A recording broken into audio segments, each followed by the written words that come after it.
A top gamer unexpectedly wandered into the world of his own game. He transformed into a female priest of the god race, with the ultimate level. Accompanying him was a loyal dragon maid, always standing shoulder to shoulder. Together, they embarked on a journey to conquer a dangerous and challenging other world. However, the strange gazes from other girls gradually made things more complicated than ever. Everyone, please follow Kingdom Manhwa to watch this fascinating story. The sky was unusually blue, with doves flying in the air. The most advanced virtual world, online fantasy RPG. Pure white feathers slowly fell. Players could freely choose different professions and races. The person reached out and pressed a button. Replica, the prison of the fiery hell demon god. A hell demon, with large horns and surrounded by lava, appeared, facing dozens of other mages and warriors. Alright, the final boss is ahead. Everyone take your positions. 3, 2, 1. Two characters in the game stood still. Whispering voices rang out. Hey, wait, he still has not arrived yet, it seems. Who did this? Where's our nanny? The dazzling sunlight filtered through the green trees. The person reached out and pressed a button. A female character with porcelain white skin and striking black-blue hair was created. Strange in here. She stood still, turning her head to look around. Not a replica of the hell demon prison, huh? She pursed her lips. A gust of wind brushed past, causing her hair to flutter slightly. The air smelled of grass and the fragrance of flowers. She turned her head, observing the strange space she had accidentally fallen into. The previous system could not do things like this. The person reached out and grabbed a falling young leaf. The feeling of touching it was very similar to reality. Could it be that today, the virtual world has been updated again? Why is not there any notification? The registration interface can't be opened either. This is not an expansion of the Land of Sword Gods, is it? Deep blue pupils widened to white. Then there is only one way. She turned around, grabbed the small waistband of her pants. This is a 12-year-old online game. The virtual world definitely won't allow it. The person froze, staring blankly at the white striped triangle pants in her hand. Huh, they can be taken off. Looking up at the tall trees blocking the sunlight, she thought to herself, cherish parents, saying it might be a bit abrupt. Long hair fluttered in the wind. She stood motionless before the unreal green mountains and forests. It seems I have transmigrated. The person reached out. A mechanical system panel appeared. But why am I a priest? Luckily, the game's personal control panel is still usable. Attributes, skills, and equipment have not changed at all. Her finger stopped in mid-air. Wait, it could also be said that I am now Villas on this account. The priest stood still. Her eyes widened as she realized something earth-shattering. So does that mean I have become a girl? Villas pursed her lips, her whole body frozen in place. Her mind was blank. Suddenly she covered her mouth and sneered. I feel a little admiration for being able to remain calm in the face of such things. Villas reached forward. A blue magical current surged along her arm. But priests do not have any attack power, or do some. Insurance first. A star-shaped magic circle appeared under her feet. It connected to another smaller golden magic circle. Summon contract. Xiao Guang. As soon as she finished speaking, a small figure appeared on the golden matrix, carrying a strong gust of wind. The deer horn on the little girl's hair gleamed. The white lace skirt fluttered lightly in the air. Master, do you want to ride me? Xiao Guang knelt down, propping her hands on the ground. Her amber pupils slowly looked towards her. Villas, eyes widened, looking down at the little girl with a lost expression, hearing the pet riding dialogue from the game. In reality, it is really too explosive. Combat pet, Xiao Guang. I specifically trained to be by my side to make up for the priest's shortcomings. In combat, explosive and sensory, it was originally just a simple dialogue. Besides, it was just simply carrying out my orders. The shadow of the priest with the dark green scepter, cast onto the front of a ferocious large dragon. Villas took a short step forward, but Xiao Guang now. The other person's cheeks flushed. Her innocent expression tilted her head in question when she saw her approaching. Too vivid.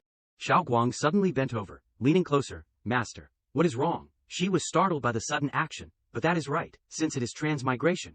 Xiao Guang has her own thoughts, so it is not surprising. Villas stood motionless, letting the curious little dragon stare and look at her, and since she is a summoned pet, there is no problem with loyalty either. Her eyes widened. Her cheeks flushed. Fragrant. Too fragrant. Why not? Xiao Guang leaned close to her master, closing her eyes and sniffing around. Villas looked at the little girl with a thoughtful heart. There was not that kind of feeling in the game, but in reality, there is a beautiful and completely loyal dragon girl. The little dragon whispered. Ah, nothing unusual was discovered. She shyly lowered her head to the ground, reaching out to push the little girl away. All right, Xiao Guang, I am fine. It is a little unstable, in every sense of the word. Villas, eyes widened. I plan to explore this forest for a while. I will rely on Xiao Guang to protect me. Then, the other person heard this, and happily smiled.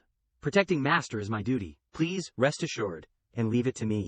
Night fell. The silver moonlight hung between the sky. The man with the thick goatee gritted his teeth, blood seeping through his iron armor. A loud noise rang out, and he was knocked backward. Hairy legs with short claws stepped on the grass, the other person fell sprawling a distance away. The orange-haired mage girl, while healing other teammates, trembled. Uncle Lester, run away quickly, his face was bruised and battered, but he still struggled to get up. What nonsense are you talking about? How can I abandon you all alone? His blood-stained arm trembled, trying to pick up the sword beside him. The giant fox carrying a murderous aura slowly approached. Lester also staggered to his feet. He glared, veins bulging on his face. He shouted, "Come here!" The fox also glared, roared, and pounced. From above, Zhao Guang appeared. The little girl used her body weight to make the fox fall headfirst to the ground. The fox lay motionless under the little girl's heel, and rubble flew everywhere. Lester witnessed this scene, so stunned that he could not close his mouth, his face pale. Zhao Guang crossed her arms in front of her chest, her eyes full of danger, looking at the other person. The strong wind from the magic pressure made the little girl's hair fly up into the sky. "Humans, my master has something to ask you." From behind the little girl, Villas slowly walked forward. Suddenly, the sound of the mage girl sobbing attracted everyone's attention. "I am sorry, why can't I stop the bleeding?" The girl cried, still using magic to heal her teammate lying on the ground. "Lester, Leon, he." Lester ran over, crying and punching the other person's face, shouting, "Hey kid, did not you say you were going to propose after this mission?" The mage girl knelt beside him. His blood loss was increasing. He rubbed his eyes awkwardly. "No, it is not my fault, is it?" Suddenly, a beam of magic light appeared above Leon's head, causing the two crying people to fall silent, staring blankly. "It is time to test the effect of the skill. Try first-level healing technique." Lester was stunned, frozen. What a great wind gradually surrounded Leon. Oh God, this is... The person's body gradually floated in the air. A magic circle was formed behind him. The mage girl sobbed, her hands clasped together. Her body trembled non-stop. "Leon, his wounds are healing. That is great. I am afraid the best high priest can't do anything to deal with this fatal wound. Now there is not even a scar. It must be a miracle." Villas waved her hand. The magic circle shone even brighter. Her eyes widened, her blue pupils shone with thoughtfulness.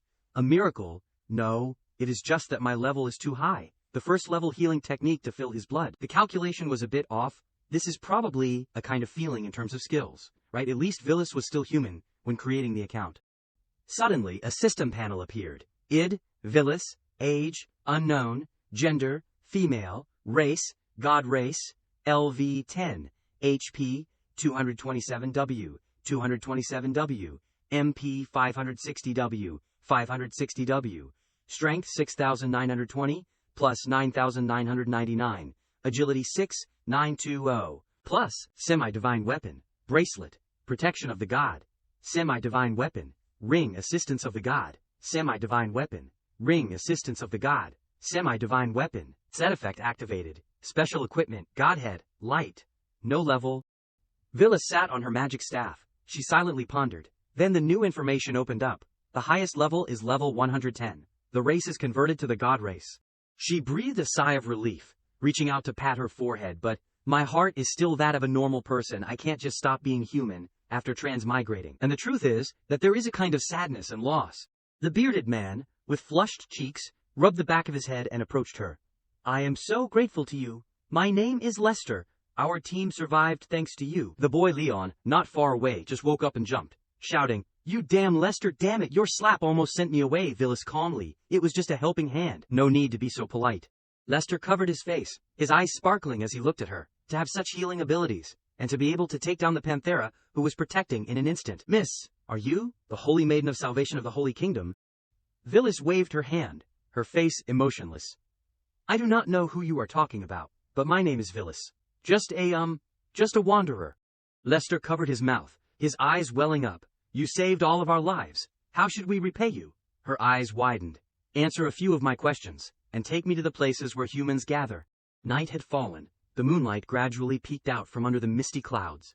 The historical map is stretched out over the years, many intelligent lives, the life of the world, and the formation of many countries, based on unequal races. Popularity is divided because of the power system based on. The levels are divided into 8 ranks: Novice, Copper, Mithril, Orichalcum. Lester is currently at this rank. Adamantine, which is the rank of the Black Panther just now. Earth, Sky, Legend. She and Xiaoguang, according to the map, are currently in a stronghold with barriers. At this time, Villas and the others are in this continent. A small candle lit a dim, flickering light. The Forest Tavern. Lester sat with his arms crossed in front of the wooden table, his expression awkward. The above is all I know, Miss Villas. She sat opposite him, speaking calmly, so it is like hearing a story. Xiao Guang crossed her arms in front of her chest, standing beside her with a frown. Do not shake your legs anymore. Lester sweated profusely, reaching out to hold his thigh tightly. I do not want to either, but in front of two powerhouses, like in the novels, it seems that my legs have a will of their own. Villas turned to leave. He hurriedly reached out to stop her, but could not say a word. Hey, is this the powerhouse getting angry? I should really control my legs so they do not shake anymore. The mage girl blushed and shouted, You are embarrassing us, you idiot, Lester. Xiao Guang was now stretched out in a wooden bathtub, the warm water making her close her eyes and relax. Villas wrapped a towel around herself, studying the information panel while stroking the little dragon's chin. Lester's level has reached the peak gold level. The Panthera can only be considered at the copper level, based on the battles of their group. Lester's strength is equivalent to LV20, LV30 in the virtual world. If every 10 levels are considered a stage, then the level of these powerhouses in the virtual world is equivalent to LV60 or higher. She narrowed her eyes, tapping her finger on the virtual system panel. In other words, after transmigrating here, I have become the strongest powerhouse in this world. Villas covered her mouth and laughed happily. Xiao Guang propped her hands on the edge of the tub, happy to have her chin scratched by her master. A virtual information panel simultaneously appeared next to her. Name, Xiao Guang. Pet, age 372 years. Gender female. Race giant dragon. Holy crystal dragon. LV. Villas curled her lips and smiled. Xiao Guang's interface also has nothing unusual. Ah, so the script I chose is, this priest is a powerhouse, but too cautious and boring. She looked around the room, embarrassed. Wait a minute, why does this room only have one bed, so what should I and Xiao Guang do? Xiao Guang suddenly stood up from the bathtub, causing water to splash on Villas' dumbfounded face. Her eyes widened in shock as she witnessed the naked little dragon in front of her. Master, there is an abnormal energy fluctuation outside. The night was quiet. A dark figure staggered between two rows of houses. He turned around, went into a small alley. He revealed a sly smile under the hood of his black cloak. The magic sealing crystal on the altar will be mine. In his hand was an object, tightly wrapped in white cloth, sparkling with a dazzling blue light. Although the Panthera has been killed, as long as this magic crystal is still in my hands, I can still... Before he could finish speaking, suddenly, a door appeared abruptly from the space, causing him to fall to one side. Xiao Guang peeked out her head, her eyes widened, when she saw the jade green crystal revealed after the white cloth. What is that? Just as the little girl caught the crystal, it suddenly emitted a thin electric current. Xiao Guang cautiously dropped the crystal to the ground, stepping back into a defensive stance with a growl. Villas simultaneously stepped forward from behind. Let me take a look. A notification sounded, the item was identified, and the virtual system panel appeared. Magic God Treasure, Fragment, Special Item Classification, Purple Treasure Shape. Description from ancient times. The magic god used the jade in the formation during the Great War, causing it to break into different fragments. But even though its power has been reduced, its fragments can still store energy. Xiao Guang knelt below, hugging her neck. Villas sat on the bed, pondering, while looking at the newly found crystal. Magic God, Great War. She smirked, with a sly expression. Finally, it is getting a little interesting. Suddenly Xiao Guang leaned forward, licking her face. Master, you are wet. The little girl whispered, Let me lick you dry. Villas froze, her mind spinning. Wait, do not lick there. As the light gradually appeared, the sunlight streamed through the window into the dark room. Villas was awakened by it. She hugged the pillow, and slowly opened her eyes. It is morning, what time is it? Xiao Guang lay opposite, rubbing her eyes. The little girl cried out softly when her tail was hugged by her. Ah, master, this place is very sensitive. The early morning sky was blue and clear with white clouds. Lester scratched his head. Miss Villas, we will return to Zier City to report the news in the next few days. If Miss does not mind, you can come with us. She waved her hand. Sorry, I have not planned on it yet. I want to wander alone. He heard this and immediately pulled out a tearful handkerchief to wipe his tears. It is a pity. Today we have to say goodbye to the two of you. The life-saving grace is unforgettable. But there is no valuable gift at the moment. If there is a chance, then please come to Zier to find me. At that time, she immediately turned away to refuse. I saved you only for information. We do not owe each other. Villas threw a glittering object towards Lester before leaving. You take this. Just consider it a souvenir. His voice stuttered. This is... An object exuded a great magical power, causing him and his two teammates to widen their eyes. In surprise, legendary treasure. Villas tilted her head and looked at the sky blankly. It seems that the creatures of this world can also use equipment from the virtual world, but I can't just take it out and use it later. It is clearly just useless low-level goods. She sat on her magic staff, hovering behind Xiao Guang. In short, first go to the capital of the Human Alliance Kingdom to gather more information. Not many people are capable enough to discover us, so there is no need to hide. Her thoughts drifted with the wind. The adventure to another world starts from going forward at the fastest speed. Below, on the mainland, a group of soldiers equipped with iron armor appeared, protecting the queen. The guards were all covered in blood. Do not let them get close. Opposite the guards was an army in red cloaks. Behind them was a wooden carriage. A strong noise rang out. A soldier was hit.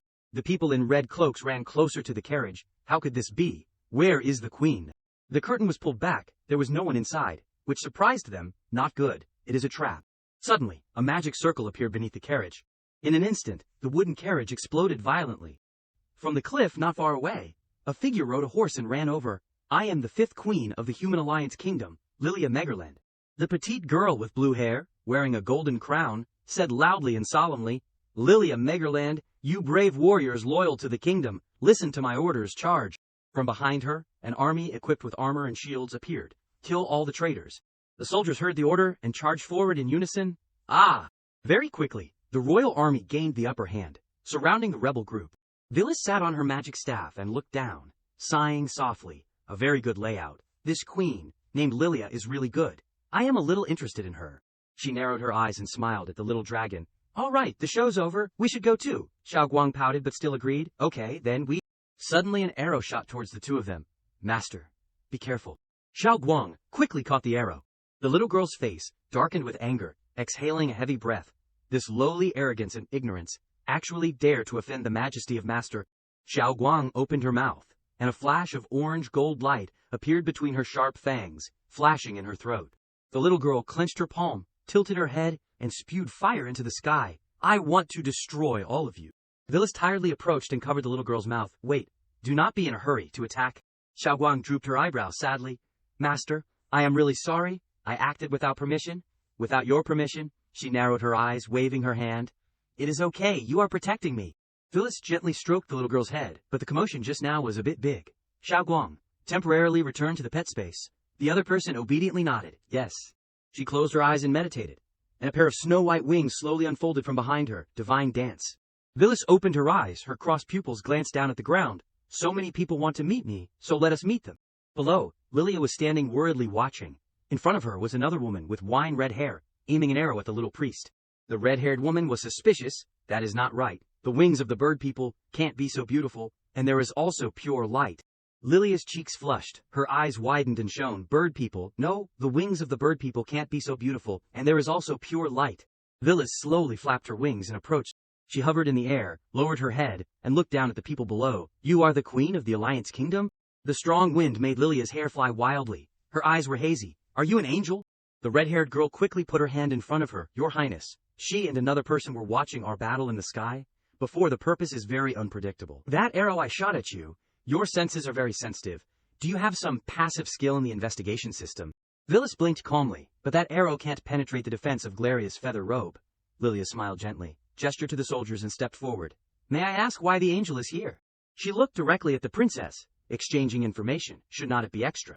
Lilia narrowed her eyes and chuckled. If that is the case, can the angel sister come up to the carriage and talk for a while? She friendly invited. Angel sister, please sit. This carriage is just a defensive vehicle, so it is a bit simple. Please forgive me. She did not refuse, and gently introduced, I am not an angel. My name is Phyllis. Just an ordinary traveler who happened to pass by here. The two of them sat facing each other neatly inside the carriage. Okay, then ordinary Miss Phyllis. I won't beat around the bush. Can I temporarily hire you? She nodded, rubbing her face thoughtfully. Lilia clasped her hands together, looking at her with big sparkling eyes. The remuneration is up to Miss Phyllis to decide. Gold coins, magic items, titles, even fiefdoms are fine, as long as you are willing to help me. She propped her chin, a little interested, huh? Lilia hung her head, silent at her words. Titles, fiefdoms, are not these things that anyone can promise? Lilia lightly gripped the skirt on her knees. Outside, the red-haired girl silently leaned against the carriage. After stammering for a while, the princess slowly raised her face, revealing a gentle face. I want to become the king of the Alliance Kingdom.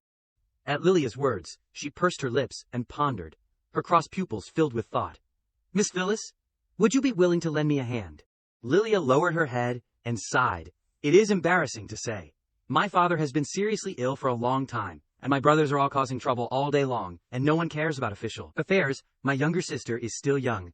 If I do not stand up, I am afraid that my father's lifelong efforts will fall into their hands. Outside the wooden carriage, a group of soldiers circled around for protection. Unfortunately, I underestimated the stupidity of my brothers. The three of them colluded together to cause trouble, sending me to the front line to resist the beastmen invading the kingdom. If I refuse, it would mean giving up the right to inherit the throne. Lilia lowered her head, propping her hands on her thighs. The result is what Miss Villas just saw. I have not even left the city yet, and the coup army appointed under my banner has revealed its fangs. Villas, eyes widened without revealing any emotion, reaching out to make a sign of agreement. I understand. You want me to kill all your brothers? The little princess waved her hand in denial. Of course not. Lilia narrowed her eyes, her cheeks flushed. I just want to invite Miss Villas to protect my safety until I return to the royal capital, the remuneration, as long as I can do it, and it does not violate the principle, it can be done? She sighed. Then can you tell me, what is the remuneration for protecting you? The other person's eyes widened blankly. Huh, Sister Hua? The red-haired girl outside the car slowly spoke. I voluntarily followed. Lilia is my friend, the Red Flame, Hua, and I also believe she can make the kingdom better. The little princess smiled happily. Sister Hua is one of the three most courageous legends of the city, the youngest adventurer of the era. Villas winked. If that is the case, then I do not need any remuneration.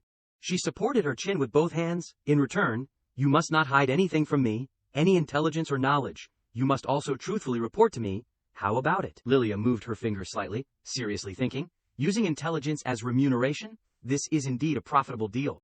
She narrowed her eyes and smiled happily. The two shook hands to complete the agreement. I promise you. I hope I and Miss Villas can cooperate happily. Her eyes also sparkled with satisfaction. Happy cooperation. I am also looking forward to the coming days. Esteemed client. The caravan started on its way. Villas stared at the book of history. The story says that Lilia, this book says that most of the confessions of the race when they reach adulthood, can go to the battlefield as a warrior, and can even be on par with the elite soldiers of humans. Is this true? The little princess was a little embarrassed. In fact, domestic books have tried to weaken the assessment of beastmen. In fact, they are even more troublesome. She lay on the princess' lap, carefully reading the book. Oh, beastmen are so strong.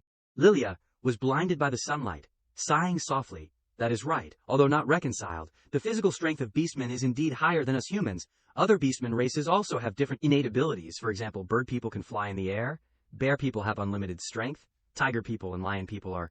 Her voice was even.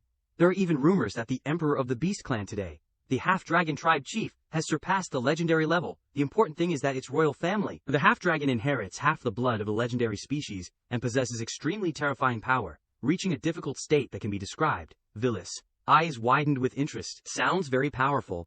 She rolled her eyes, thinking in her heart. I wonder how many more levels, LV 60, LV 70, or even higher. The car stopped, Lilia suddenly exclaimed. Ouch! Villas lay on her lap, suddenly sat up. The car stopped. Hua poked her head into the car to remind. Lilia, the vanguard has arrived at the east gate of Wanhei City. The carriage and a group of soldiers stopped in front of a solemn city, with a rope bridge, across the wide river, Wanhei City. Lilia sat on a white horse, loudly announced, I am the 5th princess of the Human Alliance Kingdom, Lilia Megerland, ordered to launch a battle against the beastmen on the western border. What are you waiting for without opening the city gate? The guard on the city wall shouted back, I am sorry, the inner city is currently in a state of emergency. We cannot verify your identity. I hope your highness understands. Lilia said in a deep voice. Hua, show him. The other person took the order, pulled out an arrow. Yes, your highness. A small roll of paper was inserted into the middle of the arrow shaft. Hua drew her bow and aimed straight at the city gate, one of the red flames. She stretched the bowstring taut, magic accumulated around her, sky-rending slash. Following the path of the arrow, a red-pink light flashed and burst into flames. The arrow pierced the wall behind the guards, leaving a hole. The paper tied to the shaft of the arrow also fell out. Legendary level this is. The legendary adventurer beside the princess, the red flame, Hua. The guard held the dark paper, slowly opened the city gate. It is indeed Her Royal Highness the Princess. Open the city gate. Lilia's eyes shone brightly, admiringly, looking at the other person. As expected of Sister Hua, everyone in Wanhei City knows the name, the red flame Hua. The other person put on the hood again, with a complacent expression. Just a false reputation, not worth mentioning. Villas, cross pupils shone with thoughtfulness. That blow just now, the intensity is probably around LV 40, LV 50, at most legendary level. Is that all? Night fell, the silver moon hung high. A man with a low ponytail carried a bowl of medicine into the room. Father, how are you feeling? The old man slumped on the bed, his body thin, his arm trembling forward. Lector, the situation of the beastmen, Prime Minister of Wanhei City, Leighton. He knelt on one knee beside his bed, Still the same as before, still maintaining the garrison position, and no other movements. Hearing this, he said hoarsely, those damn guys, I only hate that I can't die on the battlefield, and fall into a situation where I can't support myself. Lilia lowered her head and walked in. Immortal, spirit above, how can it be, become like this? Leighton was surprised. Fifth, Princess, your highness.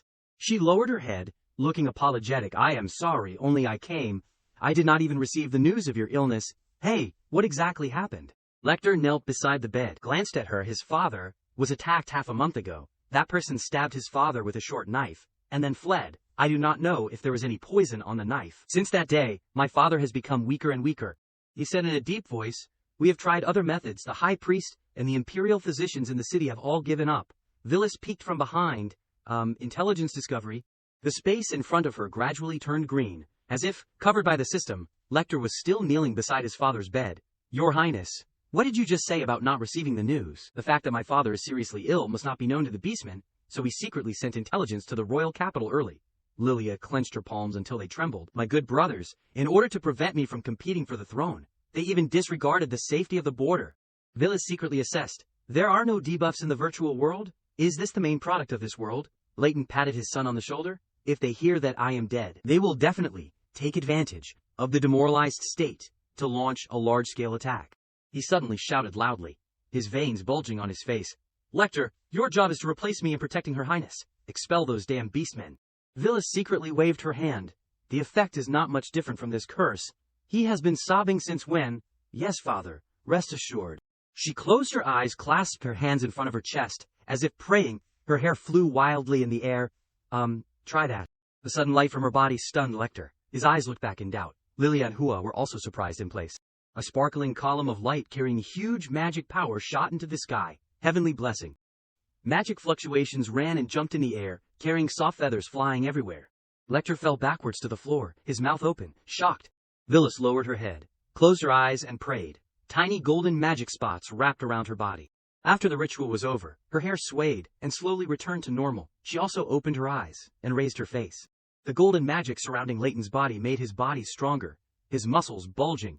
In the silent night sky, a surprise scream rang out, The full moon shone on the ground, and along the green meadow were large camps, lit up on both sides of the road. The Beastmen camp. A girl gritted her teeth, put her hand to her face. My eyes. The subordinate saw her trembling all over on the throne, and wondered, Great, great priestess. The secret art of heavenly eye was destroyed. That girl regained her composure, sweat all over her face, propping her chin. That ray of light, Beast Tribe High Priestess, Chirahit. When night had covered the sky, the rope bridge across the river was also pulled up. The Wanhei Fortress. A group of dog-headed masked people carrying weapons appeared. Facing them was the royal army inside the city walls. A loud shout rang out, and the Beastmen army rushed in. The whole army attacks. They built ladders and pulled each other to climb over the rope bridge. The great priestess's intelligence was indeed correct.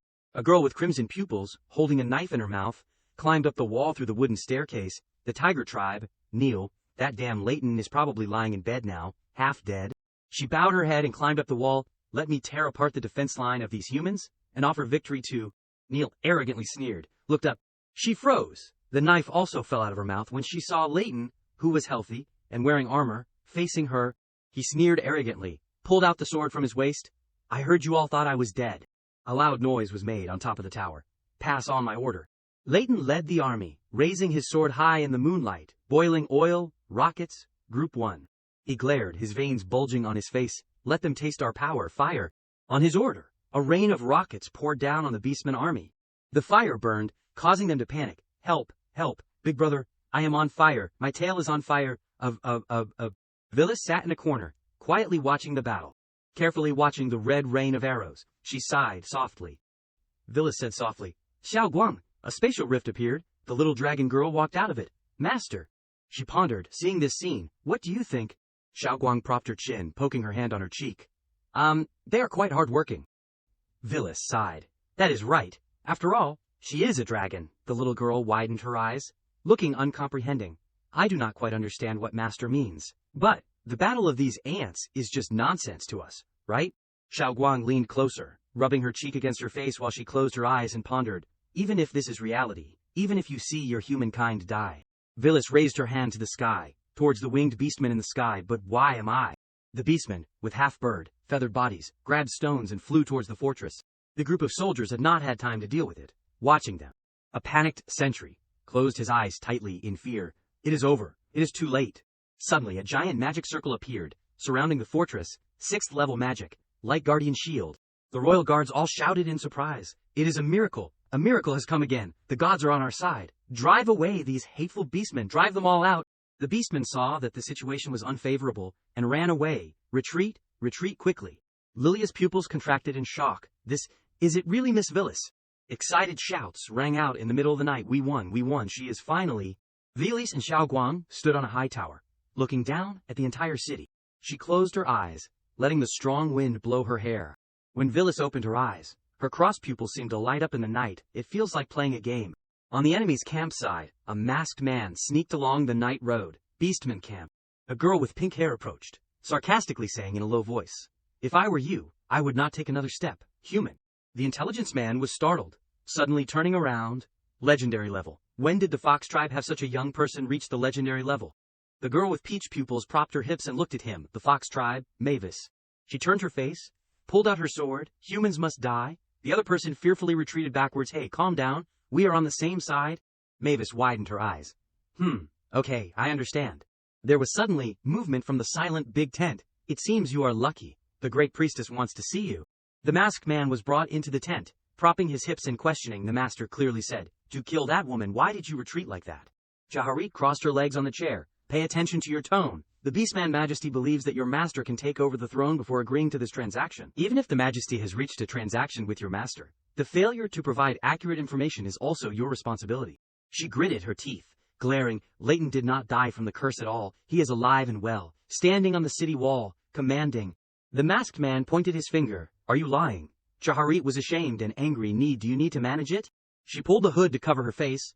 Also, do not tell me you did not know about the big movement. 2 times, miracles, but the second time was clearly much weaker. So either there is an absolute powerhouse in the city, or there is some item that creates miracles, and it will not appear again. The other person clasped his hands behind his back, hesitating, but Jaharit smirked, reaching out to play with her hair. What exactly that thing is, does not matter to me. The thing I know now. This time you have provided enough food. Once I receive it, I will naturally do my best. She reached out and raised Mavis' chin, who was kneeling at her feet. Mavis, if you assassinate the princess, how much percentage of success can you have? The other person obediently leaned forward, looking up at her master. If there is really an existence in the city that surpasses the legendary level, 3%. Jaharit tilted her head and smirked. What if the princess leaves the city? Mavis said in a deep voice, her eyes cold and murderous. 10%. Jaharit waved her hand.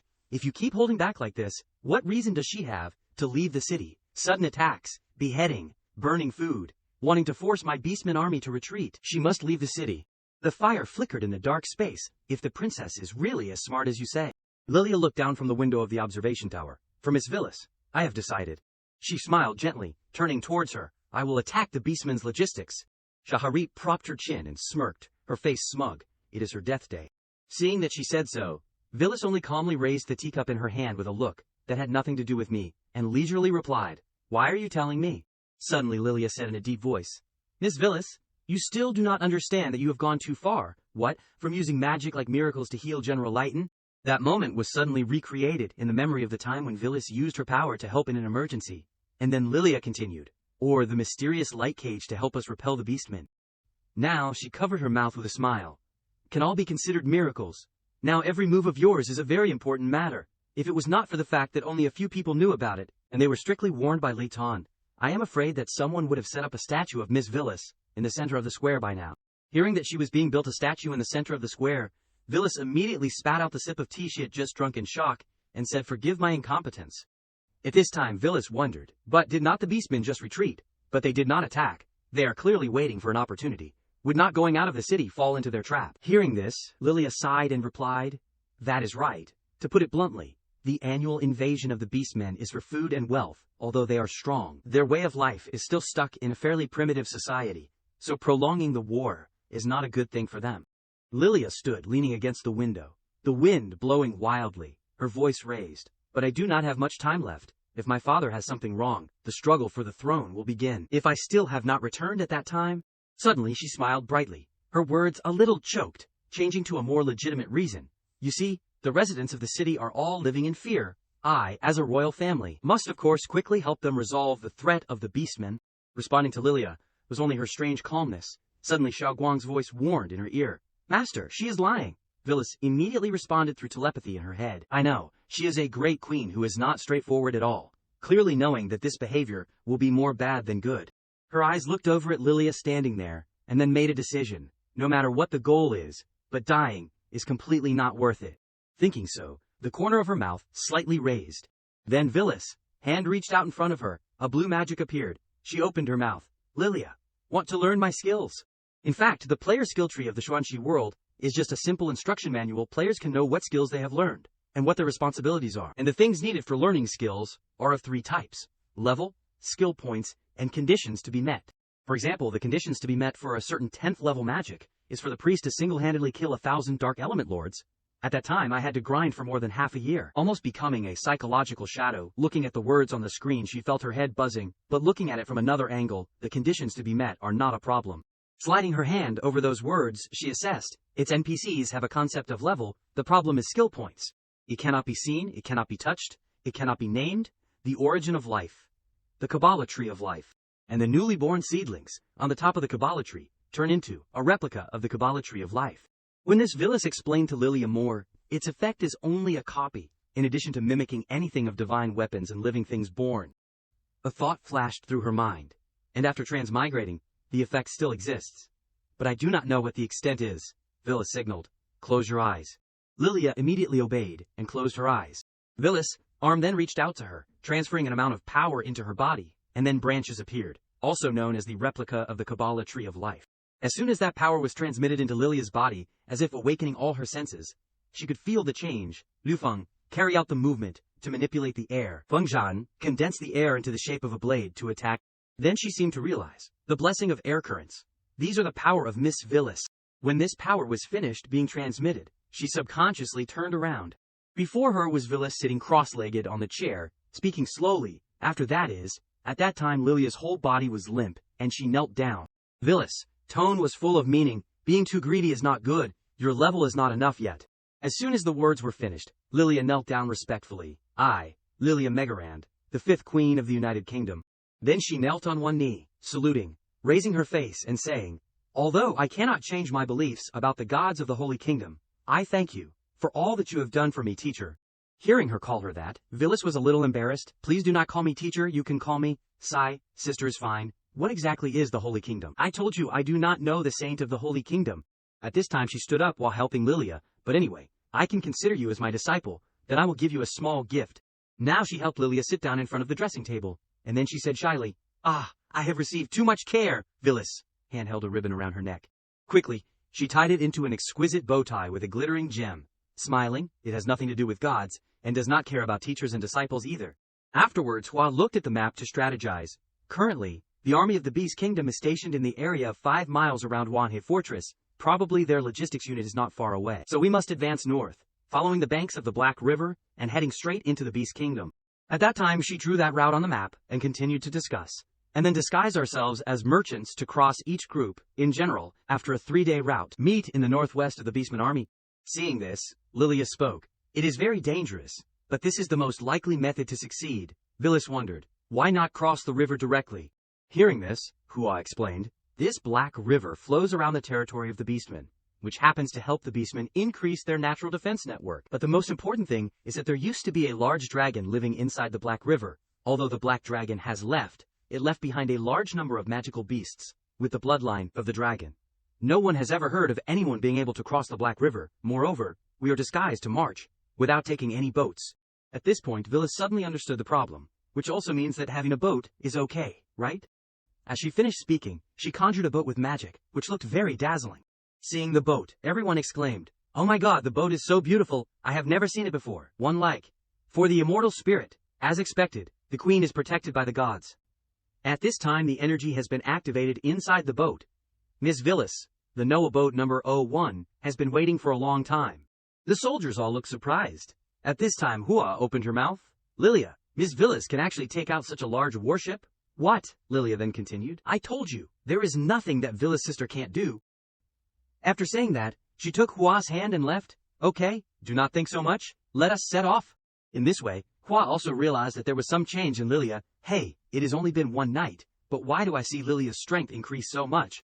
Responding to her was Lilia's bright smile, and then the command rang out, everyone, quickly move the horses and luggage onto the boat. We are crossing the Black River. Now Vilis contacted Xiaoguang through space. Xiaoguang, why have not you said anything since yesterday? The little girl seemed to be sulking. No. Anyway, Master is just happy to be with that woman. Hearing that tone, Vilis asked, Hey, could it be, are you jealous? The little girl immediately denied, no way. Xiaoguang lay on the floor, her tail wagging and saying, whatever Master does is right, but I can't understand why you are so good to a human.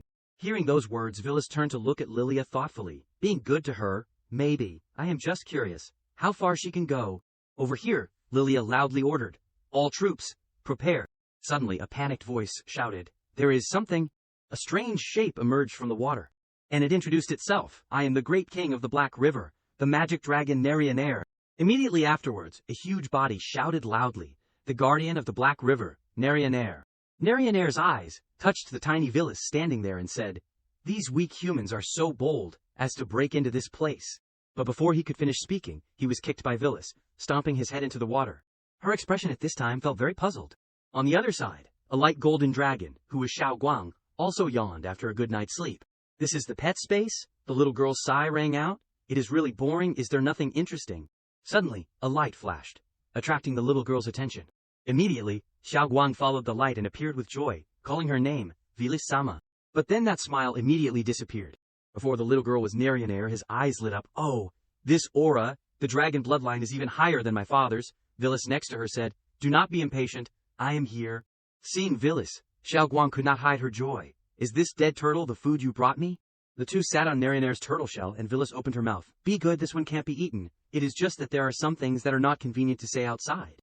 At this time Vilis brought up the old topic, the thing that you wanted to say to me privately before. You can say it now. The person who finally spoke was Narionaire. Well done, magic god. This territory is indeed a god country. Hearing this, Vilis replied, a country with a god is proof of the gods. You are indeed one of the gods. Xiaoguang also contributed, may I ask, can you tell me what exactly happened between the gods? Suddenly she wondered. Then I want to ask back, do you know me? What are the gods? A line of thought appeared in Vilis's mind. Could there be an existence in this world similar to me and Xiaoguang? Another transmigrator, Narionaire replied, you do not know. Could it be that you are a god who was born in the last few years? At this time, Narionaire began to answer, no, I am sorry, I do not know the adult, but your aura and the master of my father, the magic god Oliva, are quite similar. Nearly 1,000 years ago, my father and the adult Oliva left the Black River, and then there was no trace, so I guarded here, hoping to wait for my father to return soon. Here, Vilis nodded, magic god, ah. At that time she flew in front of him and asked, are you impressed with this? Then she took out something and put it in front of him. Looking at the object in her hand, Narionaire was immediately excited. This is the gem on the magic staff of the adult Oliva. Why is it broken like this? What exactly happened? At this time he immediately rolled around and played rogue. If the magic staff of the adult Oliva has become like this, then my father, Huoa Xiaoguang, saw this and kicked the turtle shell and said, it is so noisy. Suddenly Vilis fell into a speculation. The magic god Great War, the magic god Oliva. Could it be a player like me? Changing to another scene, Neil, the general of the logistics team, she was sitting with her legs crossed, sighing. Why did the great priestess need me to guard the food? Originally I wanted to wash away the humiliation with that old Leighton. Suddenly Neil smelled a strange smell and was angry when she realized it, the smell of smoke. Feeling a little puzzled, she lifted the curtain to see the situation. Why is the military camp so quiet? Startled to realize that all the troops had been defeated, the fire burned and burned everything. Holding a weapon in her hand, Neil panicked. The enemy's raid. Confusion surged. No, why has not anyone issued a warning until now? But before she could finish speaking, a mouthful of blood spurted out of her mouth. At this time, an attack was aimed straight at Neil, making her unable to resist, blood spurting out of her body. The person who came was Hua. She raised her bow and shot Neil, and then declared, the enemy general has been wiped out. Neil then fell down.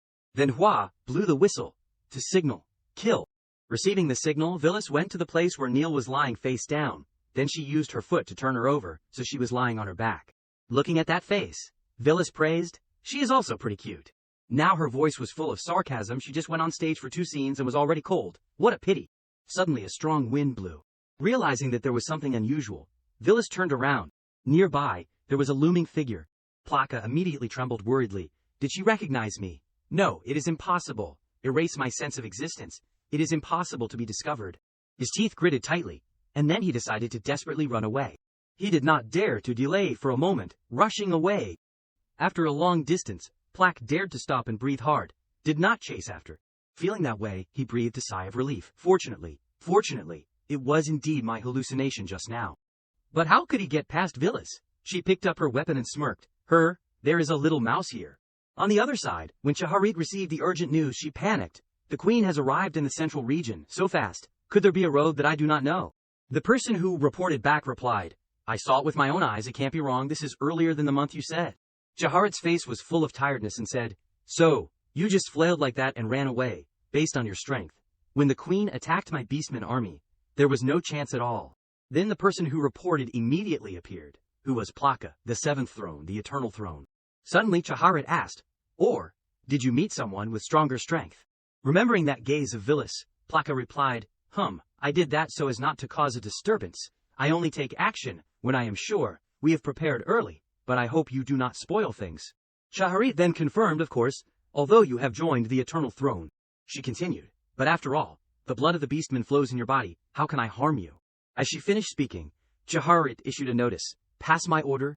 At this time she ordered, the whole army attacks the Wanhee fortress. Can't give them time to rest. This will be the last battle. Suddenly Shaharit showed a sinister smile, but, at this time tomorrow, no matter what the outcome, you must immediately withdraw the troops, from the south towards the north. Withdraw into the country. In this way, I will not treat the salary, food and assets provided by the allies badly, but whether the gods exist or not, leave it to you, eternal throne, to explore. On the other side, Villas used the summoning of the light element saint to explore their conversation. After listening for a while she wondered, the eternal throne, what is this? Hua explained, the eternal throne is an underground organization. Their ideal is to use necromantic magic to make people immortal. To put it bluntly, it is heresy. But those 12 thrones have at least the strength of the legendary level. Everyone was hiding behind the bushes to observe the situation when Lilia said, Here it is, according to the prisoner, they transport food here. After saying that, she could not help but think, humans are actually helping beastmen, in order to eliminate me, my brothers can. Suddenly Hua waved her hand to signal to cut off the train of thought. For Her Highness the Queen, eradicate these traitors. Immediately afterwards, Hua ordered, Kill. Everyone took the order and rushed up. While everyone was rushing up to fight, Villas sat in a corner thinking, Is this a teleportation formation? The technique looks too crude. Looking at that formation, she speculated, They use this to transport food from the border here. At that moment Hua shouted, Lilia, she also called her name, Sister Hua. Unexpectedly, an attack rushed straight at Lilia, but fortunately, Hua's strength protected her in time, so she was not affected at all. At this time, both of them did not expect the sudden appearance of the third person. The person who came was Antony. He held an arrow in his hand, the corner of his mouth slightly raised. It has been many years since we separated. Your archery has improved, Kid Hua. Seeing this, Hua gritted her teeth and replied, But you have not improved at all, master. He then smiled sinisterly. When she heard Hua call him that, Lilia was surprised. Hua's master, the world's #1 archery master, did not he? The last 3 words came out, is dead? Seeing the situation like that, Villas smiled slightly. Oh, it is getting interesting. Antony said, It does not matter. This old man has been dead for a long time. Then he told about that resurrection. But this old man met the eternal throne, was given endless power, necromantic magic, from a severed head. At that moment it was attached to the body. Antony's whole body was murderous and said, I am the 6th throne of the eternal throne. Antony Stevenson, Princess Lilia Megerland, today is your death day. Realizing that something was wrong, Lilia advised, Hua, Sister Hua, retreat quickly, this is a trap, Sister Hua. But responding to her was a resolute word. I am sorry, Lilia, I have never told you the whole truth of the story before.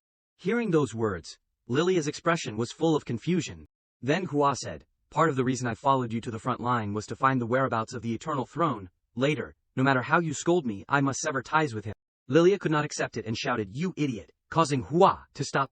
Now she still replied, I do not care why you are doing it, you are all my friends, I do not care what you want to do, you must live. Hua looked up and adjusted her hat slightly, answering, Ah, that is for sure. On the other side, Antony was full of sarcasm. You still have the mood to act out that boring dialogue. Have you forgotten how disheveled you were when you escaped from my hands that year?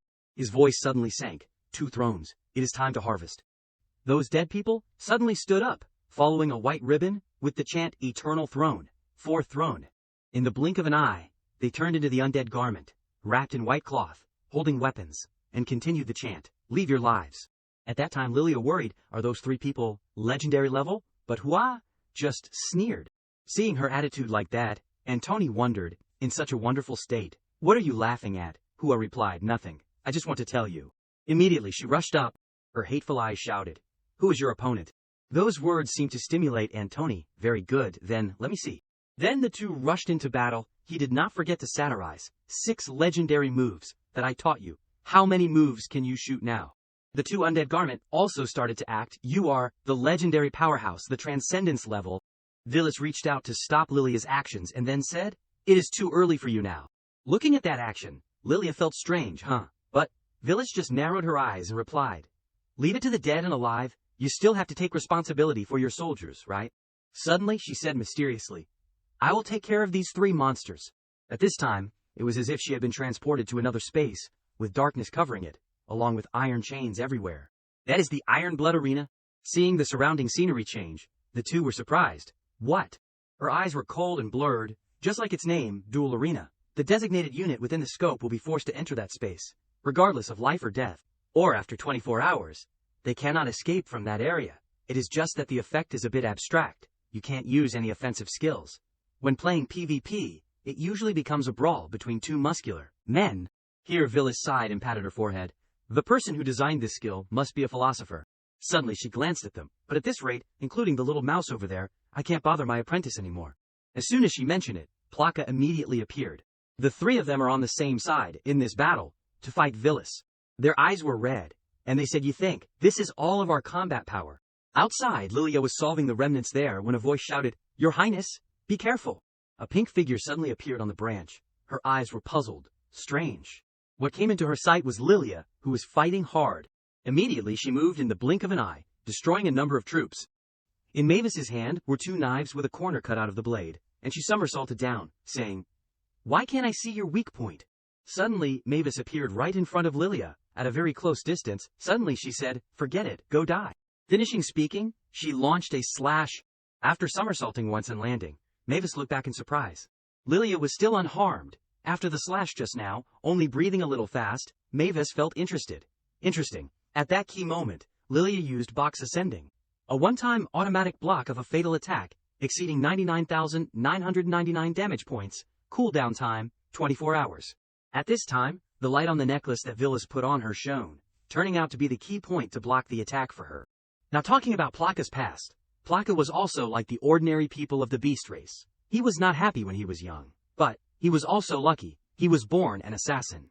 He had the privilege. His talent was to erase the feeling of existence. As long as he was not seen, he was invincible. That is right, even if he did not win against them. But if the opponent did not pay attention to himself, they would eventually become souls under my blade. So Plaka thought so. Until, at that time, his eyes became panicked and disoriented. At that time, the white ribbons attacked Villas. But she just pointed lightly. This move is not a skill. Could it be that your body is a ribbon? Suddenly that guy paid attention to Plaka. 7th Throne. Why have not you taken action? When the shadows of Villas came into their sight, he then felt, if the only strong point is discovered by others, thinking so, Plaka immediately knelt at Villas' feet. This humble one has eyes but did not see Mount High. Please spare my life. This scene stunned the undead garment, this little ghost. Forget it, keep an eye on him. They then rushed to attack. This is the power of the undead garment. You simply cannot break through our encirclement. But Villas did not bother to say much, swinging her weapon and slashing them into pieces. She came to Plaka's side, who was trembling. Now that you mention it, I have no way to actively undo this space. To get out, either kill everyone and leave only one person, or wait all day. Hearing those words, Plaka panicked. What? Why is this happening? Do not tell me you plan to. Villas replied. Rest assured, I will resurrect you later. He was immediately terrified and desperate. Please, do not. Now Hua was still fighting with Antoni. Seeing her at a disadvantage, he contemptuously said, It is really too disappointing. You are the disciple I am most proud of. You clearly understand the second move of the Honglen Lukduk better than me, but why have not you been able to learn the last move until now but still only using the first move? Could it be that the days in the kingdom have made you forget how to draw your bow? Angered by his words, Hua shouted, Shut up, you have no right to say me. My master is dead. Now you are just a walking corpse, no more no less. You have no right to say me. Antoni then smiled coldly. That is the end of it. The two then made a move. Hua used strange move 1, while Antony performed strange move 2. Two arrows rushed into each other. Hua shouted. Flying flame, Antony shouted. Dividing sky. Suddenly, with an unpredictable expression, he raised his bow. Foolish disciple, if you want to blame, you must blame yourself for standing opposite the eternal throne. Strange move 3. Karma fire. But suddenly, Hua's arrow brushed past Antony's face, causing him to freeze. What? What? Her finger pointed angrily at him. Before you die, you always mumbled why you did not learn the last 3 moves of the Honglian archery. Her steps approached, saying what the last 3 moves are the territory of the gods, originally relying only on the limited life of humans, will not be able to do it. The image of Hua at this time was like Hua Mulan dancing in a sea of fire. She asked, do you still remember? Antony replied, of course I remember. People always thought that the Honglian archery was created by me, but I am just an ordinary person who spent a lifetime learning the first 3 moves. If it was not for the eternal throne. Suddenly Hua's voice cut off the words he was saying. Enough. At that time her grievances broke out. Besides his name, how many things of his own do you remember? He likes to drink alcohol, but he only likes the alcohol of the familiar shop in the West City. He likes to sleep on trees. He once said that he could not forget the widow who married early at the head of the village. Those annoyances began to pile up on the arrow that was about to be fired. Do you think that the magic of eternal life is real? I told you. You are just a puppet carrying the memories of Antony Stevenson. The real Antony is dead. Hearing those words, he gritted his teeth. Reckless child. Then Antony began to make moves. On one side was Hua's strange move 1 flying flame. On the other side was Antony's strange move 2 dividing sky. The 2 arrows continued to fight each other. Then there was the move, strange move 3 karma fire. Fighting with strange move 4 flowing light, the power of the 2 sides exploded. But it seemed that Antony was the weaker side. Boom, everything exploded. His eyes drooped. His voice rang out. Kid Hua, Miss Flying Flame Hua, congratulations. You have completely surpassed me, this defeated old man. You have set a foot into the territory of the gods. Now everything on him began to dissipate. Hua replied, I just got lucky. Seeing with my own eyes the existence belonging to that real territory, I only realized a few things. The results this time, I am afraid they are all within her control. Antony said, Is that so? Ha ha, is it? That priest. Then Hua's words continued. The real gods have come down to this world. I do not know if she is a god or not, and I do not know why she does everything. Her eyes looked at the void and smiled, but now, she is on our side. At this time Antony also smiled bitterly. Quickly, save your queen. Do not waste words with this old man anymore. Then Hua also left in response. I do not need you to say. His body began to erode. The bones had already protruded. Before Antony completely disappeared, Hua left a sentence. Thank you for still remembering me, master. The scene at this time was full of corpses. Mavis always felt suspicious. It is too strange. It is clear that the intelligence said you were a newbie, but in reality you are also considered an adventurer of the mithril level. Now Lilia was panting, her body exhausted, but she was still unwavering, so thank you. For the compliment. Immediately Mavis rushed up, wanting to finish it with one blow, but even so, you have lived a little too long. At that moment, the knife in Mavis's hand was knocked away. Hua had time to appear, using an arrow to shoot away the knife, and smiled. Are you okay? Sorry for being late. Seeing Hua arrive, Mavis understood. Antony failed. Legendary level. Then she remembered when Shaharit had instructed, remember, if something unexpected happens, even if you can't complete the mission, you must retreat immediately. Currently, emotions have clouded Mavis's rationality. Her eyes became hateful. I am sorry. High Priestess, I do not want to lose. Suddenly Mavis held a knife and stabbed herself. Blood spurted out from the wound, and her mouth she smiled. Secret technique, cough cough, fox spirit. At this time, her powers suddenly erupted. Seeing this, everyone could not believe it. She is crazy, that is not right. She is borrowing death to summon something. Without thinking much, Hua raised her bow. Strange move 4 flowing light. She was now immersed in the spell of summoning the death spirit star death summon. A red scene rolled up. Suddenly Mavis's eyes widened and she roared. For God! What is in front of her now is no longer simply Mavis. She has used herself to summon the spirit of death, star death summon. It only has one giant eye, looking sideways. Then, looking down at Hua and Lilia, she could not understand. Why? Why can't I see your death? Suddenly, she held the scythe of death and flew over, saying, Your fate has been changed. At this time, Villis had also escaped from the arena, and Lilia quickly realized, Sister Villis. Her hand held the scepter tightly. From there, she cast and opened a formation, gradually forming multiple magic circles. Suddenly, Villis's whole body shone. She was clasping her hands together as if praying, or chanting something. That is Villis's angel. The scepter at that time had turned gold and changed its shape, and then she raised her hand high and said, I say, there must be light. In her eyes at this time a bright cross appeared. The formation is called 10-level magic, my body is light. It turned out that in order to deal with evil, she used good to fight against it. On one side was an angel, on the other side was the god of death. Mavis started to panic. Who exactly are you? At this time Villas requested, Lilia, please lead some people away from here first. Lilia immediately took the order. I understand. Still with that characteristic calmness, Villas sighed. It is really tiring. You insist on me introducing myself. Can't you introduce yourself first? Hearing this, Mavis began to introduce. I am manifested here by Muis's summoning. I am the death spirit Star Death. Then she added, I am the manipulator of death. I am a god. Seeing those two words, Villas muttered, gods. Suddenly she winked and replied, is that so? My name is Villas. I am the one who is going to beat you up. Her words made it feel ridiculous. Foolish woman, I will open your eyes a little. Immediately afterwards, she cast the power of the rules of death, closing and return direction, but Villas still stood still without moving. Suddenly she realized, sorry, my equipment is a bit passive. If a single attack is too low in damage it will be directly immune, so you better not use AoE. Changing the damage to Momer will be better, Feather Robe Galleria. But there is no way it would believe Villas's advice. Impossible, even a god can't block this blow with flesh. Finishing speaking, it released the attack Extinction Deathlight. That blow looked quite strong, denting a long line of the ground. Of course Villas was unharmed. She was protected by the wings of her angel, and her voice rang out. How impolite, did not listen. Then Villas shrugged, teasingly. Oh, it seems I understand. The so-called rule of death is just an attack that causes death in an instant, right? It could not have imagined that its move had not even touched a strand of her hair. And you can't see death, Villas replied, and did not forget to tease. As long as there is a certain level difference, it will be difficult to have an effect, in my opinion. The attribute of killing in an instant is the most useless skill in all games. Hearing this, it angrily shouted, shut up, and began to use another move to avenge Forbidden 7 Cycles Extinction World.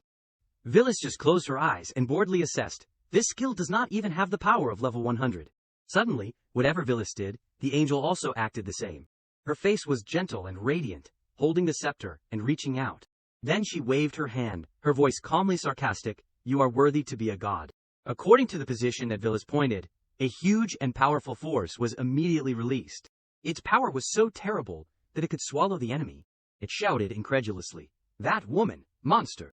At this time the form of the god of death had disappeared, leaving only a round shadow containing Mavis. Suddenly she fell like a free-falling object, when the net to catch her had been torn. Mavis's body fell to the ground. Villas slowly approached. It is too much. Who said girls are monsters? People are just ordinary people. Looking at Mavis's body without a single piece of cloth, she guessed that this little fox must be the one who summoned the star from dew. From somewhere she took out the equipment conjured from Bucky, sighing, fortunately, I do not want this undead garment either. In a flash, Villas wrapped those ribbons around Mavis. At Wanhei Fortress, Lecter suddenly realized, the beastmen, they are retreating. Outside the city, the beastmen began to flee. Everyone in the city hearing this cheered happily. Lecter happily said, we won, father, we won. Leighton gently stroked his beard. Good performance. Hearing this, Lecter scratched his head shyly. All thanks to the good teachings of the father. Leighton then hit him. Idiot, of course it is. Thanks to the merits of the queen. Immediately afterwards, his voice rang out, pass my order, pursue the enemy. The task is to ensure the safe withdrawal of Her Highness the Queen from the Beastman border. After defeating Muis, Lilia successfully destroyed the food teleportation formation. It seems that the beastmen chasing after also received some kind of instruction. They only stopped in a perfunctory manner. Everyone seemed to easily leave the territory of the Beast Kingdom. Now back in the city, Xiao Guang appeared and complained.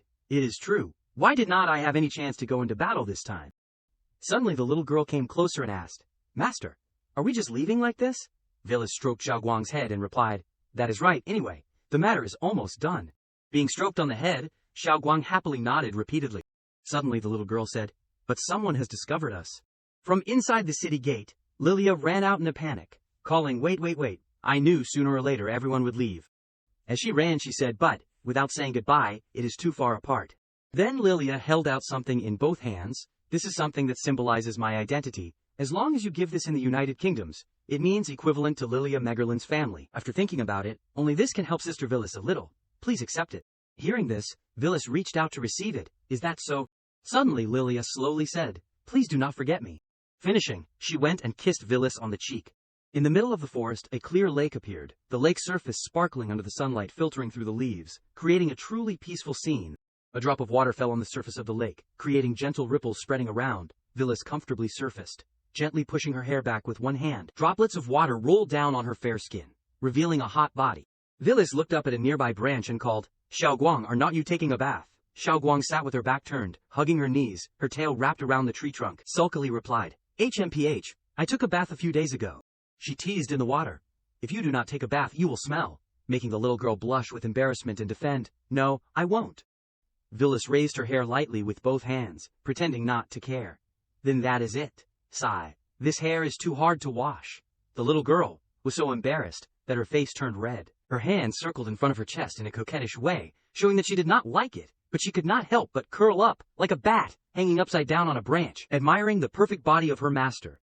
After looking, the little girl remembered that she was sulking with her master, and felt sorry for herself, bursting into tears with determination.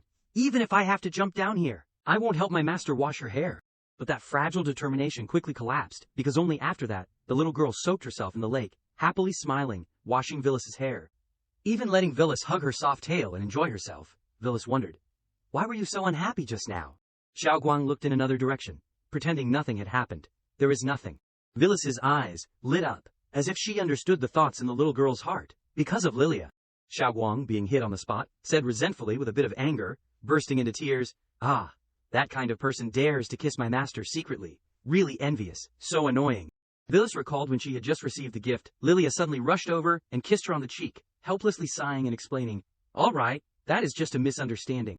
When Xiaoguang saw her master being kissed by someone else, she was petrified on the spot.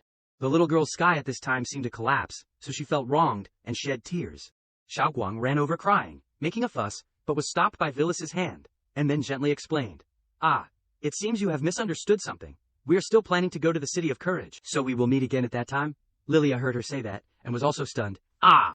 Lilia was both happy and blushing shyly, not daring to believe her ears. "Ah!" Phyllis held the talisman she was given, flapped her white wings and flew away. "I won't return this to you. See you later. Bye-bye." Xiaoguang could only resentfully follow. Lilia stood below, touching her mouth with her hand, as if to recall the kiss just now, her cheeks flushed, absent-mindedly watching Phyllis's figure leave. Goodbye. In the gentle sunset, Phyllis's figure faded away, mingling with the flock of birds flying around the sky, leaving behind an extremely poetic scene. Xiaoguang happily wiped Phyllis's hair. After a moment of relaxation, she spoke up and asked, "Do you still remember what Narinair told us?" The little girl thought for a while. Then she remembered, the moment she sat on the back of that long turtle, it was really comfortable. Oh, that food storage name. While in the pet space, Phyllis and Xiaoguang sat together on the back of the long turtle and chatted. Phyllis once again instructed Xiaoguang, "Don't eat it." The magic god Olivia, and the father that you just mentioned, said magic god Nisada trick. Phyllis comfortably let herself down on the lawn, with only a towel casually placed on her lap, leaning against Xiaoguang so that the little girl could wipe her hair. Hearing what he said, hundreds of years ago there were dragons in this world. Phyllis looked up at the little girl, but was blocked by her chest. "It is just that we have not seen them anymore. That is the only information related to dragons that we know." Xiaoguang also looked down at her master, Phyllis thought. "Xiaoguang belongs to the crystal dragon tribe of the Xuanxi world. Is it related to the dragon tribe of this world?" Phyllis sat checking the system, and the little girl stood behind, happily wringing the towel. HMPH. That dead turtle is so chicken. Its father is definitely not as good as me. The little girl was very confident. "That is not right. Even my child can beat that Nisada trick." Phyllis clapped her hand on her forehead in annoyance. No, when did you have a child?" Xiaoguang turned around, pulling up her skirt to show off her charming butt, her mouth holding her tail, looking at Phyllis shyly. "If master agrees, I can have a child for master." Phyllis was also speechless with the little girl. Phyllis grabbed Xiaoguang's shoulder. "Little Guang, I will teach you an idiom." She stepped forward, touching her head. She really did not know what to do with this little girl. Speaking recklessly, the master's teaching made Xiaoguang stunned. Ari. The scene shifted to a place with overlapping rocky mountains, bright sunshine, Diamlong City. In the city, houses of varying heights intertwined, and the people were not very busy at this time, creating a peaceful and simple scene. Phyllis and Xiaoguang wore black cloaks, walking to an old woman's stall. The old woman smiled kindly and greeted them warmly. In the United Kingdom, there is only one city that is identified as a place truly related to dragons. "Girl, is this your first time to Diamlong City?" Seeing Phyllis pick up a red dragon toy, she quickly introduced, "This is a model of the Divine Dragon Lord, only 6 coins." she also took the opportunity to ask, Madam, did dragons appear in Diamlong City before Xiao Guang felt unhappy when her master came to another dragon? The old woman smiled and replied, Ha ha ha, that is just a legend. No one has ever really seen the divine dragon lord. Xiao Guang leaned her head on her master's shoulder, acting spoiled. Master, why do we have to go? Villas spoke to remind her, keep your voice down, and it is too hot to lean like that.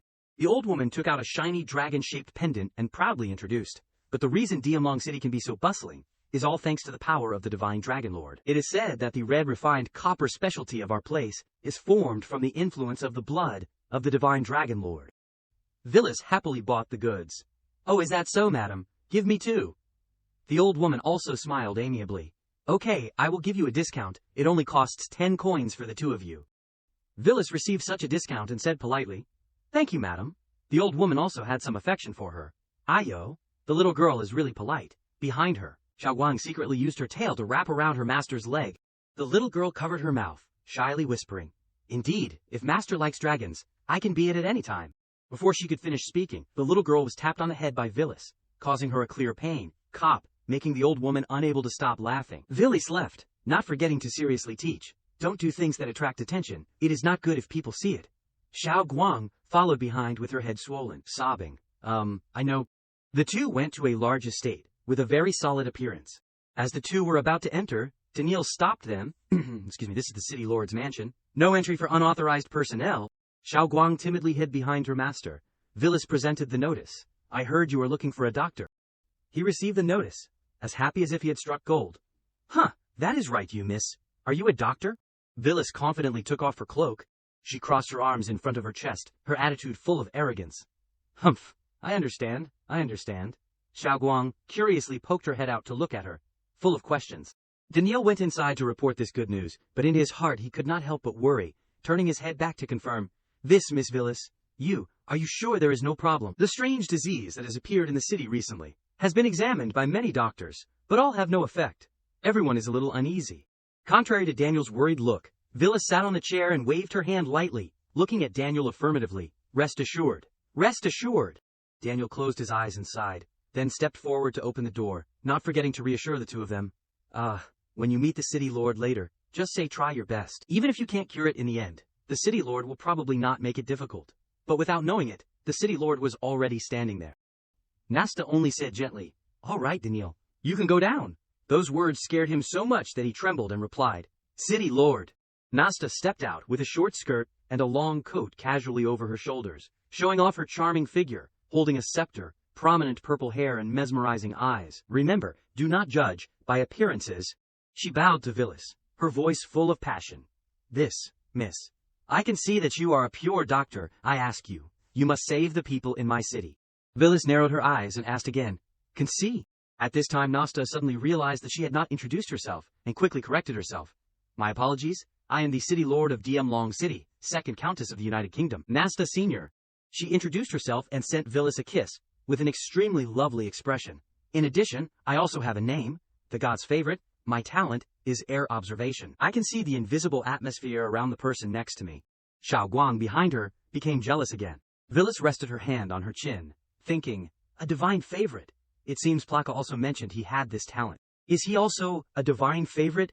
Villas recalled the moment Plaka knelt and kowtowed at her feet, begging for his life, and speculated. It seems he was not highly regarded. Nasta knelt down and took Villas's hand, continuing to explain in detail. If it is a bad sister, her whole body will be covered in an ominous red color. If it is a good person... Nasta placed a sweet kiss on Villas's hand, blushing as she looked at her with captivating eyes. Then, it will have an aura, like Miss Villas. Perhaps you have many years of experience in exorcising evil and curing diseases. Nasta still held Villas's hand. In her eyes, Villas was surrounded by sparkling halos. This warm halo can only be possessed by a saint, who has healed thousands of people. Villas immediately remembered the fierce battle last time. While her teammates were fighting with all their might, she was the one standing behind them, constantly healing them. Could it be the effect of healing my teammates during team battles in Xuanxi? If you count the number of times, it would not just be thousands, but tens of thousands. Nasta then noticed Xiao Guang standing next to Villas, and shyly asked, But who is this? Villas replied, My dragon, a servant, a maid. Villas reached out to introduce Xiao Guang further. She is my maid, my golden bodyguard. Xiao Guang revealed her tail and angrily put her hands on her hips, displaying her dragon might as a huge dragon to scare Nasta. The deathly gaze from Xiao Guang made Nasta break out in a cold sweat. A monster, definitely a veteran, who has fought on the battlefield for many years. Just like being stared at by a dragon. Vilis did not know what to say. Well, she is indeed a real dragon. Vilis suddenly remembered the main reason for coming here and asked, "That is right, Lord City. Lord, you still have not told me what exactly happened in the city." Reminded by Vilis of the urgent matter in the city, Nasta seemed flustered. "Ahem, that is right. I was rude. Miss Vilis, I do not know if you have heard of dragon blood disease." At this time, in the treatment room, Isaac was trying to use his magic to treat the patient, but the results were not very good. The nurses hurriedly brought a new patient for treatment and anxiously announced, "Lord Bishop, there is another new patient." Isaac observed the patient, somewhat hesitant, an old person, put them in the inner bed. At present, old people who contract dragon blood disease can hardly last more than a day. Could it be that there is only... On the stretcher was the old woman, who sold goods at the city gate, her eyes closed, lying weakly, her face covered with red spots of various sizes. Nasta happily led the two to the treatment area and announced to Isaac, "Lord Bishop Isaac, I have found a healer." She stepped forward and timidly said to Isaac, "Next. Let them..." Isaac reached out and took off his mask, questioning, "City Lord Nasta, what exactly are you thinking?" He angrily turned around and shouted, "Even I can't cure this dragon blood disease. How can you randomly choose a healer? Don't you know how many people have died these past few days?" Isaac rubbed his head angrily. "If you refuse to seek help from the king, I will report it to the upper echelons of the temple and invite a more powerful divine light to provide support." Nasta pleaded, "You are right, but please let me try one last time. If it does not work, then we will seek help from the temple." While the two were arguing, Xiao Guang said to Vilis, "Master, look." Vilis and Xiao Guang approached the newly arrived patient. Vilis called out softly, "Grandma." Isaac did not want to waste time saving people, and quickly put on his mask again, wanting to continue his work. "I only hope to save the lives of more people in the city." He turned to advise Vilis and Xiao Guang, "Please, ladies, do not mess around with the city lord anymore." Then he saw Vilis using magic to treat the patient. Isaac hurriedly stopped her. "Stop! Old people who are sick can't withstand treatment with magic." A green power flowed from Vilis's hand into the old woman's body. Immediately, the old woman's skin became rosy and full of life, and the red spots on her face disappeared. Isaac held his head in shock as he looked at the old woman. How is that possible? Even my holy magic was not effective." But Vilis also looked at her hand in confusion. "I did not use any healing magic, but it is a bit strange." Nasta reached out towards Vilis. "Miss Vilis." She took Vilis's hand and pleaded earnestly, "There are still many patients tormented by illness. Please save them." Vilis looked around. Indeed, there were many patients here who needed treatment. "Yes, you are right." Seeing Nasta being so intimate with her master, Xiao Guang rushed forward angrily. Isaac stood frozen behind. "I am the creation bishop of the holy light of magic, yet I am not as good as a young girl." He began to doubt himself. Could it be that my faith in the goddess is not firm enough? But Isaac could not accept it. He shook his head vigorously. No, it is impossible." Night fell over Yanlong City, with a few stars twinkling in the sky. Xiao Guang sighed. "Ha, I am exhausted after working all night." Vilis stated the truth calmly. "But you did not do anything." Vilis left, not forgetting to instruct, "Nasta invited me to a nighttime banquet." Xiao Guang wandered around her room. The girl sat on the bed, swinging her legs carelessly and replying, "Okay." But the next second, Xiao Guang realized something was wrong, ran to the door, and asked loudly, Wait. Why are not you taking me with you, master?" Vilis could only coax her. "Be good. I will bring you food back." Xiao Guang's eyes welled up with tears as she bit her handkerchief in grievance. "Woo, master has never abandoned me before, but now, could it be that something is why?" The girl imagined Nasta getting close to her master, and did not dare to think further. She must have seen how cute I am and wants to do something bad. Alone in the room, the girl did not know what to do but scream, quadruple A, "Master, do not fall into her trap." On the other side, Vilis and Nasta were enjoying wine and talking together. Nasta spoke on behalf of the patients who had been cured. "Miss Vilis, once again, I thank you for everything. It is a bit late, but I still want to express my gratitude." She tilted her head happily and rested it on her hand, asking, "Isn't your attendant with you?" Vilis replied casually, "That is right." Nasta immediately seized the opportunity and moved closer to Vilis, so she boldly knelt on the table, facing Vilis and showing off her full breasts, her face flushed red. "It is just the two of us here." Faced with Nasta's charm, Vilis was unmoved. "Yes, if it is just the two of us here, Lord City Lord, can you tell me more about dragon blood disease?" Nasta paused, her face showing tension. "Miss Vilis, I do not quite understand what you mean. Villas sat on the chair, tilting her head and resting it on her hand, her eyes casually looking at the red wine swirling in her hand. Her deep blue eyes shone with calmness, and her voice was slow. Before the treatment I communicated with the Lord Bishop. I have never heard of dragon blood disease before. It is just that red spots like dragon scales appear on the patient's bodies. Plus, there is a legend in the city about the death of the red dragon. Nasta could not refute Villas's words and could only remain silent. Villas shifted her sharp gaze to Nasta, so Lord City Lord took the initiative to call it dragon blood disease. By placing the suspicious point in the most conspicuous place, it will instead be overlooked. At its core, this is not a disease, so the Lord Bishop's healing magic is ineffective. Seeing Nasta standing there in a daze without answering, Villas became even more certain of her guess. Then let me rephrase the question. Lord City Lord, do you know how this disease called red dragon is related to the red dragon that died here? Why do dragon scales appear on the patient's bodies? Nasta was confused and surprised that Villas had seen the core of the problem after only one meeting. Villas swirled the wine in her hand and continued to express her thoughts. Rather than saying this is a disease, it is better to say it is a kind of evolution. The night sky in Yanlong City is so beautiful tonight, with stars twinkling in the sky. Miss Villas, I am truly grateful for everything you have done for us. Nasta bowed her head as if to avoid Villas's questioning gaze. But please remember, dragon blood is a disease and nothing else. Just treat it. Please do not delve too deeply. Then Nasta crossed her arms in front of her chest, relaxed, and slumped into the chair, sighing, It will be better for you, better for us. Villas was surprised. Oh, I thought you were going to silence me. Nasta asked in confusion. Why? You are our benefactor. Villas smiled softly as if a burden had been lifted from her heart. It seems that this city lord is not wary of dragons at all. Perhaps it is because this city was originally built on the legend of that red dragon. The wine swirled, a color as red as blood, although it seems that there are not many things that can threaten us now, but if possible, I do not want anything to affect Xiao Guang's mood. Fortunately, the city lord had no intention of eliminating dragons. Villas returned to her room. I am back. Xiao Guang ran over happily, master. The girl ran around Villas, checking to see if anything was different anyway. Xiao Guang even took her hand and smelled it, but still could not detect any strange scents. Villas was only worried about Xiao Guang's safety from beginning to end. Xiao Guang is also my only friend in this world. A new day began in Yanlong City, with light shining everywhere, and people began their work. Day 2. Adventurers gathered at the guild, ordered a few beers, and sat together chatting about their missions. Firoth rested one hand on the table and wiped away tears with the other, feigning weakness. So we really need your help. Edwina, with her shiny blonde hair and adorable outfit, who had been recruited by Firoth, was very surprised. I am just an amateur knight. Why me? Firoth knew his opportunity had come. He immediately sat down and said flattering words. Of course, I could tell at a glance that you are a powerful holy knight with unlimited potential. Edwina was embarrassed by the praise and reached out to scratch her face. She did not think others would rate her so highly. Seeing that his words were not convincing enough, Firoth called for an ally to support him. Isn't that right? Balit, sitting next to him, was surprised to be called, huh? Firoth smiled friendly on the surface, but kicked Balit hard under the table, causing his eggs to feel like they were breaking in half. Balit's face changed, and he slammed his hand hard on the table to restrain the pain loudly. No mistake. A blue-haired teammate of Firoth, who had been standing against the wall, also spoke up. Our mission may be able to solve dragon blood disease. Hearing about the disease, Edwina was a little curious. Dragon blood disease. Firoth stood up happily, pointing to the sky with one hand and putting the other on his hip, posing. That is right. That is it.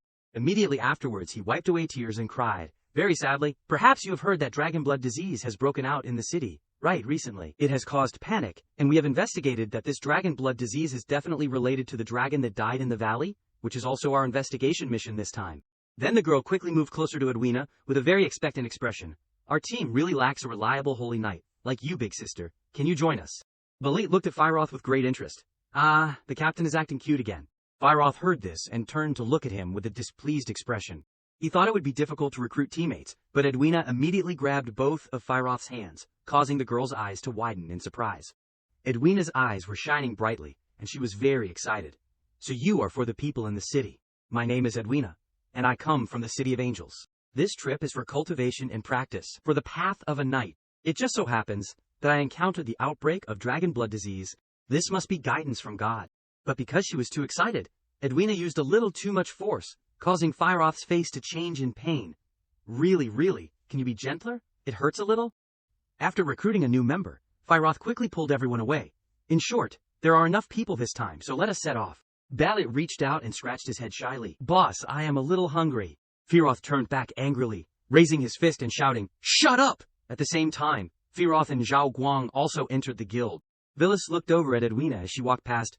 Zhao Guang asked, "Master, why are we here?" Vilis explained kindly. "The Adventurers Guild is a check-in mecca that I need to go to." "No, I mean, we still have to go to many places in the future. We can't just come to a city and have to get an identity." Nasta said it would be easier if we were adventurers.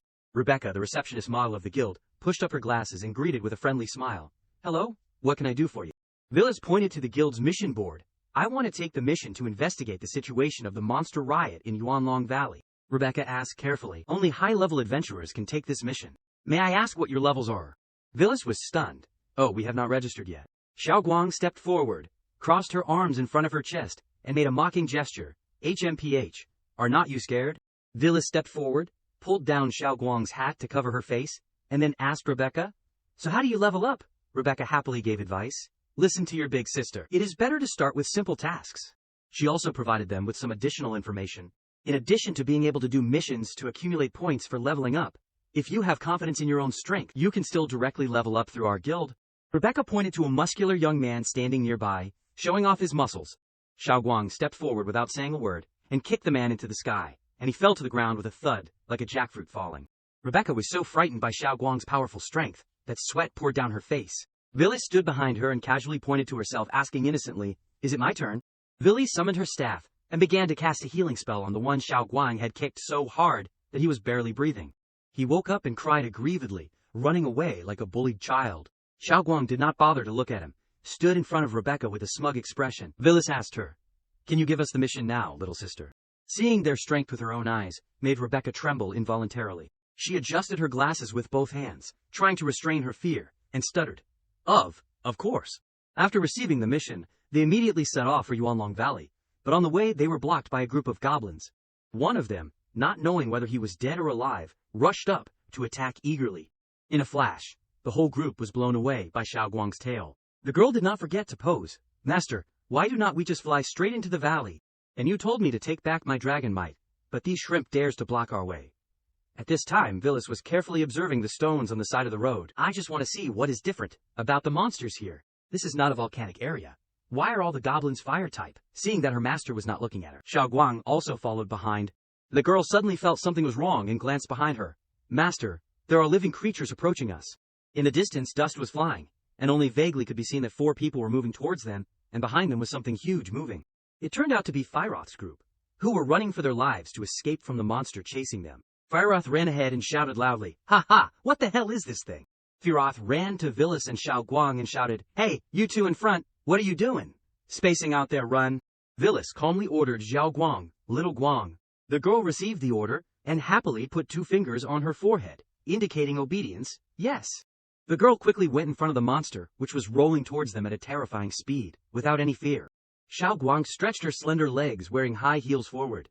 One kick from the girl stopped the rolling monster, and the monster itself widened its eyes in surprise at this terrifying power. Firoth's group widened their eyes and screamed, "Ah!" The monster was also worried and sweating, not knowing what this girl wanted to do with it next. In the next second, a loud explosion rang out, and a beam of light shot straight into the sky, causing the monster to disintegrate into hundreds of pieces. Edwina touched her lips in astonishment, while Firoth lamented loudly, "Oops, what bad luck." Then she forced a smile at Vilis. "If it were not for you, we would have been doomed here." Firoth approached, trying to be friendly. "You two are also here to investigate Yuanlong Valley. We are locals and very familiar with this place. How about I guide you, and we split the reward in half when we turn in the mission?" At this time, Zhao Guang had also returned. Edwina naively exposed Firoth on the spot, causing the girl to freeze. Firoth, did not you say before that you came from somewhere else?" Vilis turned back coldly. "Based on the strength of your group, although it is a bit difficult, it would not be a problem to deal with this monster." Vilis directly exposed Firoth's intention. "You deliberately lured this monster here." Being quickly exposed caused Firoth and Balit to be startled. But not wanting to admit it, the girl continued to cover her mouth and feign surprise. Firoth bowed and acted cute in front of Vilis. "What are you saying, beautiful big sister? We were chased and ran away in panic and just happened to meet you two." Balit also stood behind him, holding his shield and chiming in. Coincidence. Seeing that Firoth stubbornly refused to admit it, Vilis pointed to the girl and revealed the flaw. You should know that the magical traces you gathered are very heavy, and I am too lazy to expose you. Xiao Guang vigilantly stood in front of her master, blocking her, HMPH. In front, Firoth smiled so brightly, but behind her back, she secretly summoned her wand and focused her power. Tusk. Firoth put her hand to her forehead and gave a sinister smile. Just listen to me obediently. Edwina, standing behind, was horrified to witness everything. Firoth tore off her wig and threw it on the ground, sticking out her tongue and sneering, thinking you are great just because you have a little talent. Edwina asked in surprise, Huh, Firoth, you are a boy. Firoth turned back, her smile no longer as cute as before, but instead filled with scheming. That does not matter. They are thieves who specialize in ambushing adventurers. If I do not take action, you will die too. Firoth ordered, attack. The other two companions immediately rushed up with Firoth, surrounding Vilis and Xiao Guang. But they had underestimated Xiao Guang and Vilis. Xiao Guang's face darkened in anger, and she growled, How dare you? Xiao Guang's anger unleashed a large flame, blowing the Firoth group away. Insult. Balit was worried about Firoth and warned loudly, Captain, be careful. But immediately afterwards, Vilis launched a fatal move, sending him to the west without even a chance to speak. Xiao Guang was also surprised by her master's actions. My master. Firoth dropped her wand in fear and fell to the ground. Wait. Vilis took a step forward, causing Firoth to retreat in greater horror, trembling all over, trying to beg for peace. It is all a misunderstanding. How about this? I will guide you, and we will split the reward. 7, 3, no 1, 9, I get 1, you get 9. In the back, Xiao Guang also easily killed the remaining companion. Knowing that she had no chance to fight back, Firoth ignored her pride and knelt down at Vilis' feet, begging, No, I do not need it anymore. I do not need the reward anymore. Vilis was a little soft-hearted. Firoth used her old trick again, hugging Vilis' leg and crying and begging, Beautiful big sister, please spare me this time. But then Firoth was suddenly wrapped around the neck by Xiao Guang's tail, startling her. The tail tightened more and more, to the point where Firoth could not breathe, grabbing Xiao Guang's tail and struggling to break free but could not. Xiao Guang coldly did not care. How could she be lenient to those who dared to threaten her master? Edwina struggled to hold her sword firmly with trembling hands and said, You killed them all. Vilis turned back without any expression. After dealing with Firoth, Xiao Guang threw her away without any pity. Vilis was not scared at all and questioned back, She attacked me, and I fought back, so what? Edwina's legs were shaking so much that it was hard to stand. But she still resolutely believed in her faith, even though she was so scared that her face was pale, and her whole body trembled in waves. But God, the law. Vilis looked at her with cold eyes. We can be considered to have saved you just now. Why do you keep mentioning God and the law? Edwina lowered her face to avoid Vilis' scary eyes, but her heart was still stubbornly clinging to her faith. Even so, it must go through judgment. She mustered all her courage, looked up, and pointed her sword at Vilis. Vilis still stood there proudly, without any fear. Vilis did not bother to pay attention to Edwina, turned her back, and led Xiao Guang to continue the journey. Let us go, little Guang. I do not want to talk about the world with the pure and sweet saintess. This directly caused Edwina to completely collapse. Xiao Guang discovered something and called out, Master? Vilis asked from behind, Did you find something? The two stood in front of the monster's corpse. Xiao Guang said, her feelings. Just as you guessed, Master, I felt the aura of my kind on this monster. Vilis pondered for a long time. Xiao Guang said that her kind could only be dragons of the same level as her. The dragon blood disease has been going on for half a month, and it just so happened that the monster riot occurred in this valley half a month ago. These two things must be related. Today is another beautiful sunny day, and birds are constantly flying in the sky. They continue to set out to find out the truth. The little sister from the guild said that the back of the valley has never been stepped on by humans, which means there is only one possibility. Vilis sat leisurely on her staff, while Xiao Guang flew behind her. This time, the old woman will be very happy. The sun is getting brighter and brighter. Under their feet is a large skeleton of a dragon. The legend of Yanlong City is true. Vilis remembered Xiao Guang's race, and the image of a large and majestic dragon appeared in her mind, surrounded by strong flames. Xiao Guang's race is the Holy Crystal Dragon. In Xuanxi, they belong to one of the 3 major dragon races, with the most noble bloodline. The two slowly landed. Vilis was still thinking. Unexpectedly, her kinsman died deep in this valley. The two approached the dragon skeleton. Vilis looked at the skeleton in front of her and thought, Obviously, we have not encountered any character's power enough to threaten level 100 or above recently. This corpse proves that the dragon race exists in this Xuanxi world. The two silently looked at the skeleton in front of them. What does this have to do with Xuanxi? Vilis suddenly turned to look at Xiao Guang, startling the girl. Hey, master, what is wrong? Vilis carefully asked, No, I mean, how would you feel seeing the bones of your kinsman? Contrary to Villas's worries, Xiao Guang was very calm. So what? This guy died here, which only proves that he was too weak. Then the girl stood up and posed. The survival principle of our dragon race is the strong are respected. Villas asked further. That is good. What if I die? Xiao Guang, who was enthusiastically posing just now had tears in her eyes, her mouth twisted, and she cried very sadly. Hoo-hoo. Villas was quite surprised by Xiao Guang's reaction. I am just giving an example. But Xiao Guang cried louder and louder. Villas helplessly could only stroke her head and coax her. I am sorry, it is my fault, so do not cry anymore. In her mind, she continued to think about the lost dragon. Originally, I thought it was a living dragon who wanted to create relatives for itself, so it went to spread the dragon blood disease. But looking at this ancient corpse, it must be at least hundreds of years old. Villas hugged Xiao Guang's head and leaned it against her body. Could the death be caused by humans? Villas could not understand it, scratched her head, and sighed. Ha! Our specialty is not detective work, to clarify the matter.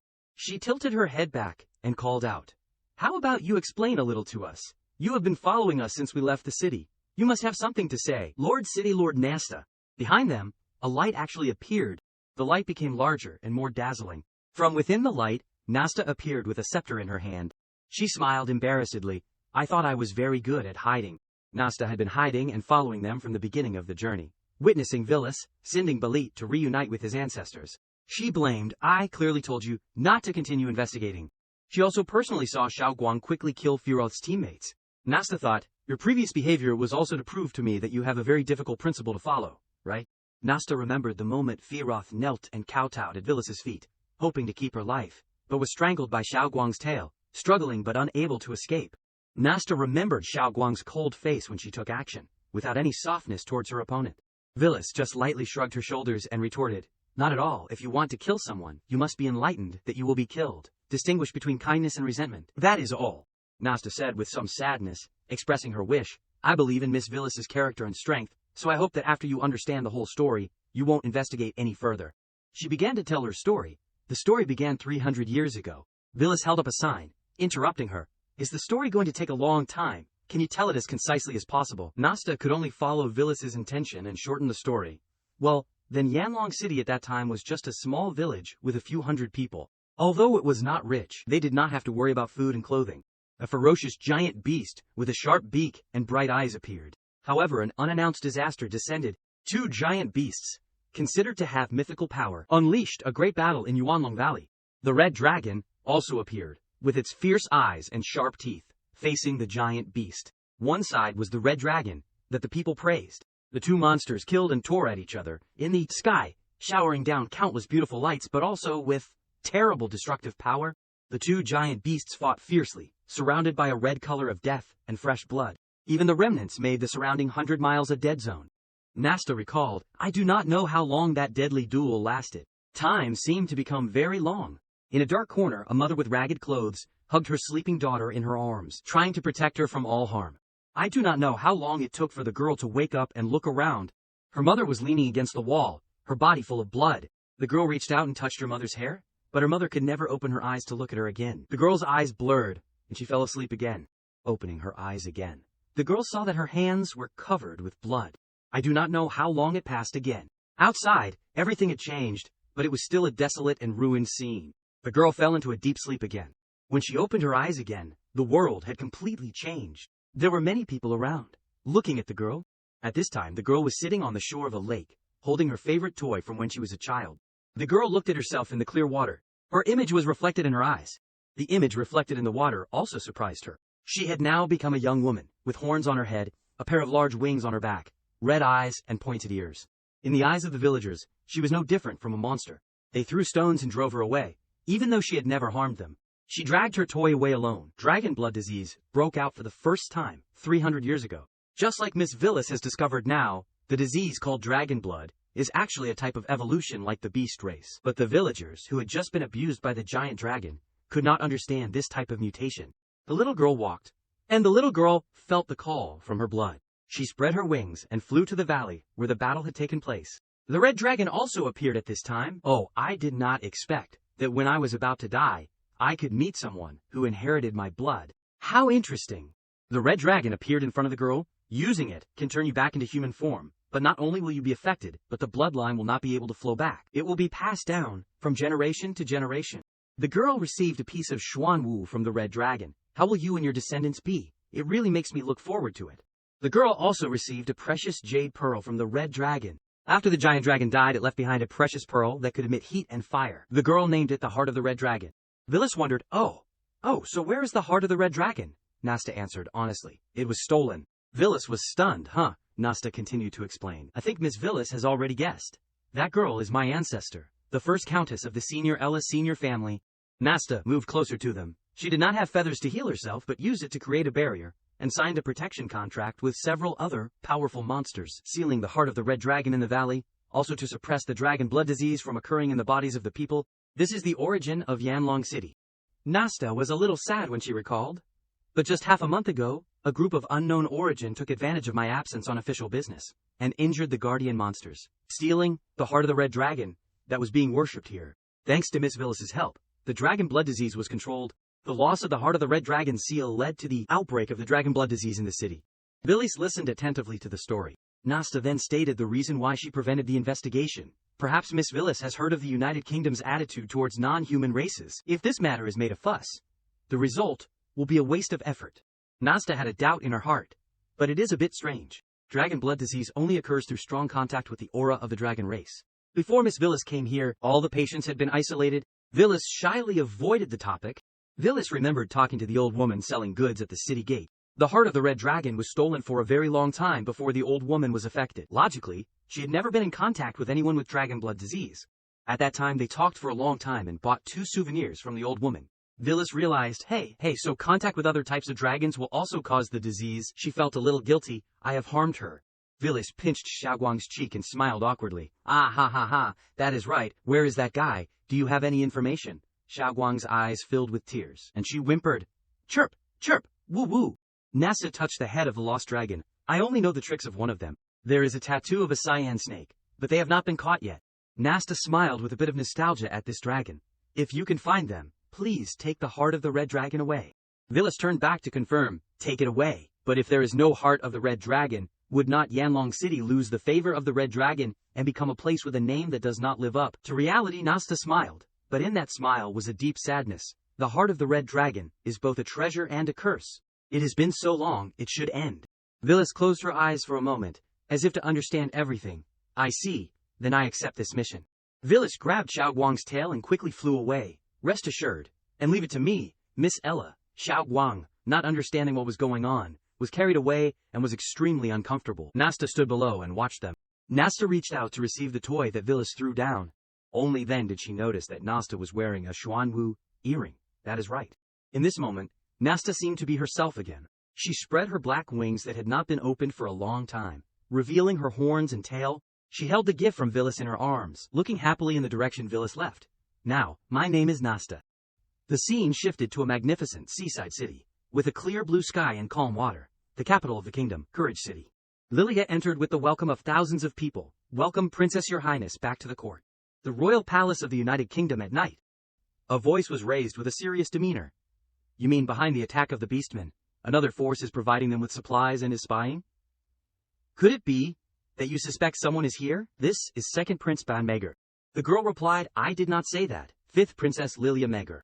Their story made the third person leave, blandly saying, I am leaving now. This is third Prince Patrick Megar, called after, by DeWitt. Then he continued to ask, Lilia, do you have any other clues? This is fourth Prince Davida Megar. I believe none of us would do this. It must be someone else, Lilia explained with a bit of disappointment. No clues. The other party is very well hidden. Hearing this, he could not help but be disappointed. Is that so? Swift footsteps ran over, and Mona jumped into Lilia's arms, calling out excitedly, Sister Lilia, she replied softly. Mona. Mona excitedly spoke again. Welcome back, sister. The girl continued to ask excitedly. I heard that sister single-handedly made those nasty beastmen run away. Right? Is that right, sister? Lilia explained while stroking her sister's head. How could that be? They are exaggerating too much. Mona changed the question almost immediately. Then did you meet anyone? Sixth Princess Mona Megar. The girl's clear voice rang out. Did it feel like meeting someone you like in a book? Lilia's expression immediately became shy. No, I did not, Mona. What strange books are you reading? Night fell as Lilia was fast asleep. A sound woke her up. Who is it? The person who appeared was Hua. Long time no see, Lilia exclaimed in surprise. Sister Hua? Hua smiled and replied, "You were able to sense me. It seems you have improved very quickly." Hearing this, she curiously asked, "Why did you leave without saying goodbye last time? I was so worried." She jumped in and explained, "I had some things to deal with. It is finally over now." Hua suddenly said loudly, "I'm sorry." Lilia asked in confusion when she saw her kneeling in front of her. "Sister Hua, what are you doing?" Hua then began to explain, her expression very sad.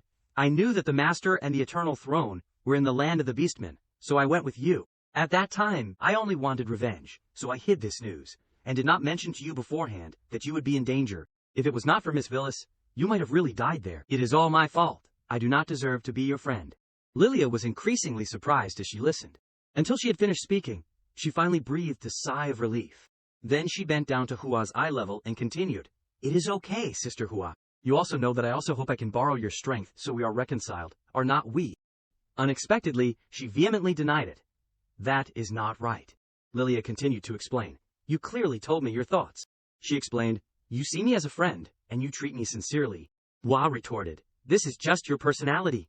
She blushed and admitted, "It is also what I like about you. If you do not punish me, I will never be able to forget it in this lifetime." Lilia was satisfied with the answer. "Okay, Sister Hua, look up." Then she affectionately flicked Hua's forehead. After finishing, she slumped down on the bed before speaking, "Okay, this is the punishment for you not telling me the truth. But there won't be a next time. You have to serve me well in the future." Lilia's tolerant attitude touched Hua. Lilia. Suddenly, she changed the subject. "Speaking of Miss Villas, I wonder where those two are now," Hua suggested from the side. "Lilia, why do not you ask Miss Villas for help? If we have Miss Villas, perhaps the throne will—" Before the words could be finished, Lilia interrupted her. She smiled and explained, "We can't rely on Miss Villas for everything." Then she added, "They must be on a thrilling adventure. How can I bother them?"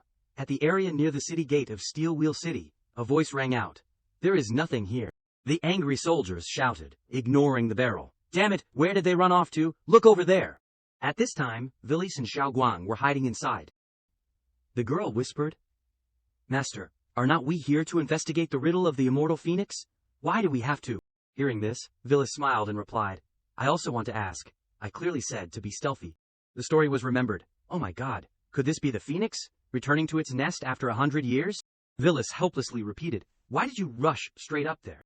Xiaoguang curiously asked back, "Didn't you want to find the phoenix, Master? Such a good opportunity. I just need to catch it, and it will be fine." Villis explained lazily. "The result was that it was just a normal monster, and your dragon might made everyone run away everywhere, and caused the soldiers here to hunt us down." The barrel they were hiding in was suddenly lifted up. The person exclaimed, "Huh, why is it so heavy, boss? The transportation of the goods is done." Not far away, an exchange was taking place. "Leave quickly if you want to go." The person quickly replied, got it, thank you, sir." Villis watched the bird in the sky, muttering with a puzzled expression, "Isn't this the monster that Xiao Guang scared? I have a feeling it is rushing towards us. What is wrong with its head?" Xiao Guang smiled and explained, "I remember now. This type of low IQ monster will go bald if it encounters too much pressure." She added, as the bird continued to fly, "Then, regardless of strength or weakness, it will attack the person who is causing it pressure." This information surprised her, huh? Juanette looked up at the sky in surprise. "A level 3 monster? If that is the case, we are all going to die, you guys. Take the goods, and lead Lord Xavier away first. Leave this to me." Xavier wiped away tears as he left, replying, "Farewell, Captain Onette. Damn it, we won't forget your sacrifice. Leave your heir to me to raise." Hearing this, Juanette replied uncomfortably, "Hey, why are you so sure I am going to die? Besides, I am still a virgin. What wife do I have?" He rushed up and shouted, "You have to give me a raise when I come back. Die, you stinky bird." Unexpectedly, in just a few seconds, Onette was defeated. The driver laughed. "Allo, I did not expect you would not be able to hold it for long." He replied angrily, "Shut your mouth, you brat." His vision was blurry, but he could still see the huge hole that Xiao Guang left in the bird's body. Juanette watched with admiration. At this time, Villis spoke up, "Hey, are you okay?" At the same time, Xavier's trade group was traveling on a carriage. Villis sat in the car, sighing. "How boring. So the immortal phoenix is fake." Xavier excitedly explained from the opposite side, "That is right. Outside of Steel Wheel City, there are rumors about the legendary phoenix, which is to attract tourists like you, Miss. In fact, it is a monster bird with fiery red feathers from the Far East." He continued to explain, "Every once in a while, they release them on purpose for others to see. It is said that there are people who specialize in this." She asked, curiously, "Does the other world also have a tourism industry?" No wonder the soldiers were so anxious. Xavier paused at this question. "What? but Villas dismissed it. Nothing. Juanette had been eavesdropping for a long time, before finally deciding to lean in. The thing is, Miss Villas, Unexpectedly, he met Xiao Guang's bullet-like gaze. He turned away dejectedly, while listening to the laughter of his teammates. Xavier continued to chat with the two girls. But where are you two young ladies planning to go? Our trade association wants to return to Courage City. It would be great if it is on the way. After all, you are our lifesavers. Seizing the opportunity, Villas immediately asked him, have you ever heard of the Land of the Forgotten? The title hurt Xavier a little. Uncle, I'm not even 30 yet. But he quickly regained his composure. Wait, what did you just say? The Land of the Forgotten. The Land of the Forgotten. Hundreds of years ago, it had another name, Glorious City. It used to be a prosperous and flourishing city. Although it was not as good as the current royal capital, Courage City, the population reached hundreds of thousands. However, in one night, all the living beings in the city evaporated, becoming a dead city. Those who went to investigate also never returned, becoming wandering evil spirits in the city. Even the United Kingdom could only abandon this area. Thus, the former Glorious City became the Land of the Forgotten. Villas and Xiao Guang got out of the car. Xavier said from behind, going south from here for half a day will take you to the area of the Land of the Forgotten. He curiously asked again, Miss, do you really want to go? Villas only replied briefly, don't worry, uncle. Juanette shyly added, am I, Miss Villas, the Land of the Forgotten is very dangerous. Let me guide you to. His attitude angered Xavier. Hey, you are my guard. Villas froze without answering. However, the next words she uttered were extremely deadly.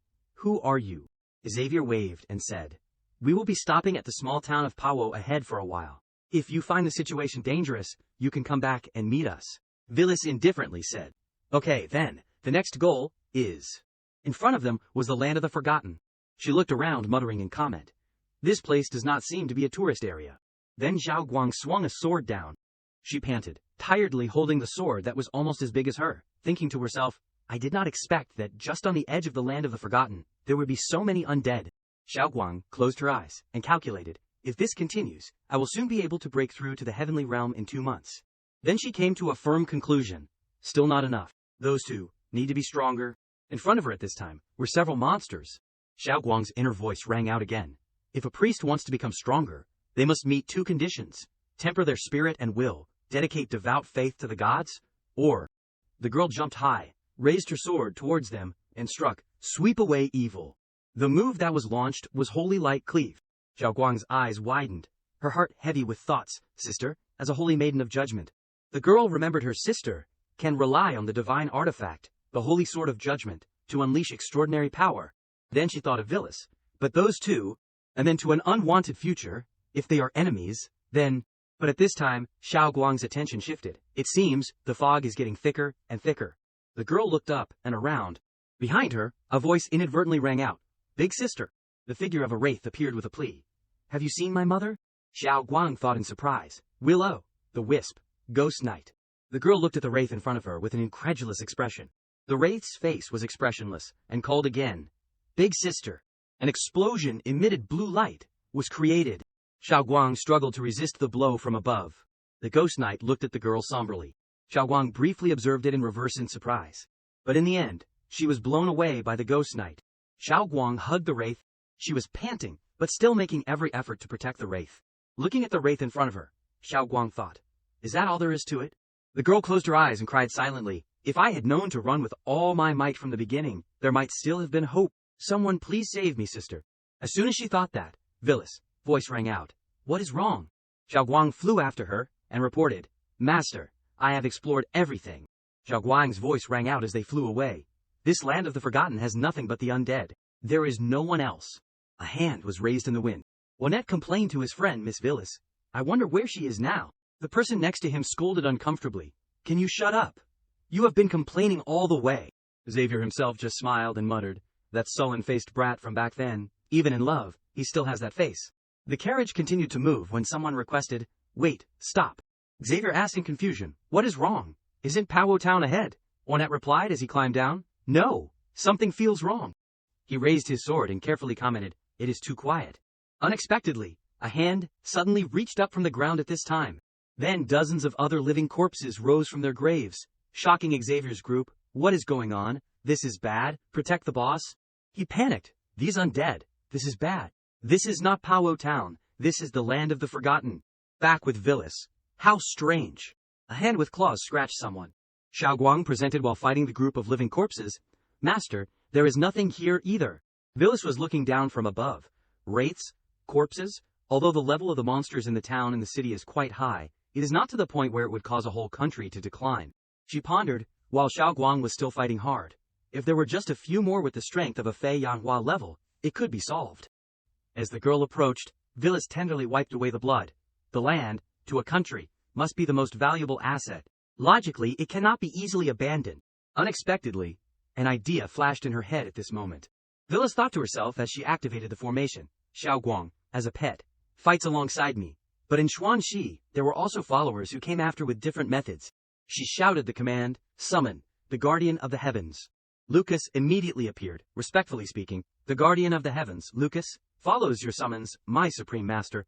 Vilis looked at her and secretly commented, "As expected, Lucas is like Xiaoguang. Summoned followers also have their own consciousness." Wait, the Guardian of the Heavens, is this a setting of Xuanxi? At this time she continued to speculate.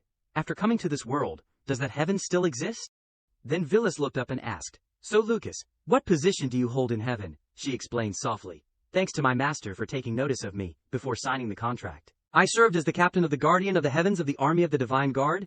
These words made her think. Contract, Army of the Divine Guard. I remember, these were all settings, but who would bother to study these settings in depth? The contract, and Xiaoguang's pet contract, seemed different. The time limit for Lucas's summons was limited, and not only players could learn this skill, and not every player would have a Legion commander. Lucas was slightly confused. When she saw Vilis was silent. "My master." She was anxious. "Are you not feeling well? Do you need me to treat you?" Vilis thought to herself at this moment. "I just keep finding more and more questions." Finally, she sighed and concluded, "Never mind. I won't think so much." Thinking this, Vilis looked at Lucas and asked, "Lucas, you must be quite familiar with the aura of undead creatures. I think this city is a bit strange. Can you sense where the uncomfortable nuclear energy is?" She seriously presented. "In terms of perceiving undead creatures, perhaps I am not 1,000th as good as my master. But if we are talking about intuition, then she gave directions. Perhaps it is here." They headed to a mysterious place. Vilis stepped cautiously. In an instant she stopped in front of a mirror and reached out her hand. Seeing her own reflection in the mirror, Vilis was puzzled. She leaned in closer. Then she replied meaningfully, "I found you." The figure in the mirror disappeared in a flash. Vilis regretfully called out, "It ran away." Xiaoguang then exclaimed, "So it was here." No wonder Master Lucas was no less surprised. This power law. Xiaoguang leaned close to the mirror and sniffed. She pinched her nose and commented disgustedly, "It stinks. It is the smell of a shoddy counterfeit rule of inversion." At this time, Vilis muttered again. "Again, it is a rule. I remember the fox spirit before also used some kind of rule of death." She smiled evilly and continued, "Which means, this side can't see you, right?" Then she gently touched the mirror as she decided, "Then I can only come uninvited." It immediately shattered, pulling the three of them inside. This place was the world inside the mirror. Greeting them were ghosts and bones. Vilis looked around, muttering in comment, "Now it has the appearance of a mid-level dungeon." Lucas quickly stepped forward while saying, "My master, leave this to me." Vilis did not waste any more time and left with Xiaoguang. "Good luck. I am going to say hello." She raised her hand to greet. "Long time no see." The person in front of her growled furiously. This attitude made Xiaoguang uncomfortable. "Hey, just because you think you are an acquaintance of my master, you can offend her," Vilis only reminded softly from behind. "Don't kill her. Haven't you met her before?" Hearing this, Xiaoguang asked curiously, "Huh, who is it?" She reminded, slightly annoyed. You have to remember other things a little." The girl had her head stroked by Vilis and excitedly replied, "Anyway, nothing is as important as master." Her gaze then turned to that person. "But you have changed your view of the world a bit." Edwina's eyes were dull. The stuffed animal in her hand emitted a strange blue light. She seemed to be holding a wraith in her arms, looking at the opposite side with anger. The teachings echoed again, as a glorious holy night, accompanied by a painful past. Not only must we strive to bravely kill the enemy for the gods, but also. Edwina guarded vigilantly, holding the wraith, protect the innocent people. She had been thinking, but why are there such creatures here? In front of Edwina at that time was a powerful creature, beyond transcendence, no, even compared to the power that Sister unleashes. Her body trembled involuntarily. No, it can't be. Xiaoguang and Vilis's appearance in Edwina's eyes at this time, they are discussing with each other. It seems she is in a hallucination. And not completely wraithified. Gotta go easy on her.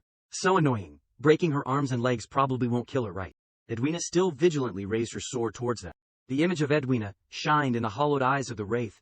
The little girl ran off while she called out, "Hey, it is dangerous here. Do not run around." Villas laughed dryly as she commented, "Interesting. Originally I thought the thing attached to her body was the reason she was wraithified." She looked at that scene and lazily concluded, "It seems that is not quite the case." Then she curiously asked Xiao Guang, "But what do we look like in her eyes? Why is she so scared?" The girl crossed her arms and sulked. "It is definitely because she does not have taste." Edwina ran hard after the wraith. "Wait, it is dangerous here. Do not run around." Her hand reached out towards the light. Unexpectedly, what awaited on the other side was a cliff. A piercing scream rang out immediately. Edwina scratched her head, muttering as she landed, "Ouch, ouch, ouch. I am still not dead." She frowned and looked around. That girl! At this time, a flash of red invaded Edwina's eyes. Her eyes became terrified, and stammering voices followed. "My head, it hurts so much." In an instant, it felt like everything around was shattering. Edwina exclaimed in a start, I am where," she constantly asked herself. "Before, I had." Patched up pieces of memory appeared. "No, I am." Leading to a conclusion, a holy night. She seemed lost amidst several strange streams of black. I am not a wraith." Edwina's hand, holding her weapon, tightened. "I have to stop this, otherwise." Her eyes widened in terror. As Villas's gentle voice rang out, "You did very well. As for the rest, leave it to me." Following that, the black things were continuously cut in half. The cuts that were launched were very decisive. Bright red liquid splattered. The black tentacles kept coming back to life. Xiao Guang said uncomfortably, "That troublesome rule of inversion." Villas herself was thinking. Rule of inversion, reversing damage into healing, turning heaviness into ascension, turning the soon-to-be-born into a wraith. It seems the cause of everything is this. She continued to ponder as she reached out her hand. Plus the fact that it can control the core of the world in the mirror, it has almost become an invincible person. An order was given, "Lucas, little Jiang, retreat."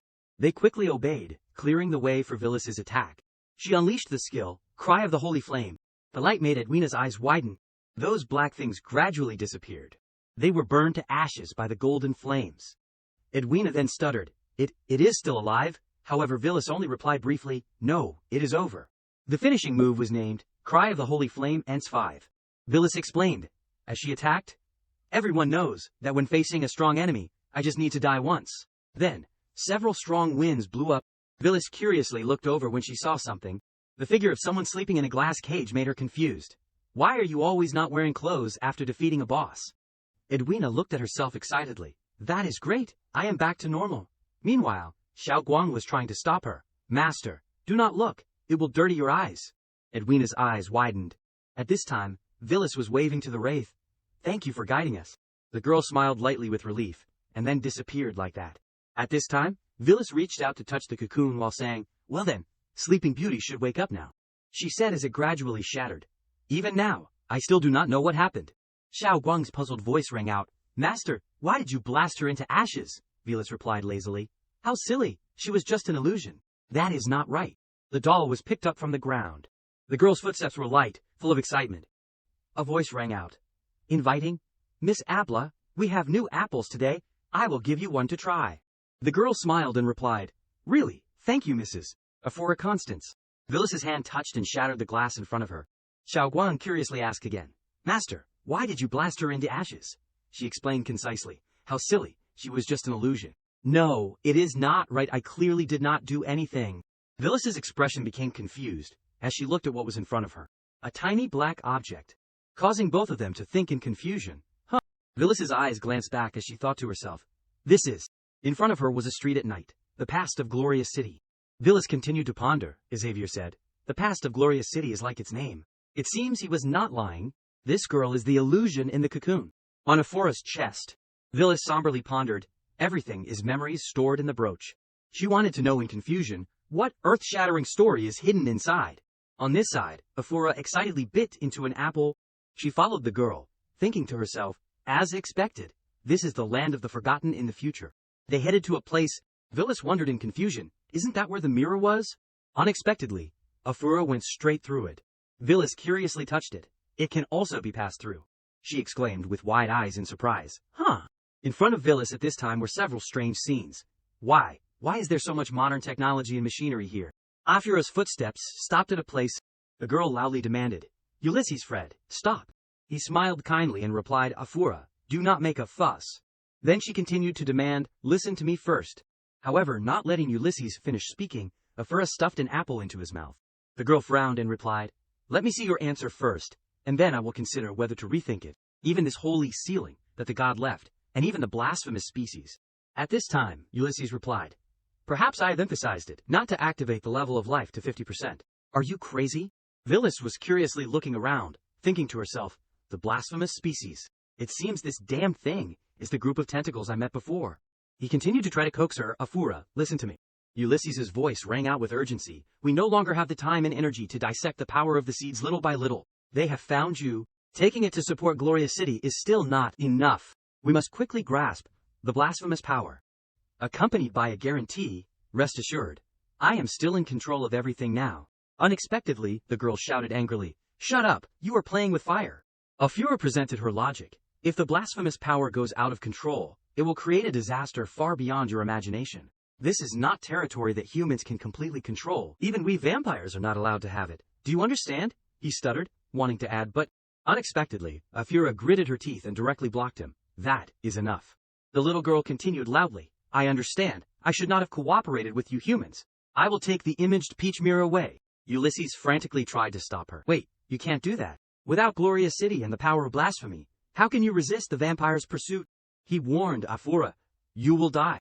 But at this moment, both of them suddenly froze. Afura's eyes widened as she murmured, how is that possible? How did they find us so quickly? Ulysses slowly explained. I told you, they have already found you. We have no way out. He proposed, but received a painful slap in return. We have to borrow the power of blasphemy to fight against the 6 princes. Afura angrily warned, her eyes already brimming with tears. Ulysses, remember this, never fantasize about defiling the power of the gods with artifacts. It will only bring disaster to everyone. At this moment, Ulysses only covered his face and replied gloomily, I will let you know, I am the one who is right. Only I can protect you. After saying that, he pressed a button, an action that surprised Afura. At this moment, Villas silently commented, this is because the power is too vast, causing the memories of the clasp to malfunction. Ulysses' trembling voice rang out, Why are you so stupid? Clearly, I should be the one to bear it. I was the one who activated the power of blasphemy. I should suffer the consequences. He held Afura's syrup-dripping body in his arms. Without you, everything I do is meaningless. And then he muttered despairingly, I won't let you die. Ulysses said to himself, even if I betray the responsibilities of my family, betray Glorious City, betray humanity, even if I am condemned by thousands, sacrifice countless lives, I will, definitely, make you live again. Several streams of red power began to appear, gradually encroaching on his face, finally completely taking over Ulysses. Villas' hand clenched into a fist in anger. Outside the illusion, Edwina asked curiously, Miss Lucas, you are a holy knight, right? Lucas replied politely. Miss, are you feeling unwell anywhere? The radiant girl continued. No, I think you look very holy. At this moment Xiao Guang interjected. Wait, I remember now, you are the one who ambushed us, right? Hearing this, Edwina asked in confusion. No, I did not ambush you at first. Speaking of that day, I understand everything now. She recounted, with a very serious expression. Although it was wrong of them to ambush you, if you are already so strong, then you should capture them and judge them according to the law. Hearing this, Xiao Guang asked curiously, what are you talking about? Edwina's eyes sparkled as she continued to explain her reasoning. As a true holy knight, what do you think, Miss Lucas? Being strong does not mean you can disregard the rules. The more power you have, the more you must abide by the rules, so that everyone can live equally and happily. At this moment, it was Villas who spoke. The people who benefit the most from the rules are those who do not need to abide by the rules. But that does not mean abiding by the rules is justice. It is the rule maker who defines justice. Lucas agreed with her. That is right. What my master says is justice, and what my master does is truth. They listened silently as Villas continued to present. Those who hold power, because they want to benefit themselves, have caused hundreds of thousands of people to die. What is right, what is wrong, is clearly a very simple thing. Edwina asked in confusion, hesitating. What do you mean? She looked down, questioning in a cold voice. After all, I have saved you twice, but now I want to take your life. Am I ultimately a righteous person or an evil one? Villas' attitude and words made Edwina turn pale. But Villas suddenly requested, Xiao Guang, destroy this place. The little girl obediently complied, yes, leave it to me. But she paused and asked, destroy, here, how much do I destroy? Villas said lightly, everything. The little girl paused slightly, looking surprised. But she quickly agreed excitedly, okay then. Outside, Xavier's trading company was still in chaos. Where is the exit? Save me, Mom, I want to go home. Juanette saw the light and muttered, have I gone to heaven? Before him now was the appearance of Lucas. Are you an angel? She smiled and said, please rest assured, you are not dead. But now, it is best to close your eyes. Then came the appearance of Xiaoguang. A red line was drawn across the sky. In an instant, the entire sky was dyed red. When it disappeared, it left behind white smoke and a clear blue sky. Juanette cheerfully said, Miss Villas, this is spring water flowing from the mountains. It is very sweet. Would you like to try it? Villas replied, thank you, Ultraman. Hearing this, he became even more excited. How did you know? My nickname is Ultraman, haha, Miss Villas. I will go ahead to scout. Leave it to me. Hearing those flowery words, the guy next to him thought, I bet in a few days, Big Brother Onett will lose all shame. The boy beside him continued, my family has a special word for this kind of person, a bootlicker. At this moment, Xavier spoke. Ahead is the Oquenda Valley, and after crossing it is Nox, which means entering Courage City. Villas in the carriage immediately hummed in agreement. Then she suddenly asked curiously, Xiaoguang, why are you so quiet today? Xiaoguang replied coquettishly, Xiaoguang is quite stupid, but Xiaoguang knows that Master is not happy, so Xiaoguang does not want to bother Master. But why does Master have so much trouble? Villas said gently. That is, one day before, when Villas appeared and reached out to save these people, she gently said, you are safe now, so I will. Before she could finish speaking, Xavier sobbed and said, I am going to die. I am really going to die. Please protect this humble one, a little bit, and all the profits from this trip of our trade association will be yours. Villas was recounting, when suddenly a voice rang out from outside. What do you mean? It was Nicholas, wrapped in a scarf. She thought I already said. The terrain here is very complicated. If you wander around, you will definitely get lost. Juanette replied, so we have to give you money to lead the way. Xavier also spoke. Sisters, we have traveled this road many times. I know it very well. Nicholas sneered. Kid, at least you have been traveling here for a month, right? But have you ever heard of the prayer spirit of the Aquan Valley? Xavier laughed loudly. Haha, those are all unreliable legends. Then suddenly he doubted himself. Legends. Are legends really legends? Nicholas quickly continued. That is right. According to legend, only honest and destined people can meet the prayer spirit. The prayer spirit can fulfill any wish. A month ago, it was transformed into a huge maze by them. I also spent a lot of effort to be able to figure out the path along the exit. Xavier suddenly asked, you mean someone has seen the prayer spirit? She nodded. Huh? He continued. No need for money, no need for power. Just choose the wish to transform the valley into a maze. Nicholas immediately replied, that is right. Having obtained the information, Xavier continued to drive forward. Thank you for your honest words. I will be careful.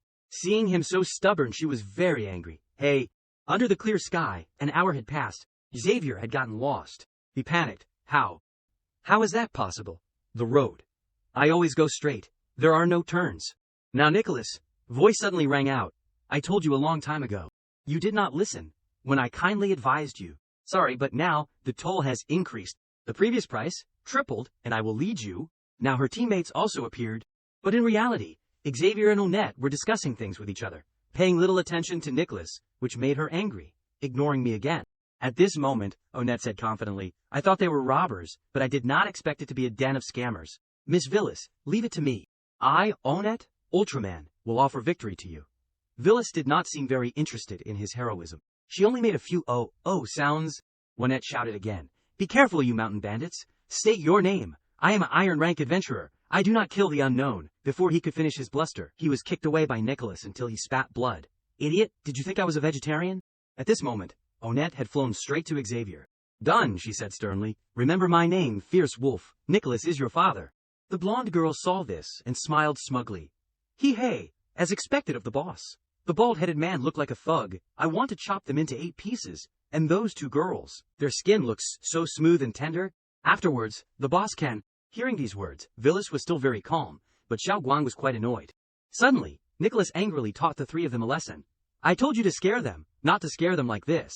Don't forget, we rob money, not beauty, and even less kill people. But these 2 girls are really pretty. Obediently listen to what I say, and I won't charge you any money. In an instant, all 4 of them had been given a thorough beating, with their hands tied. Xiaoguang was satisfied, and even huffed to intimidate them. Villas said gently.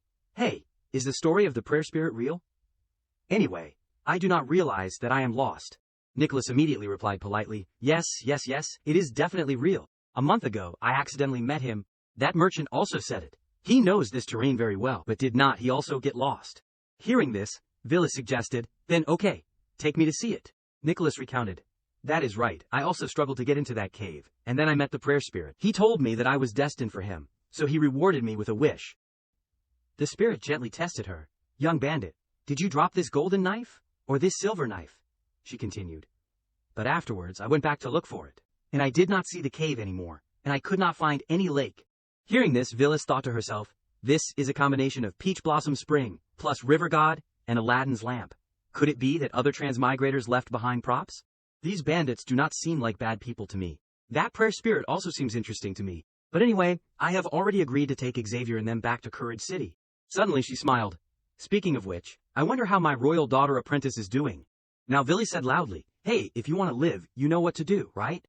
Nicholas replied readily, you can do whatever you want. Kill me, or chop me. Suddenly, Villas' eyes lit up. She said, take it off. Nicholas was immediately stunned and said loudly. A moment later, cat ears had been attached to Nicholas' head. She was a little shy, damn it, The dress that Nicholas was wearing was also very bold. Being in a completely different appearance made her quite embarrassed. Am I, milady?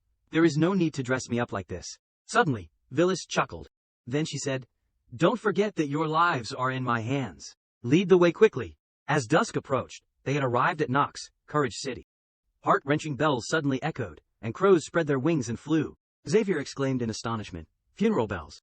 At this moment, the bells continued to ring without stopping.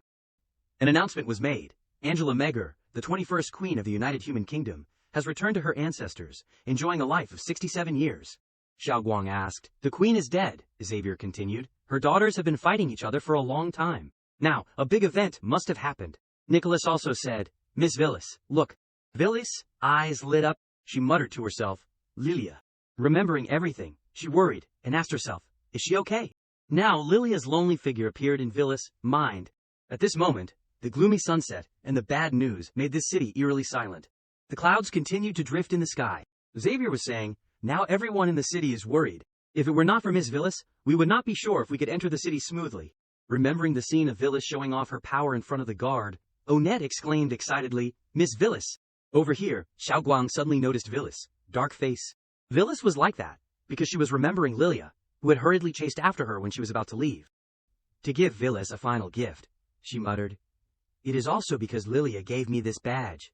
Suddenly, she realized, it seems like there are mice staring at us. She said, stop the carriage. Xavier was confused. Miss Villas, we have not arrived at my trade association yet. She immediately said, I have some things to deal with. Farewell here. If you need anything in the future, just look for us. Over here, Nicholas suddenly said, Big bro, what are we going to do next? Are you going to hand me over to the soldiers? Villas was confused. Why do you keep changing how you address me every now and then? Then she said, didn't you say you wanted to give me some heavenly level something? Haven't you noticed that we are being followed? In the distance, Onette suddenly shouted. Miss Villas, we must meet again. Villas continued, I did not bring you along just for a stroll. If you want to live, you have to prove your worth to me. Hearing this, Nicholas blankly exclaimed. At this moment, an assassin suddenly jumped out from above, aiming straight at her, and immediately swung his sword down. But Nicholas easily caught the attack, and smiled brightly. Boss should have said so earlier. I am not good at dealing with thieves and dog catchers. But as for killing people, we are super professional. At this moment, Nicholas' teammates also quickly rushed up to attack the assassins. The two sides began to exchange moves. Poke, aim for the eyes, hit them hard. The assassins were beaten to a pulp. Damn it, where did these mad dogs come from? Nicholas was still frantically attacking. Die, dare to aim at our big sister. Then prepare to pay with your life. Villas stood on the side watching, her face blank. Nicholas was still displaying her savage appearance. The strong must cruelly humiliate the weak. Witnessing this scene, Villas said, I think if these guys stay for too long, there will be unpleasant rumors. At this moment, an assassin suddenly launched a flying sword. Die, you bastards! Because she was ambushed, Nicholas could not defend in time. Just when she thought she was going to get hit, another attack appeared, shattering the flying sword. Nicholas' eyes widened, utterly shocked. At this moment, a stream of air suddenly appeared before her eyes. It was Plaka, who sarcastically said, Your Highness Villas, are these the human slaves you just acquired? they are too weak, I think. Seeing Plaka, Nicholas was very surprised. Beast? A beast man? When did he approach me? Suddenly, he said again, small fry, small fry. It seems that only we are your Highness Villis, most capable subordinates, right? Xiao Guang's expression was not very happy. At this moment, Villis spoke. All right, how's the job I gave you going? Plaka happily replied. Oh, right, this little mouse has not seen Milady for too long. I was momentarily emotional, hee.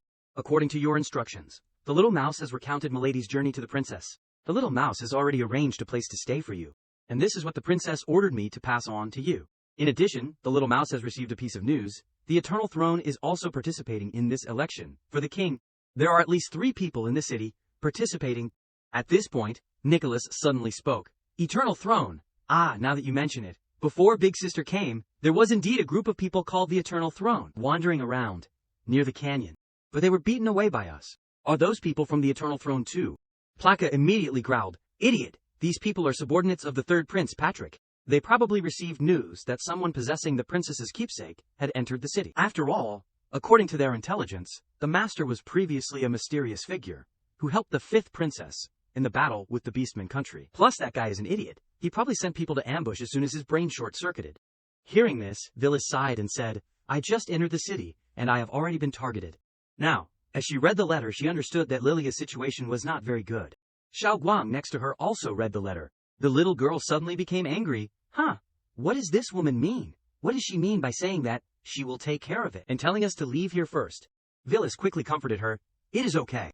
At least I know that nothing has happened to her yet. Xiao Guang still felt frustrated. Really, Master has done so many things for her, and she is so ungrateful. Let us just ignore her, blah. In contrast to the little girl's noise, Villis looked up at the sky in contemplation. The sky had darkened, and night was enveloping the magnificent castle. In a large bathtub, Lilia was soaking, enjoying the warm water. She said to herself, they must have left, right? No, it is because I chose it myself. I should. At this moment, a noise suddenly rang out, startling Lilia. Then she exclaimed in surprise at this very special presence. It was Villis, but she was wearing a mask, and stammered, Good evening, I am an assassin. Lilia still had not recognized her, and instinctively grabbed a sword and rushed forward. Villis gently pushed the sword away, and gently touched Lilia's cheek. Now, she vaguely recognized her, Sister Villis. Outside, Hua suddenly appeared. Thinking it was an enemy, she immediately entered combat mode. Lilia ducked down. An arrow quickly flew over. Villis immediately caught it. She said, This scene is so familiar. This is the 2nd time you have shot an arrow at me, Miss Hua, but why do not you recognize me? Now, Villis had taken off her mask, and softly said, Mask blocks recognition, huh? Before she could finish speaking, Lilia excitedly rushed over, in her naked form. At this moment, Villis had stepped into the bathtub with Lilia. Lilia softly said, So amazing. Looking at Villis' relaxed expression, she continued to say, I really admire you, Sister Villis. Hair is so soft. Now Hua also happily jumped into the bathtub. Then she said, Was the explosion half a month ago caused by Miss Villis' group? We guessed it early on, and because of this the others have been in a panic for a long time. Hey, I heard that they are also wasting their efforts investigating the land of oblivion that has turned into ruins. Lilia continued, That is great. If possible, I would also like to go exploring with Sister Villis. Hearing this, Villis said, Exploring is not a fun thing. But if you want to, you can go anytime. For example, before she could finish speaking, Hua interrupted. Really, Miss Villis? Can you really? Lilia saw the excessive excitement and shouted, Sister Hua. Then she gently said, Sister Villis, do you remember the first time we met? Villis immediately replied, Yes. At that time, Hua also shot an arrow at me. Lilia continued, At that time, I was almost ready to accept my fate. If something unexpected happened, I would definitely die easily on the battlefield, right? But I did not want to die, so I could only reach out and grab every life-saving straw. It seems that now, meeting Sister Villis is the greatest luck of my life. But not this time, Lilia sadly thought. Can someone who only knows how to rely on the power of others really bear the weight of the people or a country? Now the person that the whole country is clamoring about is Pa, my second elder brother. Although I suspect that it is he who colluded with the Beastmen, I cannot deny that his ability is very strong. The Beastman country, and us, our countries, do not interfere with each other. But he was able to successfully cooperate with the other side, while I only gained a little voice through the Beastman country battle. In reality, this is entirely Sister Villis' achievement. As soon as she finished speaking, she had also braided Villis' hair. Villis turned her head slightly, her voice full of calmness.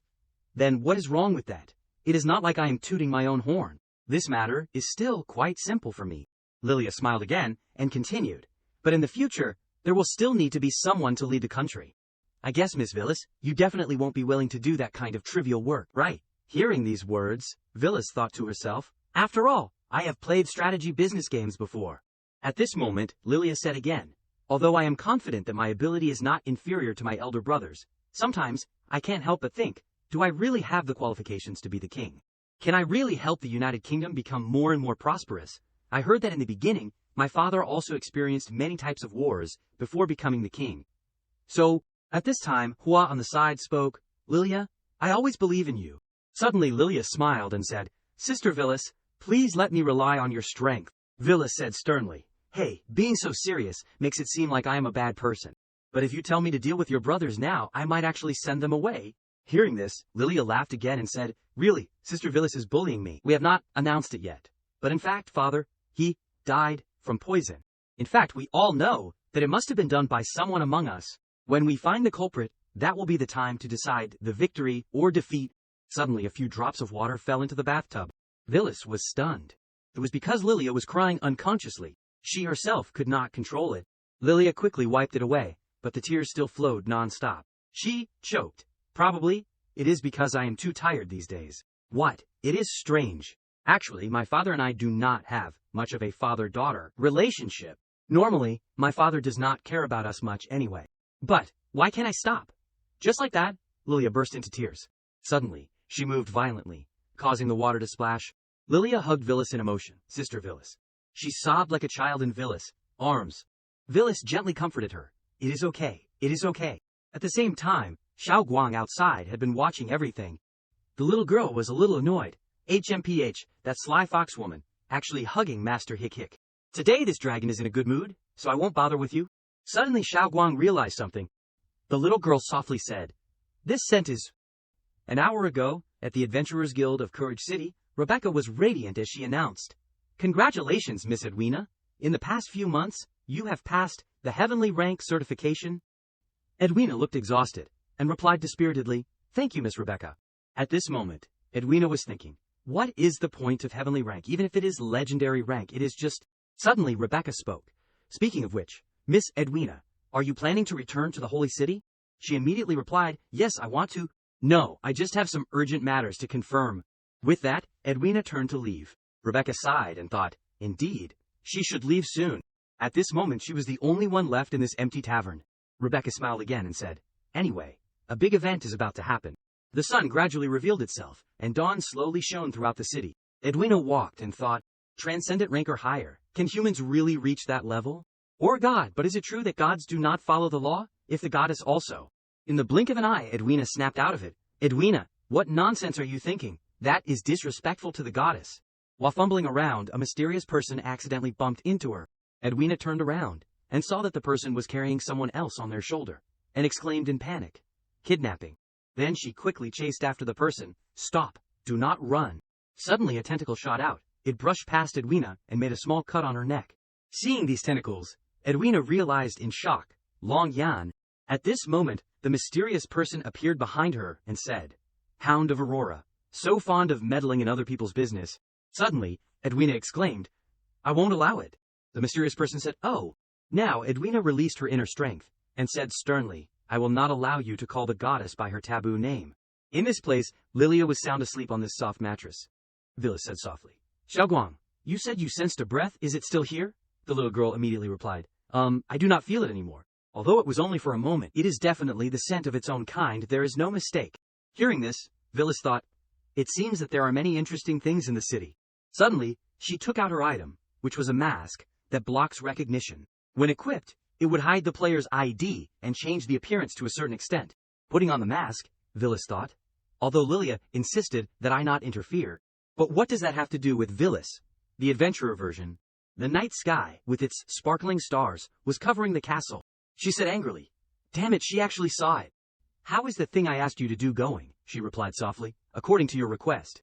I put that drug into the teacup that Her Highness Mona often drinks. It has been 7 days, and I have seen Her Highness drink it. The thing you promised me. You won't go back on your word, right, my family? And also help me stay young forever. She said confidently, "Don't worry.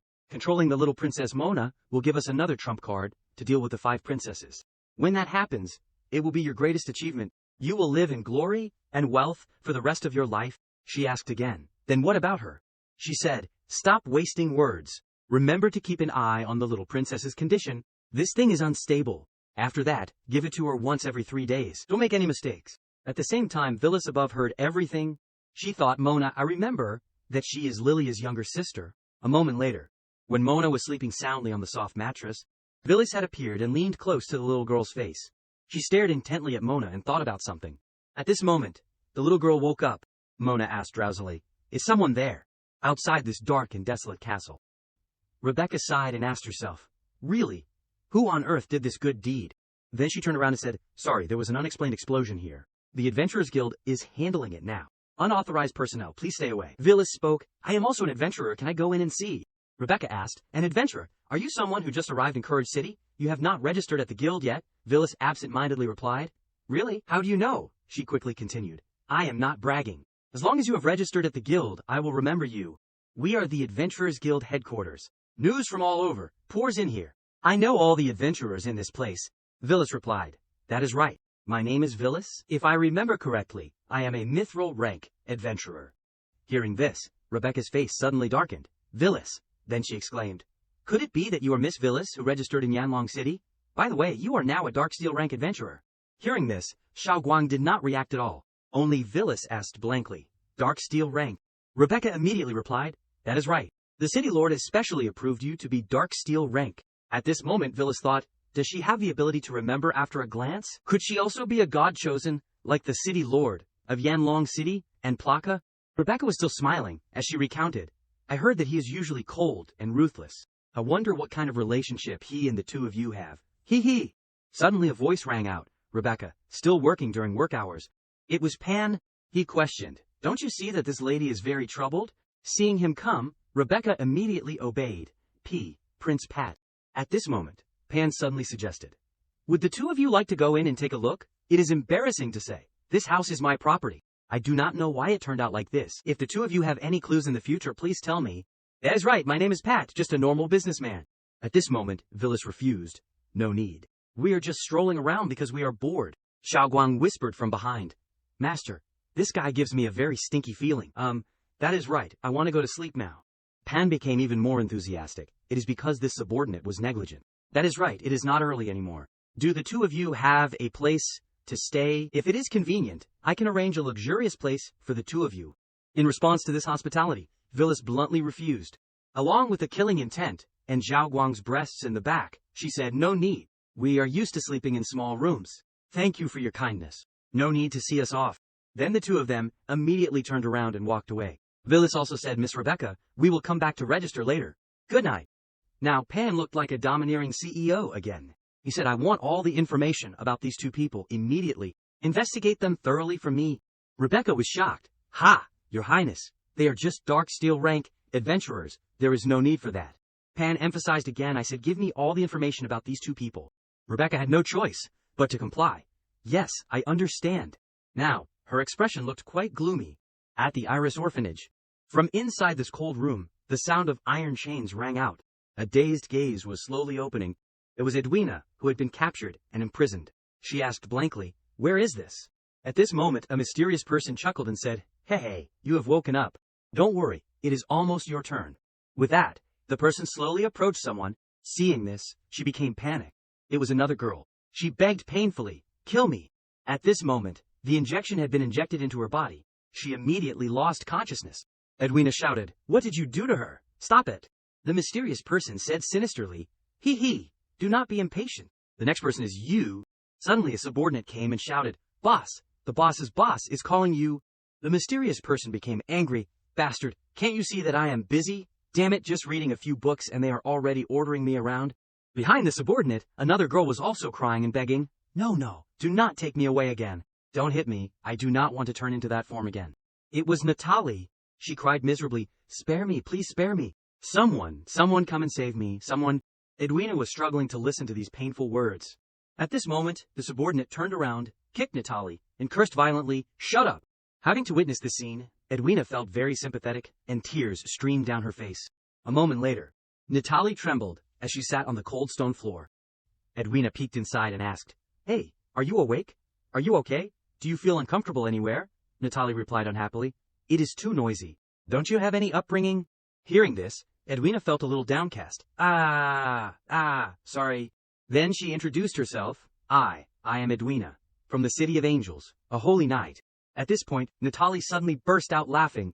Then she said, "I am telling you, do not you know the situation yet? Seriously introducing yourself?" Edwina asked again, "Sorry, where is this after all?" Natalie replied, "The Iris Orphanage. Or you could say it is the secret base that the Eternal Throne has taken root in Courage City." Edwina quickly spoke. "The Eternal Throne? Why is this kind of cult hiding in Courage City? We have to tell someone outside about this." Natalie became desperate. "How? Escape outside? Rely on you? Or will someone come and save you? Are you expecting a god?" Edwina replied, Although I do not know anyone in Courage City, we can go to the church to seek help. I heard that Archbishop Verdi Haywood here is a devout believer who has served the goddess for over 30 years. He will definitely be able to help us." Natalie said sadly, "Verde, although it looks like this now, I was also a famous holy knight. I had already investigated here. Before infiltrating, I sent a letter to that guy to explain the situation. It has been 2 months now." Hearing this, Edwina was very surprised. "Why, you mean the Archbishop and them are in the same group?" Natalie sighed in disappointment. "I thought you ladies from the City of Angels were all conservatives, always hanging the goddess injustice on your mouths. If it were someone else, they would definitely say something like, the goddess will definitely save me. How can the Archbishop betray the goddess? It seems you are not like that." Hearing this, Edwina chuckled softly.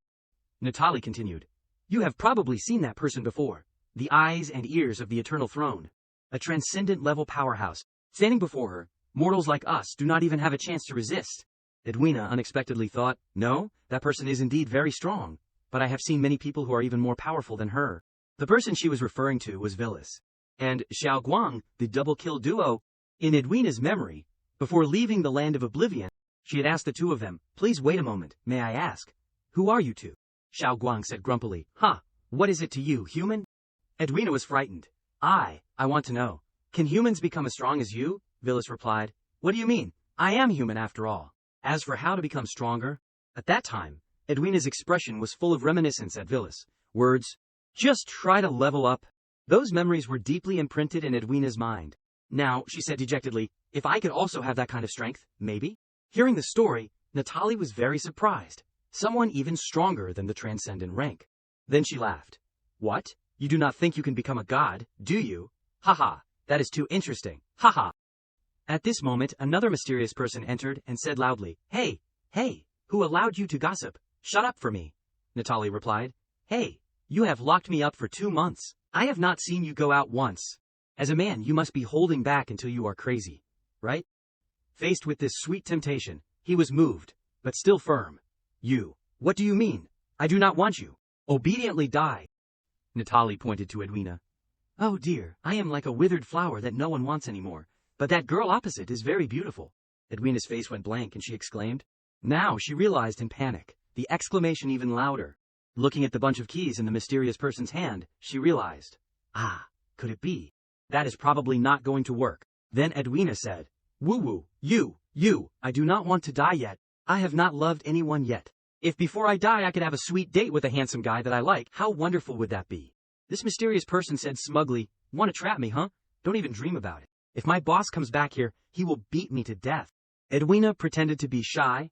I am saying this for the first time." Natalie quickly chimed in. "If you do not tell, I won't tell. It will be fine." Hearing this, the mysterious figure cheerfully opened the iron cage. "Whatever, the boss won't be back for another hour and a half anyway." Immediately, Edwina kicked him straight in the groin. The bunch of keys quickly fell to the ground. Edwina stood on tiptoes. She exclaimed joyfully, "Success? Wait a moment, I will get you out right away." Natalie praised. "Didn't see that coming. You are pretty clever too."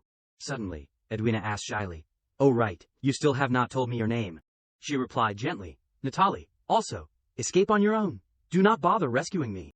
At this moment Edwina was trying to remove the iron handcuffs, but the lock was sealed with magic. I do not know where they got it. Suddenly, her eyes became panicked. It was because another guard had discovered them. He shouted, "Not good, someone's out! Someone, help!" Now this girl looked like a beast, quickly crawling towards Edwina. Edwina was surprised. Were you the one who was taken away earlier? What are you doing? Why are you stopping us?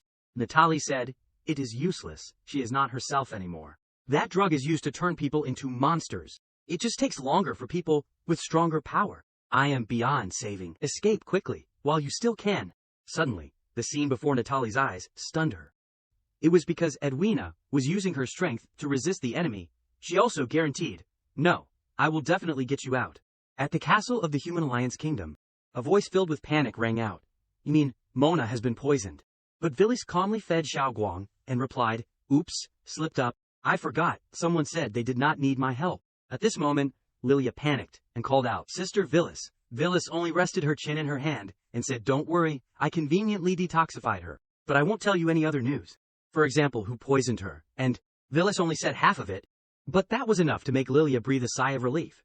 That is good. After all, Mona is only 12 years old. I do not want her to be caught up in this fight, and I especially do not want her to get hurt.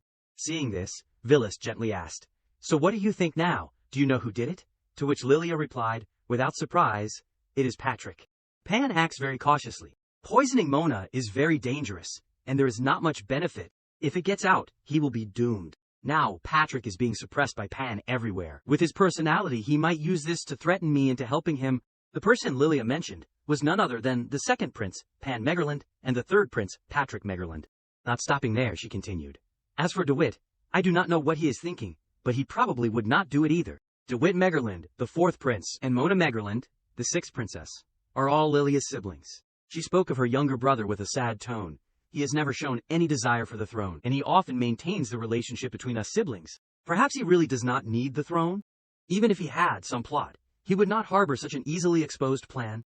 Xiaoguang smiled after hearing this. PFFT, you are so dumb, you guessed wrong at all, and was immediately stuffed with a piece of cake by Villis. Lilia pondered, but the forces behind Patrick are mostly people from the military, a faction that blindly worships violence. He does not have the means to carry out this plan.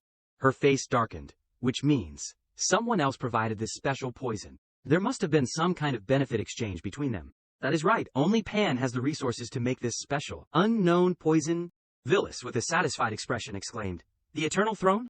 Xiaoguang proudly smiled, as if understanding life, and praised Lilia. That is right, it was Yongxi something who poisoned her. It has nothing to do with Patrick something. Unexpectedly, Villis only reminded lightly, did you mistake the Eternal Throne for a human's name? Also, Patrick is the one who instructed the poisoning. Lilia slammed her hand on the table angrily, so Pan let the Eternal Throne freely enter and exit the royal palace. Is he crazy? Villis interrupted. Just a reminder, that new drug definitely needs to go through many experiments, and the human body is the best source of materials for experimentation. Lilia's face was very sad. Now that you mention it, a long time ago the Adventurers Guild had a request to search for missing personnel, and I did not pay attention to it. Faced with such a chaotic situation, Villis lazily sprawled on the chair. Oh dear, what to do? If this continues, maybe little sister Mona will be threatened by other means.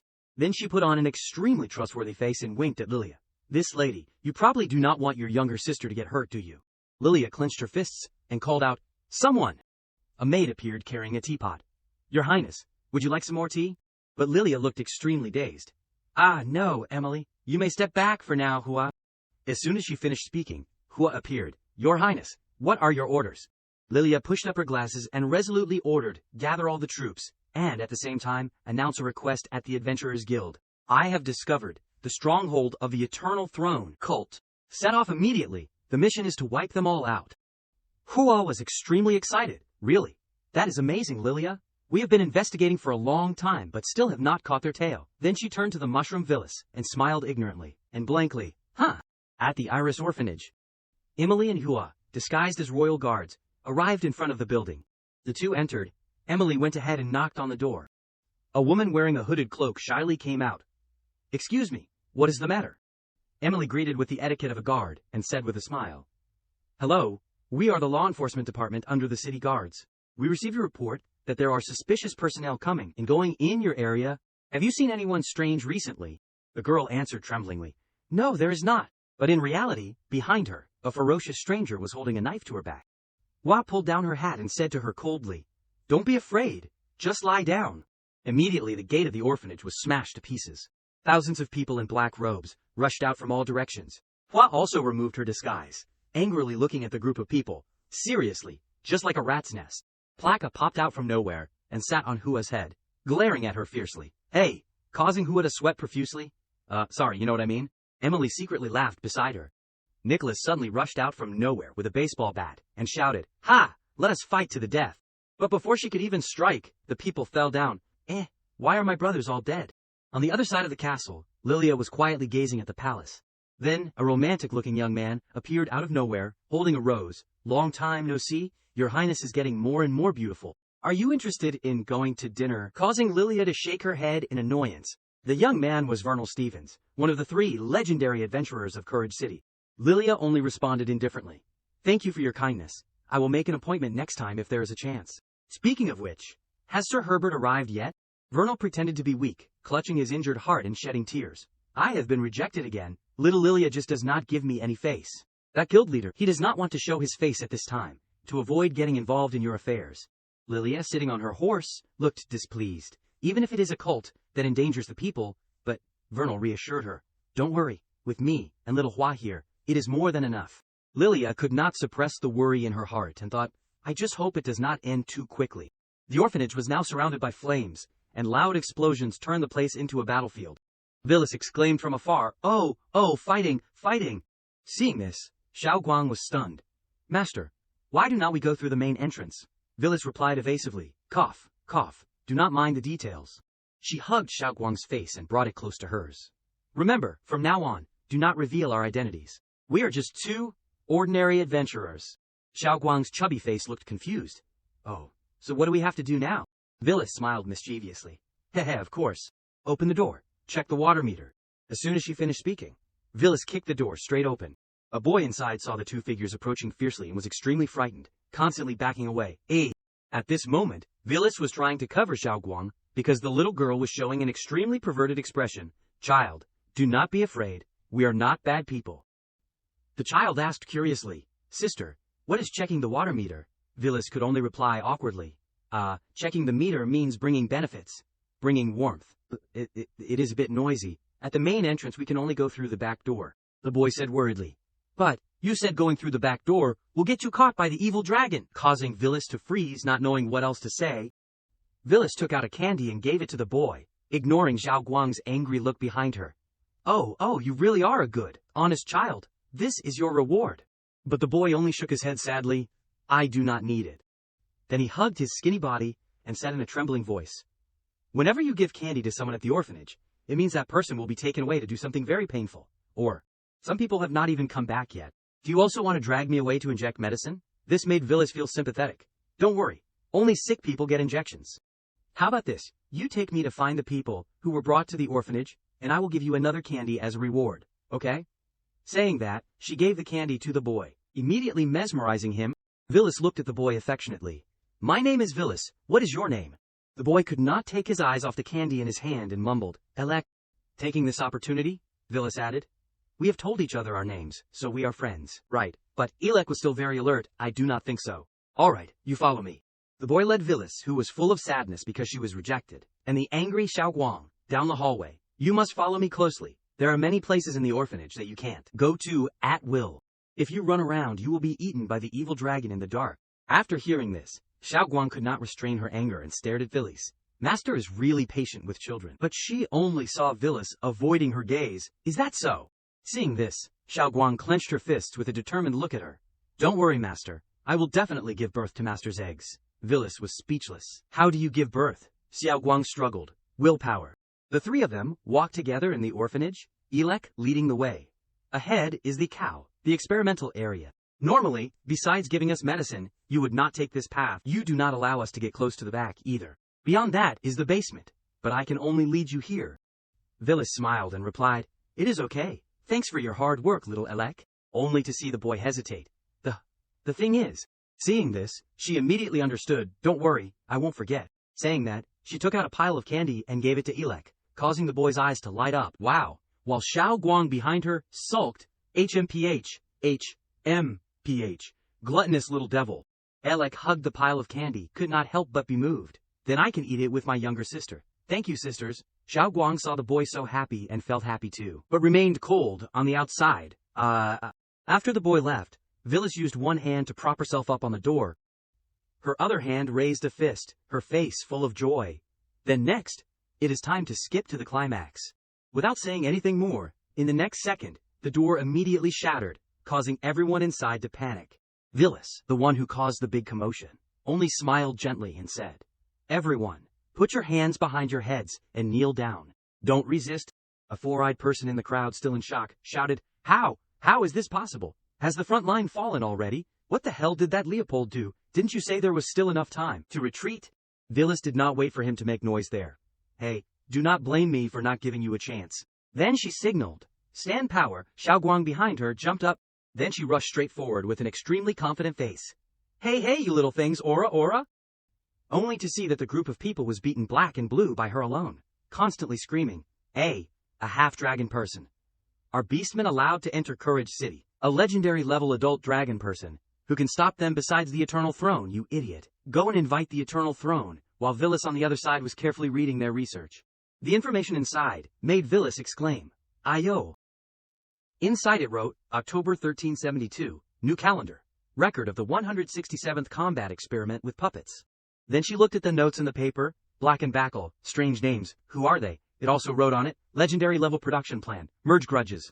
Villas's face gradually became more sinister. Mass production of legendary level grudges must be very powerful. Outside the orphanage, the people in black robes panicked. Not good, they have reached the lab. Quick, quick, send all the experimental subjects out. Damn it, why is not the higher-up sending any orders? Have we been abandoned? Edwina, in a disheveled state, led Natalie and watched as the group of people ran around in a frenzy. It seems like something has happened. It is temporarily safe here. Unexpectedly, Natalie said sadly. So you can just leave me here. I am completely exhausted now. Hearing this, Edwina puffed out her cheeks in anger, HMPH, saying that again. Then she pointed at herself. Just looking at me like this, I am very powerful too. This level is completely a small matter. I have encountered even more difficult situations than this before. But it seemed that Natalie did not believe it at all. The heavy iron cuff on Edwina's wrist made her tremble constantly, but she still tried to reassure Natalie. Also, if it were not for you, I would not have been able to escape from here. Although I used that method. Ha ha ha. This made Natalie laugh. No matter what, I am still grateful. Before she could finish her sentence, suddenly, behind Edwina, a ferocious monster appeared with a zombie-like appearance, holding a sword and staggering towards her. Natalie shouted in fear, "Behind you!" At the same time, an arrow carrying powerful lightning was launched straight towards them. It stuck straight into the monster's head, causing it pain, while Natalie was hugging Edwina in her arms. The person who shot the arrow was Hua. She asked, "Are you okay?" Following Hua was Nicholas holding a baseball bat, looking extremely fierce. Nicholas did not care about anyone, only excitedly looked at the monster and rushed over. Oh dear, it is the elite monster that boss said can increase points, causing Hua to freeze instantly. Hua glanced over, surprised and asked, Why are you here? White Lion, Natalie, only to see Natalie still in shock, shedding tears, while Edwina was in a daze. Nicholas excitedly walked around hitting things with her bat, not even landing a hit, making the group of people give up and exclaim, "Ah!"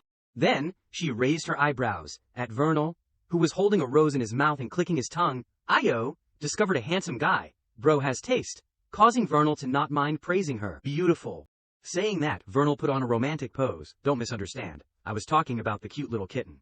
But this provoked, Nicholas, who are you calling a kitten? I will kill you right now. Hey, looking closer, you are both cheesy and disgusting. Although Nicholas criticized him, Vernal did not seem sad. Haha, I am often told that. Then he was kicked by Hua, and could only call out, ouch. Hua, who was supporting Natalie, looked at Vernal angrily. Do your work, do not just focus on flirting. Vernal was still the same as before, pretending to be weak. Boo-hoo, the little kitten is too fierce. Clearly, she used to be so clingy to me. Could it be? She is jealous. Hua was too used to his coquettish appearance. There seems to be something wrong with your head. If you do not mind, I will fix it for you. He suddenly changed the topic and looked at the person on Hua's shoulder. Oh my, is not this Natalie? Why are you so injured? Let me heal you. Hua was so angry that she could not hold back and punched Vernal in the head. He still continued to whine. Hiki, it hurts so much, little Hua. While Natalie was secretly shedding tears. What am I doing? Lilia, at the castle, after having everything explained to her clearly, frowned. So that is how it is. The missing people recently were all captured and imprisoned here by the Eternal Throne. Edwina pointed to the other side. Miss Natalie and I were both imprisoned in the prison in front. Vernal looked at the shattered area in surprise. This metal, it seems to be an unknown alloy, and it is very strong, but it was destroyed like this. Did the Eternal Throne do it? Nicholas walked over calmly. This destructive power must be from Boss. Immediately her face changed. Only that monster. Suddenly, Lilia's voice rang out, making Nicholas jump. Who is there? A small head popped up. Ilik's voice was very innocent. Your Highness the Princess. It is really Your Highness the Princess. She is just like in the paintings. So beautiful. This could not help but surprise Lilia, little one. Ilik walked over cautiously, holding a notebook in his hand. Your Highness the Princess, a beautiful sister told me to give you this. Lilia looked at the notebook and smiled. As expected, it is Sister Villas. But then Lilia's eyes widened. This is... On Villas and Xiaoguang's side, the two of them seemed to be walking into a dark hallway. While walking, suddenly a glimmer of light was emitted, causing the two of them to squeeze and run over. Villas was curious. That is strange. Why is there a light ahead? Saying that, she held up a sparkling pearl. A fairly large room appeared before their eyes, surrounded by people lying on hard tables. Villas thought, too many, so many people have been captured in the city, and there is no news at all. The country has rotted from the inside out. Seeing everyone sleeping but their bodies full of wounds, Villas could not help but use basic healing spell to heal them. A magic circle appeared beneath that person, and he also wore a ring around his neck, just like Ilik, and wore tattered clothes. While casting the spell, Villas suddenly stopped. Xiaoguang saw this and shook her. Master, what is wrong? Villas darkened her face and sulked. That is strange, but it does not work. After finishing speaking, she walked straight inside. Little Guang, you stay here and protect these people. Well, I will go in and take a look. But not feeling at ease, she turned her head and instructed. That is right, if anyone comes here, just kill them casually. Beat them half to death, never mind, just knock them unconscious. In another secret room full of books in the orphanage, Leopold was trembling. Damn it! Damn it! Everyone, one by one, does not value me. Clearly, just give me some time. He shouted. Why did those two bastards have to be away today? Why did it have to be today? Suddenly, the door to the room was smashed open, scaring him to death. Villas appeared with a cold look. Open the door and check the water meter. Leopold turned around and looked. Ha ha ha! So you are aiming for my experimental results. Aiming for me, Sir Leopold. Unexpectedly, Villas just pouted and said, No, who are you? I do not know you. This sentence really provoked Leopold. But he could only stutter. You, damn you. You do not recognize me as Sir Leopold. You bastard, I must make you pay. Villas did not care. All right. You are the mastermind, right? Quickly hand over everything. Leopold held the sword tremblingly. He pointed the sword at his heart. Although I have never gone through the final experiment, let me become the final experimental subject. Leopold directly stabbed himself. Villas stood on the side blankly. No way! Are you committing suicide too? Leopold fell down and died. Without closing his eyes, Villas did not know what to do. Ugh, what happens next? At the same time, outside, Xiaoguang sneezed because someone was gossiping behind her back. It turned out that it was not because she offended someone and was being badmouthed, but the people in the room she was guarding were gradually sitting up like zombies. It seemed that Leopold's death had brought about a butterfly effect. Ilik on this side also clutched his head in pain. It hurts so much. Your Highness the Princess. My head, it hurts so much, Lilia called worriedly. Ilik. Natali's head also ached, causing her to writhe. It feels like my head is about to split open. Could it be that the medicine I injected earlier has taken effect? Edwina called out in fear. Natali. But Natali's face gradually became serious. In the end, I have to die after all. Above the orphanage, the sky darkened, and streams of clouds trailed each other in a blue circle, just like a strange magic. Villas vaguely sensed that strange thing, so that is how it is. She summoned her holy object and muttered, something related to the soul. Even in the Mirage world, only restoration magic can directly affect the soul. I did not expect him to be able to research it to this extent. I will remember your face, Leopold. But then Villas raised the eternal scepter, the heart of the world. A powerful surge of magic enveloped her body. Villas recited the incantation. Hear my call, descend, celestial sound. The magic became increasingly powerful, directly bringing a sparkling pink light down from the sky to the castle. 10 realms magic, life creation river. Villas's eyes turned cold. The people I want to save, you have no right to kill them. At this time, the horrific pain caused Ilik to recall his past memories. Wearing tattered clothes, the boy walked alone on the street in the cold winter, so cold. Ilik suddenly heard his parents' voices. His mother called warmly, Ilik, this silly boy, what are you doing outside in such cold weather? Come in quickly, do not catch a cold. Ilik's eyes lit up. Dad, Mom, I knew you would come to pick me up. Are you taking me home? But then he suddenly stopped. Wait, where's Ina? Elek's mother still asked with a gentle smile. Who is Ina? Then Elek held out the precious candies that Villas had given him and said, She is my younger sister. I have not had time to give her the candy yet, Mom. Can you let me take her with us? Suddenly, Elek heard a call. Brother. It was his younger sister. Elek quickly ran over and reached out. Ina. Only to see Ina's figure blurred in the boy's eyes and gradually dissipate. Switching to Xiaoguang's side, the girl was sitting waiting for Villas. When she saw Villas returning, Xiaoguang called happily, Master. The girl wagged her tail and ran over. Master is back. But Villas just coldly brushed past her. She was immersed in tangled thoughts. Skill range, not enough. Or has she interfered with the souls of some people? Villas's face looked very sulky. How outrageous. Life Creation River. This is a large-scale range healing skill, but its effect does not mean supplementing HP or MP in the usual sense, but SP points. Only players above level 100, high-level NPCs and Lord bosses have the attribute to use it. I have never understood what SP is. Why is this thing needed to operate the profound meaning of magic, and why does it produce amplification and reduction effects? But in this world, after coming into contact with the method of the soul, especially just now, I suddenly understood a little. SP is the soul, the power of the soul. Therefore, what Life Creation River supplements is the soul of living things. But if it is just supplementing, it is not enough. The hands that were clutching Elek's candies just now were now loosened. Lilia supported the boy in her arms, extremely anxious. Elek, wake up.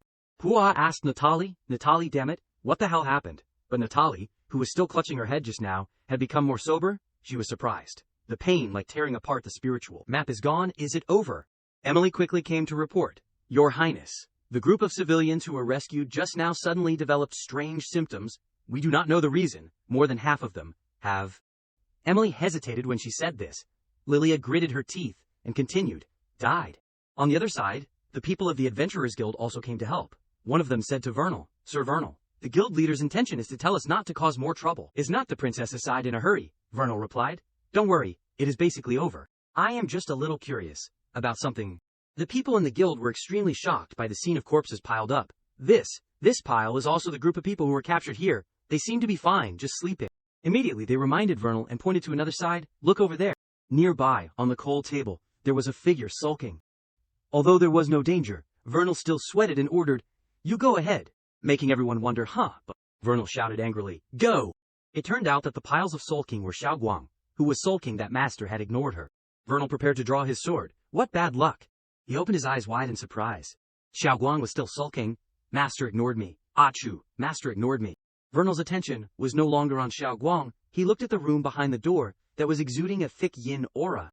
The body of Elek lying on Lilia now also emitted an uncomfortable aura, making Lilia feel dizzy unconsciously. What kind of feeling is this? So scary. Hua quickly ran over to support her and reassured her. Calm down, Lilia, it is probably a mental attack. Nicholas was also trembling, but still tried to protect everyone. Ah, really, what the hell is pretending to be a ghost? Do not think I am afraid of you. Edwina clasped her hands together and sensed, this feeling is very similar to when I was in the Forgotten Land, but, do not be nervous, I am used to it. Immediately she realized, above, Leopold's soul, like a wandering ghost, appeared with a sinister smile. Success! Finally I, Leopold, have succeeded. Nicholas saw it and unconsciously asked, Hey, can humans really defeat this thing? Legendary level? No, it is not a normal legendary level at all. Plaka quickly jumped away. Not good, this is not something we can deal with. We have to notify Master. The ghost Leopold looked extremely angry. Not enough. Still not enough. It is all because of that light. I need more food. More souls. Hua picked up her weapon. Be careful, it is coming, she frowned. There is no feeling of hitting it at all. Seeing that they were no match for the ghost Leopold, she shouted loudly, Wake up! Whoever can still move, lead whoever you can, retreat quickly. Streams of death aura shot down and attacked everyone. They were panicking and escaping. Edwina saw Natalie, who was weak and lagging behind, and called worriedly, Natalie. Natalie was afraid of being a burden to everyone, panting and saying, My body is too heavy, just leave me, you go first. But before she could finish her sentence, she was picked up by Edwina and ran away. Leopold's attack shot straight at them, causing Natalie to be frightened. Be careful! But unexpectedly, there was a shield surrounding the two of them, blocking that power. Edwina looked at Natalie. The aura of holiness is too strong, making Natalie startled.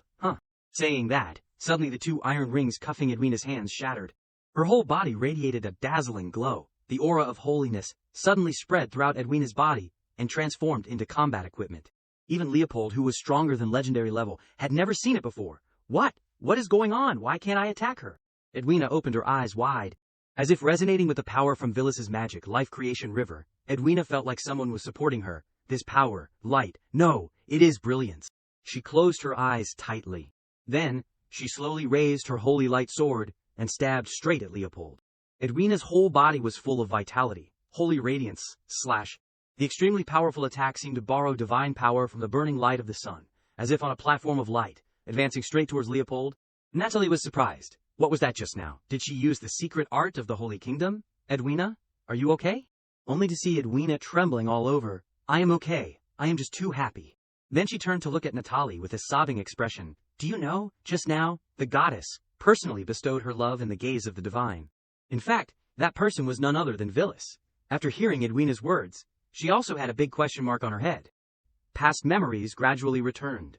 In the short moment Edwina was able to use the goddess's divine power. When she was young, she witnessed her friends exclaim with joy, "It is her, the Saintess." The Saintess is here, Edwina recalled. For me, she is the idol I have always yearned for. The new generation of judicial Saintess, among the 3 Saintesses of the Holy Kingdom, like a goal that I can't catch up with in my whole life. Adults often said, as long as you have a more devout belief in the goddess will bestow more power. But recently, I even started to have doubts. Is what they said true? But I was no longer ambiguous. Do you know, at this moment, the goddess personally bestowed her love and the gaze of the divine. For a believer, this is an extremely great honor. Natalie could not believe her eyes. How is it possible? There has not been a record of divine revelation. For hundreds of years, Nicholas, running in front, turned around and asked when he saw the two of them standing still, "What is wrong?" Leopold was extremely angry at this time. Damn it, how dare you injure me, Leopold?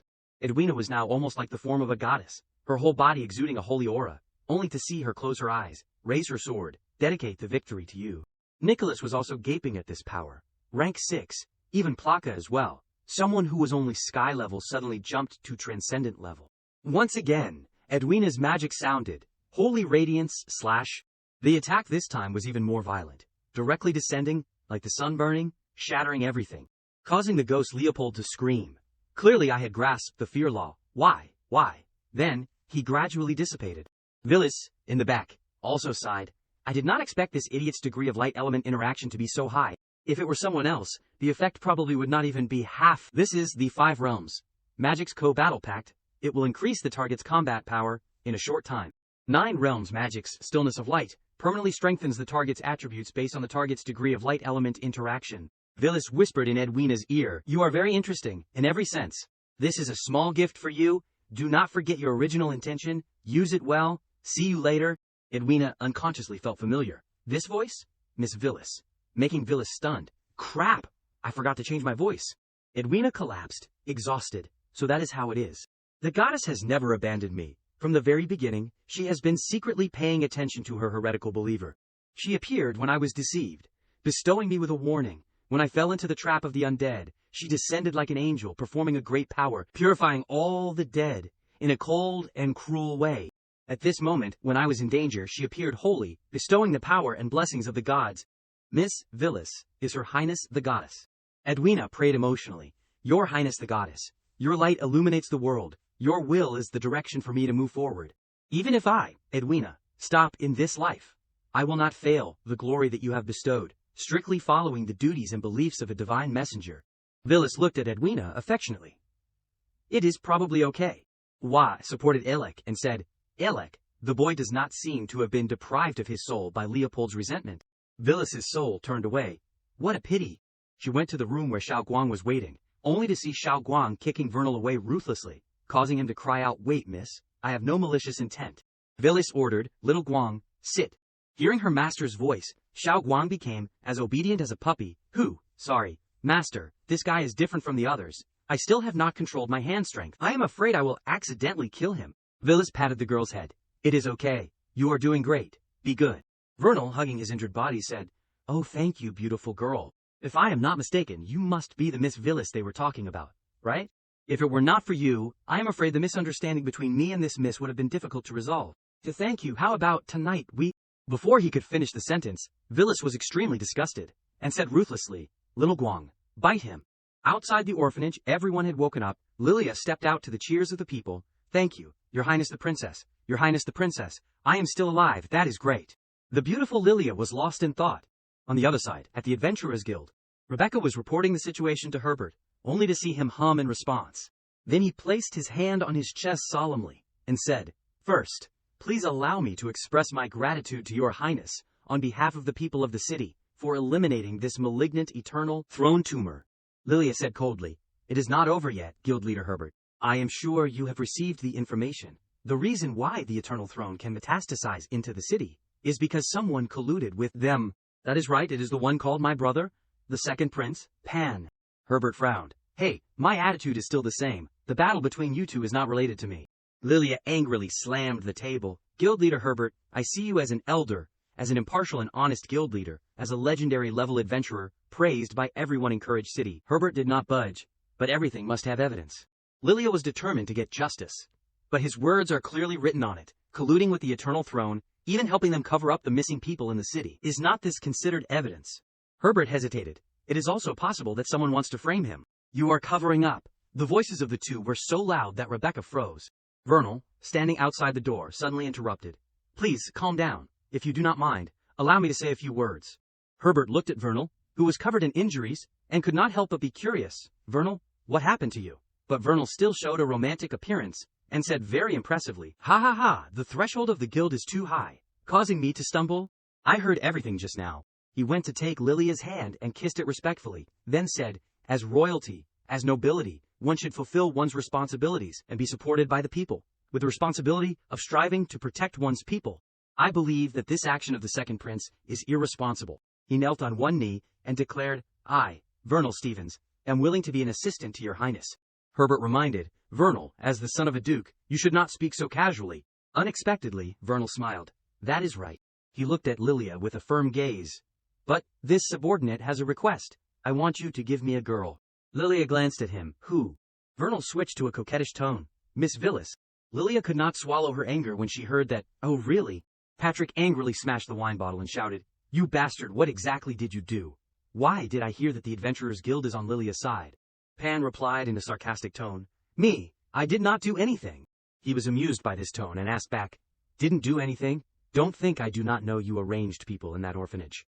Pan asked him back, If you already know that my people have suffered losses, then why do you still doubt me? And you should be worried. With the support of the Adventurers Guild, your younger sister's forces are enough to fight against you. Under this situation, instead of cooperating with you, it is a smarter choice for me to cooperate with her and deal with you first, right? But if my opponent in the end is a woman, then it is too boring. You still have a chance. Switching to Villis's scene, she was staring at a stone and wondering, Sky level? Lilia smiled lightly and replied, Exactly, Sister Villis. Now you have received royal certification as a sky-level adventurer. In the future, you can go to most places in the United Kingdom without any obstacles. On the contrary, the Adventurers Guild also hopes that you will accept high-level requests when it is convenient for you, without any requirements. Villis shrugged and said casually, But basically, I did not do anything. Lilia stood up and strode forward, continuing, I have arranged everything for the people who came out of the orphanage. This operation can be said to be a great harvest. Guild Leader Herbert still dismissed it, but I feel that I am just a little short of getting his support. I have persuaded 2 holy knights to temporarily join our military camp, and in that, there is a Miss, who is the illegitimate daughter of the Cecilia Holy Kingdom's family. I have read all the notebooks that Sister Villis found. It is likely that Pan has started cooperating with the Eternal Throne early on.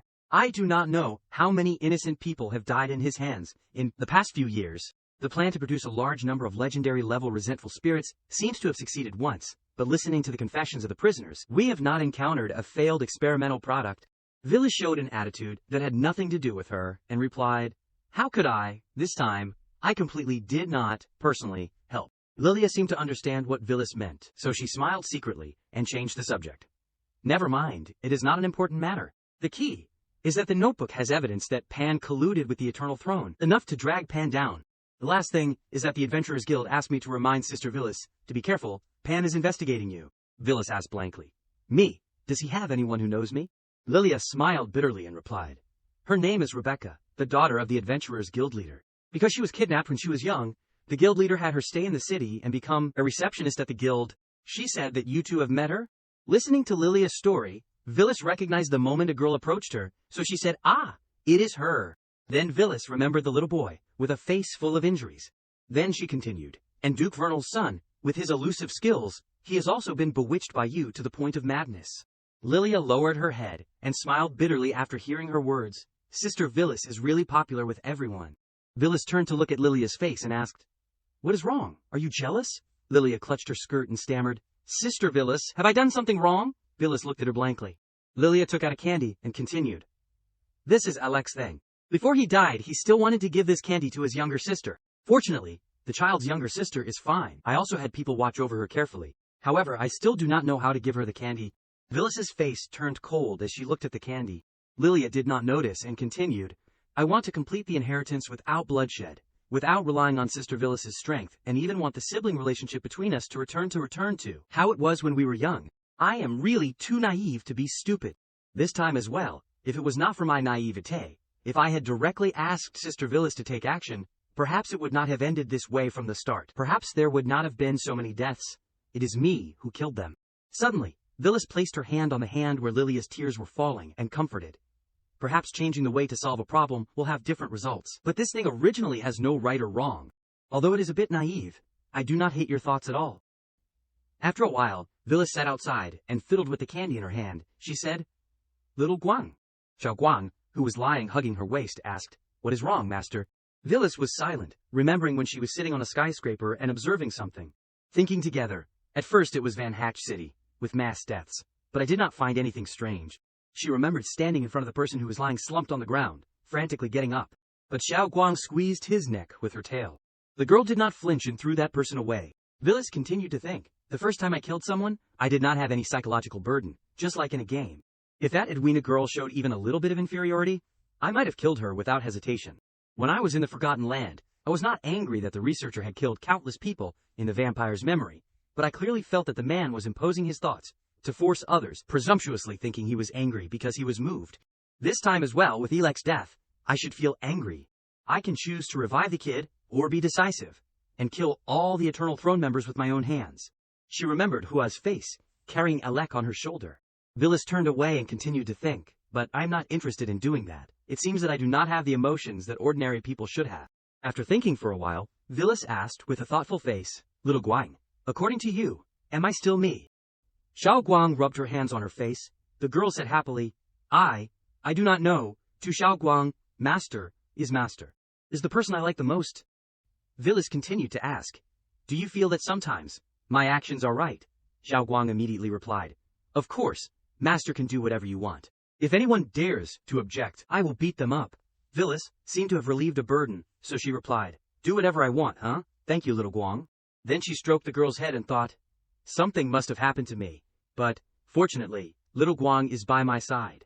Then she opened some kind of panel, looking down at the whole city, and continued to think, just slowly stepping up according to my heart, there should not be anything wrong. Down in the city at this time, Nicholas happily walked around and said, after resolving the Eternal Throne, I see more people. That is more like the Courage City from before. Plaka reminded softly, take it easy. In a few days it will be the king's funeral. By then everything will probably be over. Do not cause trouble before that. Nicholas replied indifferently, I know. While speaking, suddenly there was the sound of a carriage coming, along with a loud man's voice. Get out of the way. Get out of the way. Get lost if you do not want to die. The girl under the carriage screamed in fear. Nicholas grabbed the mace and blocked the horse's leg. His face darkened as he muttered, these nobles still have the same habit, it seems. I still did not kill enough at the beginning. Plaka was horrified when she saw her taking action. Patrick, sitting in the carriage, poked his head out and smiled sinisterly. Finally took the bait, arrest her for attacking the royal family. As soon as he gave the order, a young girl flew down behind Nicholas. Sensing this speed, Nicholas's face was shocked as she thought, it is over. Switching to the royal palace, Patrick angrily opened the door and shouted, Lilia, how dare you send an assassin to attack me? Do you still value this younger brother? Lilia asked in confusion. Patrick, what exactly do you mean? He immediately blamed her. Don't play dumb. Your subordinates can't keep their mouths shut. She has already admitted it. Since you poisoned our father to death, I have spread the news. Soon, everyone will know that you are a vicious woman. Hearing these words, Lilia calmly stood up. She looked at Pan with a cold voice and asked, you suggested this rotten idea to him. Pan gently held the glass of wine in his hand and replied, my dear younger sister, how can you wrong your brother? If you did not do it, just provide evidence.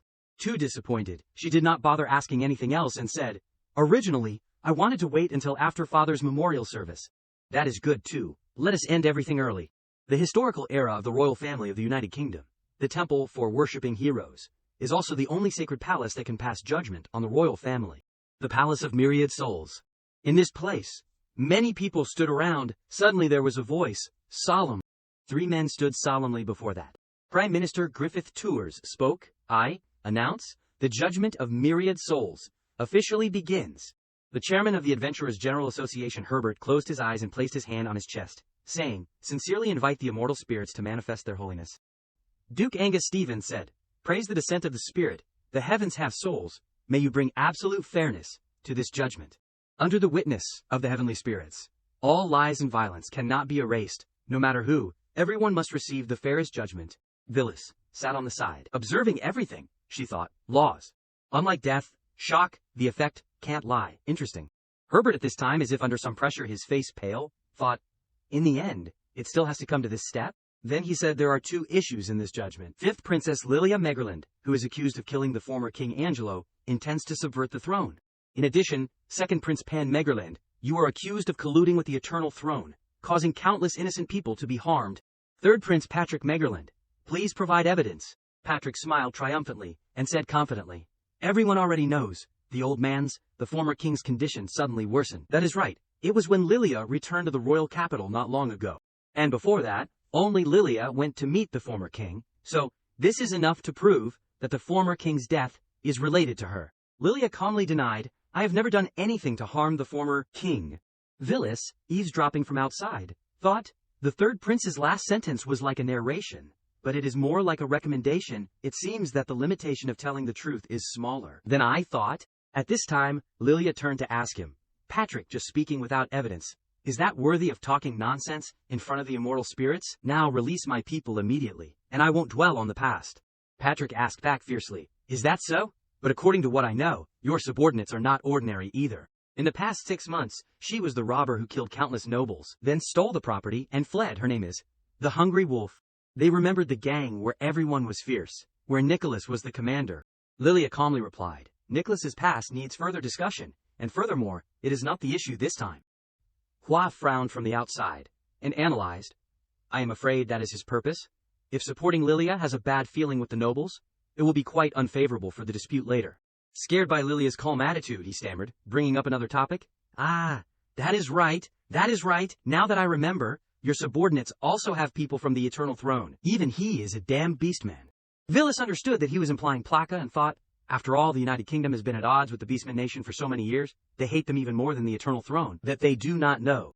The people heard this and started murmuring and discussing in small voices.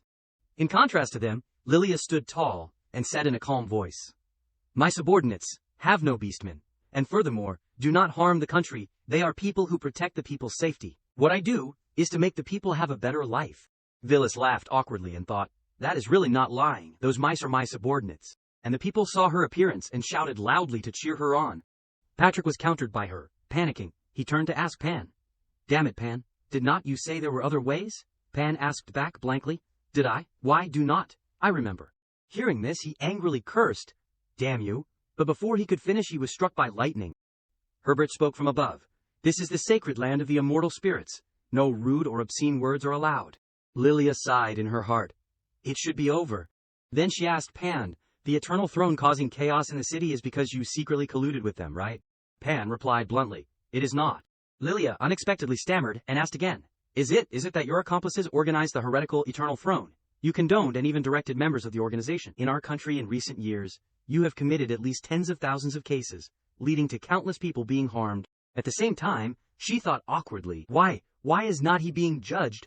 Pan only replied silently, "It is not." Lilia continued, "It was you who colluded with the Beast Kingdom, secretly selling out national interests, wanting to use this to make me die on the battlefield." Pan lifted his glasses triumphantly and replied, "It is not." With that, a temporary recess was announced. The judgment would continue in 30 minutes. At the place where Lilia was resting, Hua came out and asked, "Lilia, are you okay?" She frowned and replied, "I am fine." At this time, Edwina saw something and was shocked. It was Phyllis looking down from above, asking, "It seems like someone is having a headache, huh?" Lilia sighed and said, "It is because I thought things were too simple, But how did Pan escape the judgment of the heavenly spirits? Hua said. The heavenly souls of the Palace of Myriad Souls represent the majesty of the immortal spirit dynasties. Even the strongest legendary level can't resist it. Villas lay down casually on Lilia's lap and said, "It seems that they have a way to loophole the law and order. Come over here for a bit." As she spoke, Villas beckoned to Edwina. Edwina, with a radiant and excited face, asked, Lady Villas, do you have any instructions?" Villas saw that face of Edwina and thought blankly, why does not the recognition-blocking mask work on her? Then she winked and said, "Edwina, now say loudly here, I hate that goddess. HMPH. Edwina heard that request and was stunned. Then, blushing, she covered her face with her hands and stammered, I hate that goddess the most. HMPH. HMPH. Lilia heard this and wondered. This is, clearly the power of the immortal spirits is still here, but it does not work on Miss Edwina Cecilia. Villas smiled lightly and explained, very simple, as long as the level is equal to the heavenly souls, they won't be affected by the rules. Hearing this, Edwina smiled happily and muttered, Why, clearly I am saying disrespectful words. I, Goddess-sama? Villas heard it and denied it. It has nothing to do with me. At this time, Hua frowned and thought, so the second prince also has the help of some kind of power. Villas was still relaxing there and said, but someone won't let me interfere. What should I do? Lilia heard this and smiled lightly. Her face flushed. She stroked her hair, leaned down, and acted coquettishly. Sister Villas, I was arrogant before, please help me. 2 watermelons were pressed against Villas's face, which she enjoyed. Then she smiled happily and replied, if the other party is cheating, then do not blame me, Plaka. As soon as she finished speaking, he appeared from nowhere. He gave a cold smile and replied, As you command, my master. On the other side, Pan said triumphantly, It seems that my lovely younger sister has no movement at all. So the Adventurers Guild did not find any information from the adventurer Villas. What about the Eternal Throne's intelligence agency? The girl beside Pan asked back. Our bases have all been flattened. How can we have time to investigate an adventurer? Pan rubbed the ring on his hand and said, Oh well, no matter how strong that woman is, she is useless now. Lilia naively thought that the Palace of Myriad Souls could make things difficult for me, but little did she know that this is the trap I prepared for her. After a while, they gathered again. Herbert announced, The judgment begins again. Lilia took out a notebook and held it in front of Pan. She said, This is what was discovered at the base of the Eternal Throne. Your name is clearly written on it. Pan, are you still going to quibble? Pan replied bluntly, Of course. But as soon as he raised his hand, he saw that his ring had disappeared, so his face turned pale and he thought, Since when, my ring? At this time, Plaka had given the ring to Villas. She looked at it and thought, as expected, this thing helped Pan loophole the rules. Lilia asked again, Pan, why do not you answer? Pan hesitated and stammered, Lilia, I do not know if you have ever observed if my name has signs of being modified or not. That is right, maybe someone wants to frame me. The more someone wants to borrow this as evidence, the more likely that person is. Villas listened to this arrogant defense and wondered, so he was turned back. How many backup layers did he arrange? Herbert saw that it seemed difficult to clarify, so he spoke. It seems that both sides of this judgment are innocent. For now, we can only announce. Before he could finish speaking, a person entered to stop him. Wait. It was the 4th prince, DeWitt Megerland, who walked in dignifiedly and said, Enough. Do not be like this anymore, clearly. We are family. Before he could finish speaking, Pan coldly insulted DeWitt. Trash. Hearing this, DeWitt panicked and asked, Pan, brother, please answer me. Was it you who killed the first prince of the United Kingdom, Crown Prince Torun Megerland? As DeWitt spoke, his face showed fatigue. Being accused directly, Pan's body trembled. He gritted his teeth and could not say a word. But then he laughed lightly, not denying anything. That is right. The death of Torun Megerland was indeed done by me. At this time, chains from the sky came down with the judgment. Fratricide, a crime that cannot be forgiven, sentenced to life imprisonment. Pan quietly accepted the restraints. He said, You won, Lilia. But instead of being happy, she asked incomprehensibly, Why? Why did you have to do it to this extent? Be it older brother, or me, or the innocent people who were in trouble for the crown, to give up relatives, the people, and even give up the boundary of being human. Pan sneered and asked back, Benevolence, morality. What supports a country is not the people, but strength. Isn't it because of strength that you, my dear younger sister, won against me? Don't think this is the final act.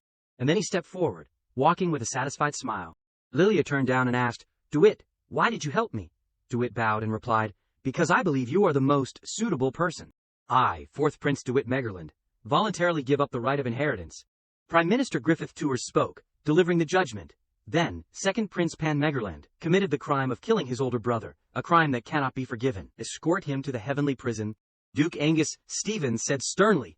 Third Prince Patrick Megerland framed the princess, blasphemed the immortal spirits. From now on, he is stripped of all political rights. Sentence. After the former king's memorial service. Juanette asked excitedly, does that mean, Your Highness the princess has won? Your Highness the princess has obtained the throne. On the other side, Villas exclaimed in surprise. So this is a storage ring. And Xiao Guang rolled around in the pile of gold coins, laughing happily. Villas looked at the ring and said, although money is useless to me, I can use it to line little Guang's nest. At this time the system panel appeared, with the words, Guardian Magic Ring, Item Level, Pseudo-Holy Relic. Villas read all the words and thought blankly. In short, it seems to be a defective piece of equipment, demon god jewelry. Compared to this, there are only a few items left. The green snake, Nasta mentioned it at that time as well. Then she remembered Nasta's words. I only know that one of them has a jade-colored snake tattooed on their hand, but they have not been caught yet. At this time, Villas and Xiao Guang were standing silently beside her, listening to her words. Switching to reality, Villas continued to look at the object. The system panel continued to display the explanation. One of the 3 vows of silver to open the gate. You need to collect enough keys to activate the power. Reading this, Villas pouted and thought, it seems useless for now. Finally, this is the secret letter colluding with the beastmen. The letter contained the following words. Second Prince Pan Megerland, of the United Kingdom of Humans. According to what you said in the letter, the matter of cooperation with our country must be approved by His Majesty the Beast Emperor. Our side has agreed to proceed. According to what you said, a large army of millions of soldiers, spending food and grass is not trivial. Reading these lines, Villas wondered, why did he hide this disadvantageous thing in the storage ring? Shouldn't he destroy it?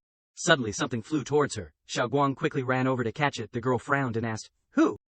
Villas calmly looked at the piece of paper attached to the arrow. She said, it is another letter. It said, if you do not want your important person to lose their life, meet here at 12 of the clock tonight. Switching to a magnificent palace, Patrick shouted irritably, nonsense! Do you know who I am? I am the third prince. The guard replied in a stern tone, sorry, your highness. Because of what happened before, please, accept the investigation. He angrily paced back and forth, cursing, damn it, damn it, damn it, damn it. But suddenly he heard a noise, making him jump. He looked outside and saw that the guards had all fallen down. Patrick's face was unbelievable. He shouted, Pan, you dare to plot against me, and Lilia, DeWitt. After speaking, he grabbed the sword beside him and ran away, while cursing, you all must die. Behind the wall, someone was standing, observing the situation. At this magnificent palace, Villas gently flew in with a thought. The letter only asked me to come here, but it does not seem like there will be an ambush. Villas was wearing the holy relic, the chameleon dragon cloak. She gently pushed the door open. Villas looked in and saw a group of people wearing elegant and noble formal attire. She thought, these people are all vampires. This is the brooch that vampires before. Why is it suddenly reacting? At this time, a white-haired man smiled happily to welcome everyone. Thank you everyone for coming here. Today I invited everyone here. Perhaps everyone has received some information. 300 years ago our clan encountered a major change. The traitor, Afura, stole the image mirror, and also took the holy temple and blasphemous creatures, and fled to another country. In that battle, the opponent violated the ancestral precepts, using blasphemous power in a despicable way, causing the 3 vampire lords to pass away. Our clan also had to give up the plan to create a god because of this, and went into hiding to wait for the opportunity. Villas stood there in stealth mode. She quietly listened to the man's words and thought, Afura, is that vampire girl? She remembered the vampire girl Afura at that time, and now he still excitedly announced, but the era will change, the betrayer's vengeful spirits will be completely destroyed by the sin god. This is the opportunity for the vampires to completely rise up. At this time a fan fluttered and asked, Julius, our clan hid, because the progenitor of the blood clan unfortunately passed away in the disaster of the gods. So we withdrew, while we still had the power to protect ourselves. How did it become like this in your mouth? It is not wrong for young people to know less, but the things that you radicals do are pinned on the entire vampire clan. Is that a bit underestimating? These old people, as soon as he heard those words, he jumped. She spoke as she fluttered the fan, with a tone that was gentle, but unusually noble. The scared Julius bowed and laughed, to excuse himself. Lucina contains, Your Highness, this junior is only a 3rd-generation vampire. How dare I be rude in front of you? It is just that. There is something you do not know. A few months ago, Via Angelo died. And now, 5th Princess Lilia Megerland is secretly helping us. She just defeated the biggest enemy in the power struggle, 2nd Prince Pan Megerland. It can be said that she will definitely take the throne as queen. Villas eavesdropped and wondered, "Oh, so this force is secretly helping Lilia."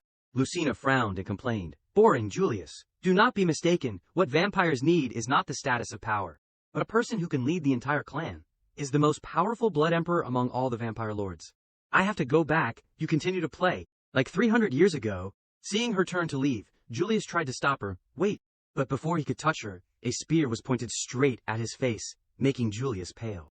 Lucina's face was cold. Her eyes were filled with murderous intent. She said in a cold voice, "Giving you one last chance, do not waste my time." When the people saw Lucina's weapon, they panicked and turned to each other to discuss. The spirit spear Longinus. Is this the clan's treasured artifact? It is a sacred object personally passed down by the progenitor. So it is in Lucina's hands. This is the most precious thing among the 3 holy relics of the Holy Kingdom. That is hard to see. It seems that she is really dissatisfied with the recent actions of the radical faction she is showing off. Villas was curious. She stood behind Lucina to observe and think, "Oh, level 60. No, it is approaching level 70. This is the first time in this world that I have seen a human character who can reach this level." The name Julius then began to explain. "Your Highness Lucina, you have misunderstood. I hope you won't be angry. Please listen to my explanation. I have no intention of the throne of the United Kingdom, but it is for an item, a relic of the gods." Hearing him mention this, Lucina unexpectedly asked back, "You have found the relic of the gods. Which god? What item?"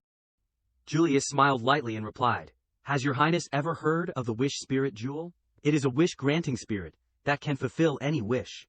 Villas remembered the image of Nicholas wearing the cloak. Then she wondered, why are they mentioning the wish spirit jewel again? The wish spirit jewel is a relic of the gods. While thinking, suddenly the name Julius pointed to a conference room and said, "Can we talk in a private room?" This made Villas startled. She took out something and thought, "Don't run." It is the blood of the dawn. Item level, holy relic. Usage requirements. 1. Reach level 50. 2. The user must be a vampire in the clan. Description. The vampire clan progenitor bestowed it to the second vampire lord Lucina contains, giving it back to the vampire clan archduke after it contains. Originally, it was a grade quality purple treasure equipment. After reading all the lines mentioned by the system panel, Villas understood. No wonder it is reacting to her. This thing originally belongs to her. "Hey, is anyone there?" Then at a certain conference room, Villas curiously peeked into that conference room and thought, "It seems to be this room. It is also because of this brooch that I do not dare to get too close." Then she continued to stride forward. While walking, she suddenly stopped, as if feeling something behind her. Indeed, 2 girls had been following Villas from somewhere. She thought uneasily, why has it suddenly become a horror game? How to show a fearful expression? As she thought, she took off her cloak. Switching to the palace where the royal family lived, the guard who was slashed in the neck shouted loudly, and Patrick laughed loudly. Blood from that guard splattered on his face. He laughed out loud with affirmation. "The throne is mine, Lilia. Do not even think about taking it away." At this time, in her room, Lilia heard the report from Emily. She stood up in surprise. She asked again, "What? Patrick has launched an army." Emily bowed and continued to report, "Yes, your Highness, the southern gate has fallen. The 3rd prince and 6th princess's bedrooms have also been attacked." "Your Highness, let us retreat first." Lilia looked out at the burning city. She frowned and thought, that is not right. This feeling of casual killing is too indulgent. That person really did not lie to me, as he wished. Let us mess around for a while. Although Patrick is deeply rooted in the army, at this time, the city's guards only have 10,000 people. He can't mobilize all of them. This riot is a bit excessive, Emily shouted anxiously. "Your Highness, if we do not leave soon." Lilia turned around sharply and ordered, "Don't retreat, Emily. Inform the others to reinforce Mona and DeWitt. They must protect the children well. And you stay here with me to resolve the rebels in the city. Saving people is the main thing. Reduce the losses to a minimum." While speaking, suddenly Emily took out a knife from nowhere and stabbed it straight into Lilia's chest. Seeing her comrade being attacked, Hua turned around and pulled out her gun, shouting, "Karma fire!" Emily quickly jumped up to avoid that bullet, with a happy smile. Hua looked at that graceful movement and asked, "You are not Emily. Who are you?" She bowed gracefully and asked, "Sir Hua, I am Emily." From above, Plaka jumped down, holding a knife beside her. He swung it and stabbed straight at her, but she dodged it easily. She jumped down with disappointment and said, "Plaka, as expected, you have betrayed us. Previously, Sir Demo said that your temperament is easily swayed, but everyone thought you were already dead." Plaka cursed angrily. "Better than you who do not dare to show your face, you ugly thing who only relies on the shadow of others. 9th throne, 1,000 changes, charming shadow. Clements." She did not waver at all. Instead, she smiled happily and said, "You smelly mouse, you should still worry about your new master." On the other side, Hua supported Lilia up and asked, Lilia, are you okay? Lilia stood up with difficulty and replied, Fortunately, Sister Villas saved me again. At this time, she was equipped with the Ascend armor, automatically blocking a fatal attack, with damage not exceeding 999 points, cooldown time 24 hours. Clemence was shocked. When she saw that Lilia was still alive, she wondered, how is it possible? Plaka smiled lightly and replied, It seems that you have always made a mistake. My new master is not this queen, but a person unthinkable. Switching to Villas's scene, she was using a flashlight to illuminate her smug, smiling face. But the two girls were indifferent. Seeing this, Villas asked, Why is not there any reaction? Boring. Just like in Legends, a vampire's quick teeth have a special power, which can transform creatures into their own kind. But not every creature that is sucked by them becomes the same kind. Most of them will lose their consciousness and become a walking corpse going to provide blood for them, and that is, Villas then guessed, blood slaves? Then she speculated. In other words, this is also a revival skill, corpse revival, never seen in the Mirage world, so if this half-dead state revives, let us try it. As she spoke, she summoned the scepter. She used 9th level magic. Time reversal. Immediately, the surrounding air fluttered, and the two girls' hair turned white, and their ears also revealed wings. Wings grew on their backs, so Villas guessed they are winged people. The girl slowly opened her eyes to reveal her jade-colored eyes. The two girls clung to each other and asked, Where are we? Didn't we die? The two of them emotionally held each other's hands. With tears streaming down, said, Rainy, that is great. We are alive again, Lila. Later, the two noticed Villas quietly leaving and asked, Excuse me, did you save us? Villas casually replied, Just a whim. I am leaving. Layla was moved and expressed her gratitude. I am really grateful for your help, but we know this is their lair. If you just leave, my sister will... Hearing this, Villas turned to look at them. Seeing her gaze, they immediately put on a pitiful act with their sparkling eyes. Villas sighed and replied, All right, do not look like abandoned puppies. Damn, that is beyond saving. Then, she snapped her fingers, creating a hole in the auditorium. Villas said, If you want to leave, go yourself. If you can escape, wait for me at the highest tower next door. If you can't escape, it is none of my business. Hearing this, the two girls spread their wings and flew up as Villas instructed. The two of them flew away from the castle. Seeing them leave, Villas sighed and thought, Missed them for a moment there. Consider it a clean break, but this place is not that big. Where did they hide? Hiding place. Vampires, she thought, placing her hand on the mirror there. Suddenly, the mirror shattered, causing Villas to fall deep down. She glanced at the mirror and guessed. The mirror, the land of oblivion. She slowly placed her hand on it. Instantly, the mirror shattered completely, and Villas floated in some space. She thought to herself, As expected, this place has a world within the mirror, just like the land of oblivion. Suddenly, her brooch flew away, causing Villas to panic. Hey, do not run around. She slowly followed the brooch, seeing it hovering over a coffin. Villas touched the coffin and thought, Vampire's lair, coffin. According to the plot in the movies, there is probably a final boss in here, right? But after opening the coffin, she was met with Lilia sleeping soundly. She wondered, Lilia? No, just an illusion, like that time? At this moment, the brooch emitted a dazzling light, causing the coffin to glow brightly. From the coffin, a Lilia plush toy appeared, surprising Villas. She blankly picked up the plush toy and the brooch, wondering, It seems like space is collapsing again, just like that time in the land of oblivion. As soon as she finished speaking, Villas escaped from that space with her wings. Julius and his subordinate saw her and frantically asked, Who are you? How dare you destroy our clan's forbidden mirror realm? Hand over the mirror's core, and we can pretend this never happened. Villas stared blankly, thinking to herself, The mirror's core? Is it this fake Lilia? The brooch already ate it. How am I supposed to hand it over? Xiaoguang whispered, Master, there are many strange people outside. Villas replied, This side is almost resolved. Where specifically? The subordinate, seeing Villas's nonchalant attitude, shouted loudly, Hey little devil, the Duke is asking you. Did you hear? Villas turned around with her sharp eyes and coldly asked, You said, who is the little devil? As soon as she finished speaking, she blew the head of the babbling subordinate into smithereens. Julius trembled and said, This, how could it be? Kill Dicus. While he was still trembling, Xiao Guang from somewhere opened her mouth, preparing to spit something out. The little girl blew away the entire castle in one breath.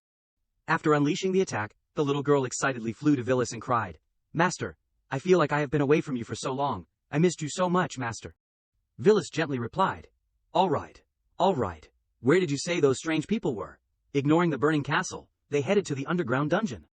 As Xiao Guang strode along following Villas, she wondered, Master, Are you ignoring the noise outside?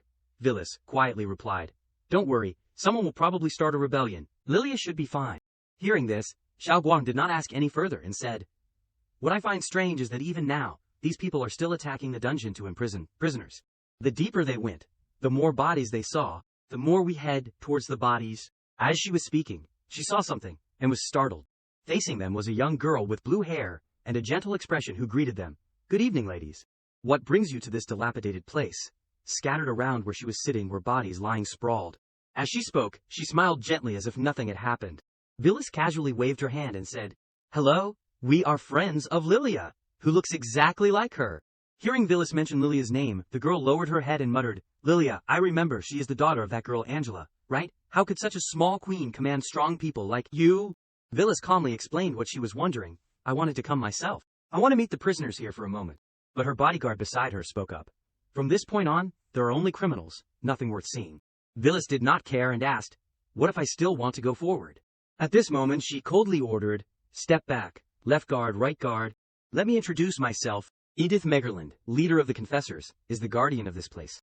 The one you want to find, my corrupt descendant, is here. Please be careful. It has been too long since I have exercised my muscles, and I accidentally let that blue dragon girl rush into this space. As she spoke, she opened a gate and pointed the way for Villas to go. As Villas walked towards the gate with Xiao Guang, she waved her hand and replied, Oh, thanks. Edith watched them leave and said, It seems the child is running wild. She finally provoked an unimaginable, terrifying force. Time, life, that is all. Then, they disappeared into the space where the gate opened. Villas and Xiao Guang were teleported there, and two figures were waiting for them. Pan smiled and greeted her. This is the second time we have met, Miss Villas. Villas casually asked, Your Highness seems quite relaxed, not like someone in prison at all. He gently extended his hand and replied, Raise soldiers for 1,000 days. Use them for an hour. Now I am just prolonging my last breath. Why not play a game of chess with me? I have always been curious. What exactly did my sister find attractive about you, or what reward did she offer that could make Miss Villas serve under her? Villas bluntly replied, Because I am happy. Pan seemed not to believe her, and said that is quite a whimsical reason. If it were not for Miss Villas, she would have died in the Beastmen War long ago. Villas asked in confusion, What is your Highness talking about? I do not understand. I am just an ordinary adventurer. Pan chuckled, holding a chess piece, and said, I must introduce you. The second seat of the Eternal Throne, the twin dragon princess, Alicia.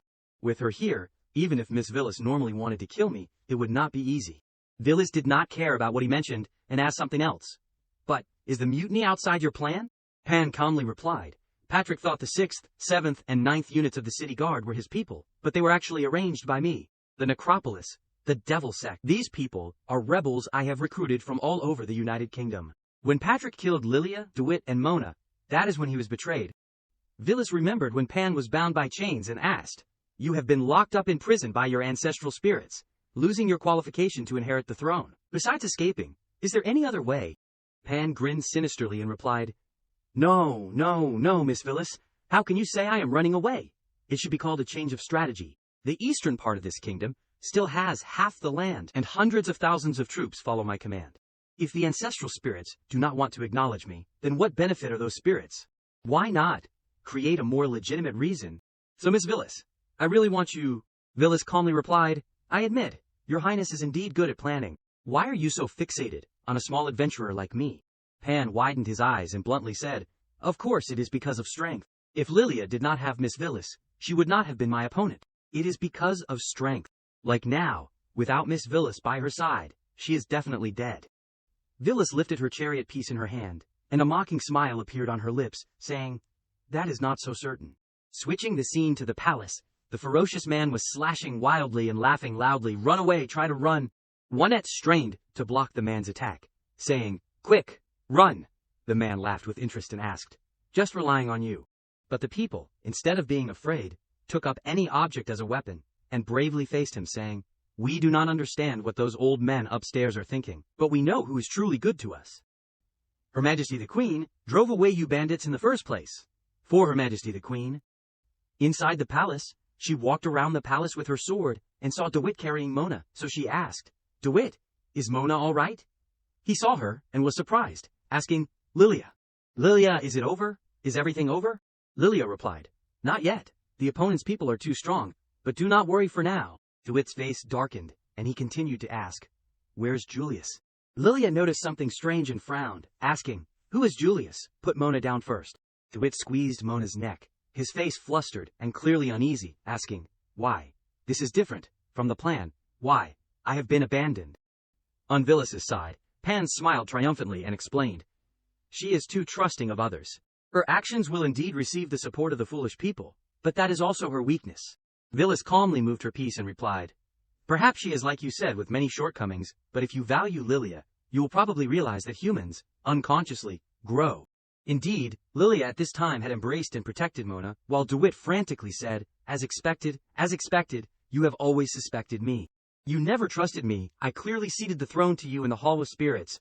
You already knew I had a deal with those vampires, did not you? You have always been deceiving me." As he spoke, he was pained by the sword stabbed into his shoulder, while Lilia tearfully and sadly replied, "I trusted you.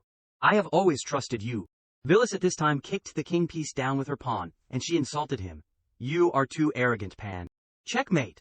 "Now, it is your turn to answer my question. This is the letter I found from you to the Beast Kingdom. You put it in, did not you?" As Villas spoke, she took out the letter. Seeing it, Pan panicked and asked, How is it possible? I clearly destroyed it myself. How could there be another copy, a duplicate? No, this is... So that is it." "Alicia," she replied. "Yes." At this moment, she used magic to surround herself, and Pan. In an instant, they teleported somewhere. Xiaoguang blankly asked, "Master." Villas calmly stood up and said, "It is okay, it is." Edith said from outside, "It is over." Switching the scene to Alicia and Pan's teleportation, he pondered as he walked. Although the people in the Twilight Council hit a little hard, the quality of that item is very good. That Likanoa really can help people escape from the three-layered prison. Let us go, after we get out, the people from the support unit.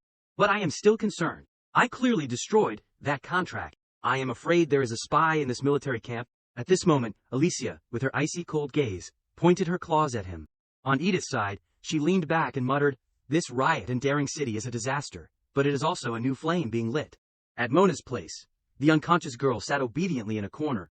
DeWitt had collapsed on the ground, in his own blood. Hua and the guards successfully captured Patrick and pinned him to the ground. Alicia successfully eliminated Pan, with a hole in his chest. Edith continued to mutter, "The one who can reap the final victory from this will reveal their talent. Is the new king of the country." As she spoke, she looked up at the sky, where the sunlight shone. Lilia, with blood splattered on her body, gazed steadily at the city, this castle, where the people all gathered to the palace where she was standing. With cheers of joy, "Long live the queen." Lilia, holding the scepter and urn, smiled gently and happily at them. The people were excited, and all shouted in unison, "May the united kingdom of mankind forever prosper." Switching the scene to another side, someone asked, "Your Highness, today is Her Majesty's enthronement day. You?" Mona, sitting in the audience hall on a chair, thoughtfully replied, "It is okay. You go out first. There will be guests later." Saying that, Mona strode to the window where the sunlight shone. The girl sat down and put her hands together, closing her eyes to pray. The girl, with a radiant face, sent her greetings.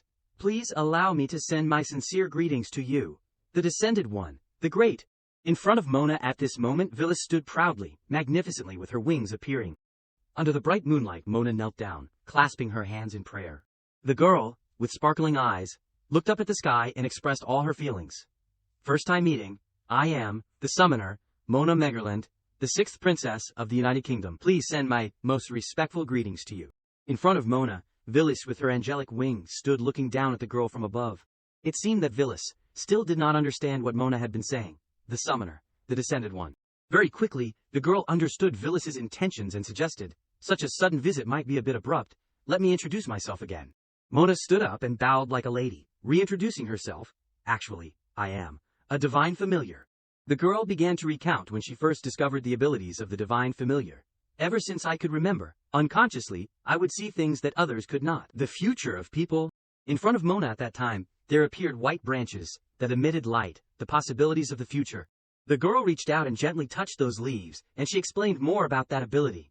"I think this is the summons that the gods have bestowed upon me, bringing the most accurate trajectory to all living beings. Therefore, I call myself the summoner. Normally, I only look at my own future, until..." The event that made Mona want to use her ability was related to Prince Torun. The girl, with teary eyes, recalled the previous memory. At the age of 10, the eldest Prince Torun Megerland died unexpectedly. The first time I used my power, summons, with my siblings.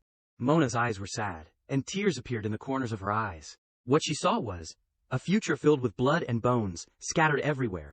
The girl saw the future of her kingdom, seeing the future king, the second prince Pan Megerland, ascend the throne. When the second prince ascended the throne, the other princes also died one after another. The third prince, Patrick Megerland, mobilized his troops to rebel, and was suppressed and killed on the battlefield. The other princes coveted the throne and tried every means to seize power. The fourth prince Davida Megerland colluded with vampires in a plot to seize the throne, but failed, and was then killed by the vampire clan. Even the princess in the future participated in the process, but was ultimately stabbed in the back by others. The fifth princess Lilia Megerland exposed the struggle between the princes. She secretly accumulated strength, and when she was about to succeed, she was assassinated and died. The light in Mona's mind, like roots, slowly developed.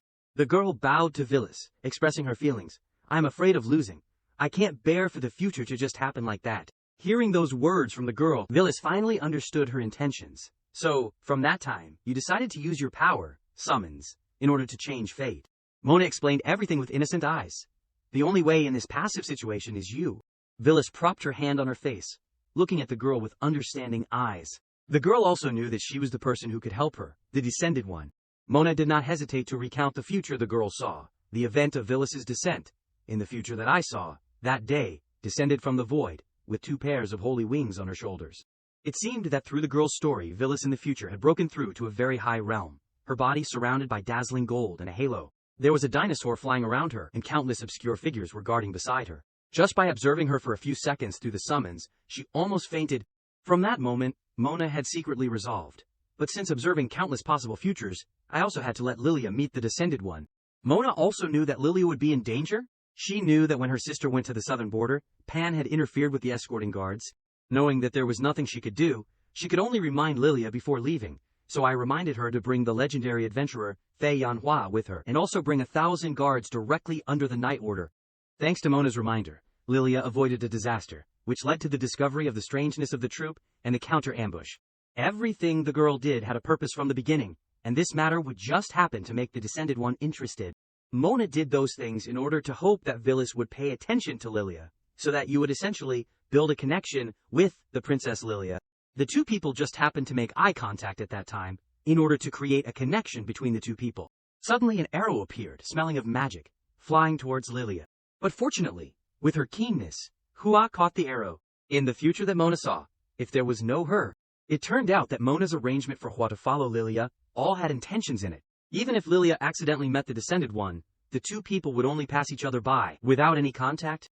Hua used her bow to attack back at the opponent to protect Lilia. After recounting the events, Mona gently bowed to Villas. With that, everything is prepared properly. Through the events that the girl had just told, Villas had also guessed another thing. The one who knew Pan's ring would be stolen, the pawn thrown into the contract, was you, was not it. And you also used me to lure the arrow from the vampire estate. At this point, Mona could only bow and apologize to her. Yes. If Miss Villas did not make a trip, the vampire forces related to Davida would then explode new variables in the capital. Villas felt dissatisfied in her heart. I have the feeling that I am being taken out as a shield to take the blame, which means... She also guessed Mona's plan. You want to make this place a war zone. The one who planned for me and Lilia to meet, calculated against your brother, and promoted the riot that caused countless casualties in the capital. Mona wanted to sacrifice the entire kingdom just for Lilia. Is it because you do not want to lose your sister? At this point, the girl could only kneel down and apologize to Villas. I know I have greatly offended you. Those innocent people who died, I also can't get blood from a stone, but Mona had also foreseen all the plans that would happen in the future. In countless possible futures, only this future could change the outcome where Lilia died. The girl lay down on the floor, crying bitterly, complaining about her fate. Only Lilia, no matter what, I can't let her leave so tragically. Mona bowed her head and earnestly begged Villas, even if it meant losing her life. She wanted Lilia to live. I am really very sorry, please take my life. Mona has no words of blame. Villas at this time also stood up and slowly walked to the girl, questioning. Don't you know how to see the future? So, before saying these words, did you know whether you would die afterwards? She leaned down and gently touched Mona's face. The girl explained with sparkling eyes, I can't see. The future is very blurry perhaps. Before you decide, Mona's future cannot be seen. Hearing those words, Villas just looked at the girl with a gloomy and sarcastic face. Is that so? She reached out and patted Mona's head, who was trembling on the ground. But then suddenly, Villas flicked the girl's forehead. She closed her eyes and made her decision. It seems that your heart has never been turned into a cold monster by those things, possibilities. This time I will forgive you, use this power well, and assist Lilia. Mona hugged her forehead, tearfully, seemingly very surprised to hear those words from Villas. In just a flash, Villas left the room. Before leaving, she only left a message. I am leaving, I still have troubles to resolve. At this time Mona reached out and called out, Wait, Miss Villas. Mona also knew the thing she was about to do, so she stood up to beg. Are you going to resolve Rebecca's matter? Regarding her matter? I hope you will be lenient. Hearing those words from the girl, she only closed her eyes, and suspected in her heart, be lenient. Images of Rebecca kept appearing in Villas's mind, making her think more. When the mutiny came, the Adventurers Guild was also attacked by the city's army, and was counterattacked by Pan's subordinates. But, because someone helped, killing countless experts in it, yet this side ended the earliest. Villas also guessed the person behind everything that night. 8 or 9 out of 10. It was Rebecca, it seems. I still have a chance to meet her again. Very quickly Villas teleported back to her house. She silently calculated. But the most important thing now is, rest first. She turned back to look at Xiao Guang behind her, and made a suggestion. Little Guang, you have also worked hard today. How about we go to bed early together, sleep together? The little girl with a blank expression stammered each word. Together, go to bed, rest. The two people in thin clothes, Xiao Guang sat on Villas, while she, at the bottom shyly reminded the little girl, no licking. Those images were imagined by Xiao Guang. Thinking of that scene made the little girl excited. Finally, the master wants to relieve stress with me. Such a great day. Xiao Guang quickly took off her clothes and ran to the bathroom. Before leaving, the little girl tried to say, I am going to shower, take a bath. Master, wait for me. But Villas on this side only yawned, seemingly not having the thoughts of the little girl. Take a bath, are not we just sleeping? It seems like you are speaking vulgarly. You do not need to shower. Very quickly, Villas came to the bed in her warm pajamas. Well then, But suddenly at this moment, she felt something strange in her heart. Why is it in the bed? Villas's foot just happened to land on Lila's chest, soft. Not knowing when Lila and Rainy had been inside, she stammered with a puzzled look. You two. At the same time, Xiao Guang also ran out from the bathroom. I have showered clean. The little girl took off the towel on her body. Xiao Guang questioned angrily. In the master's room, why are there other women? At this point the little girl burst into tears. Villas tried to explain. Calm down. I told them to come find me before. Layla and Rainy were also sobbing. At a building that was still lit, inside, a young man held a letter in his hand and questioned, Rebecca, are you sure? She bowed to the person and confirmed again, yes, please accept my resignation letter. Rebecca at that time was kneeling on the ground, her face dirty, and she looked up and questioned, where am I, father? The henchman behind Leopold reported to him, Lord Leopold, through a series of tests, this girl has the highest soul power among the test subjects. Hearing this, the old man laughed gleefully and teased, look at her, so happy she is crying. Don't let her wait too long, start the experiment quickly. Rebecca curled up her small body, trembling all over, and called out, Father, where are you? Save Rebecca. Suddenly, a voice appeared from somewhere, startling Rebecca. The voice made a suggestion to her, a divine familiar. Although young, her soul power is unmatched. Little ghost, now you have two choices, obediently become my soul food, and let me revive, but from now on you have to listen to those disgusting nobodies. Right in front of Rebecca now was a giant white dragon. It even threatened her, or pray for a miracle to appear. Rebecca, with a blank face, reached out to touch the dragon. What is your name? The dragon also used its claw to gently touch her hand. My name is... Returning to reality, someone called out from afar, Miss Rebecca. She seemed to ignore the call and continued to pray. Oh mighty being, Rebecca's soul is still too weak, it has long disappeared. The white dragon, with 2 horns at that time, was the embodiment of another person. The dragon had returned to human form. The girl introduced, my name is Alicia. Before, Mona had told Villas all of Rebecca's past. Initially, Rebecca was accidentally caught by the Eternal Throne, and she became the raw material for the vengeful spirit fusion experiment. They thought the experiment was successful, but they did not know Rebecca was a divine familiar. She was not completely controlled by the Eternal Throne. Despite her noble status, Rebecca still had to bow her head to others. As the daughter of the chairman of the Adventurers Guild, Rebecca's identity still had value to exploit, and she was arranged to follow Pan. When she bowed her head to Pan, her face was so lifeless. Mona had recounted her previous merits, but everything was Pan's plan. There was no such thing as coincidence. Rebecca has had a difficult time these past few years. She has helped me a lot. Therefore, Mona stood up and earnestly begged Villas for her. I hope you will be lenient. The sky today was particularly clear. On top of a high tower, a magnificent and splendid castle appeared before their eyes. Alicia stood opposite Villas right on the castle. She did not hesitate to reveal her true purpose for coming here. Pan wanted to use Rebecca's death to make Herbert, the berserker, lose faith, and then kill him. I once promised Rebecca that I would help her take revenge.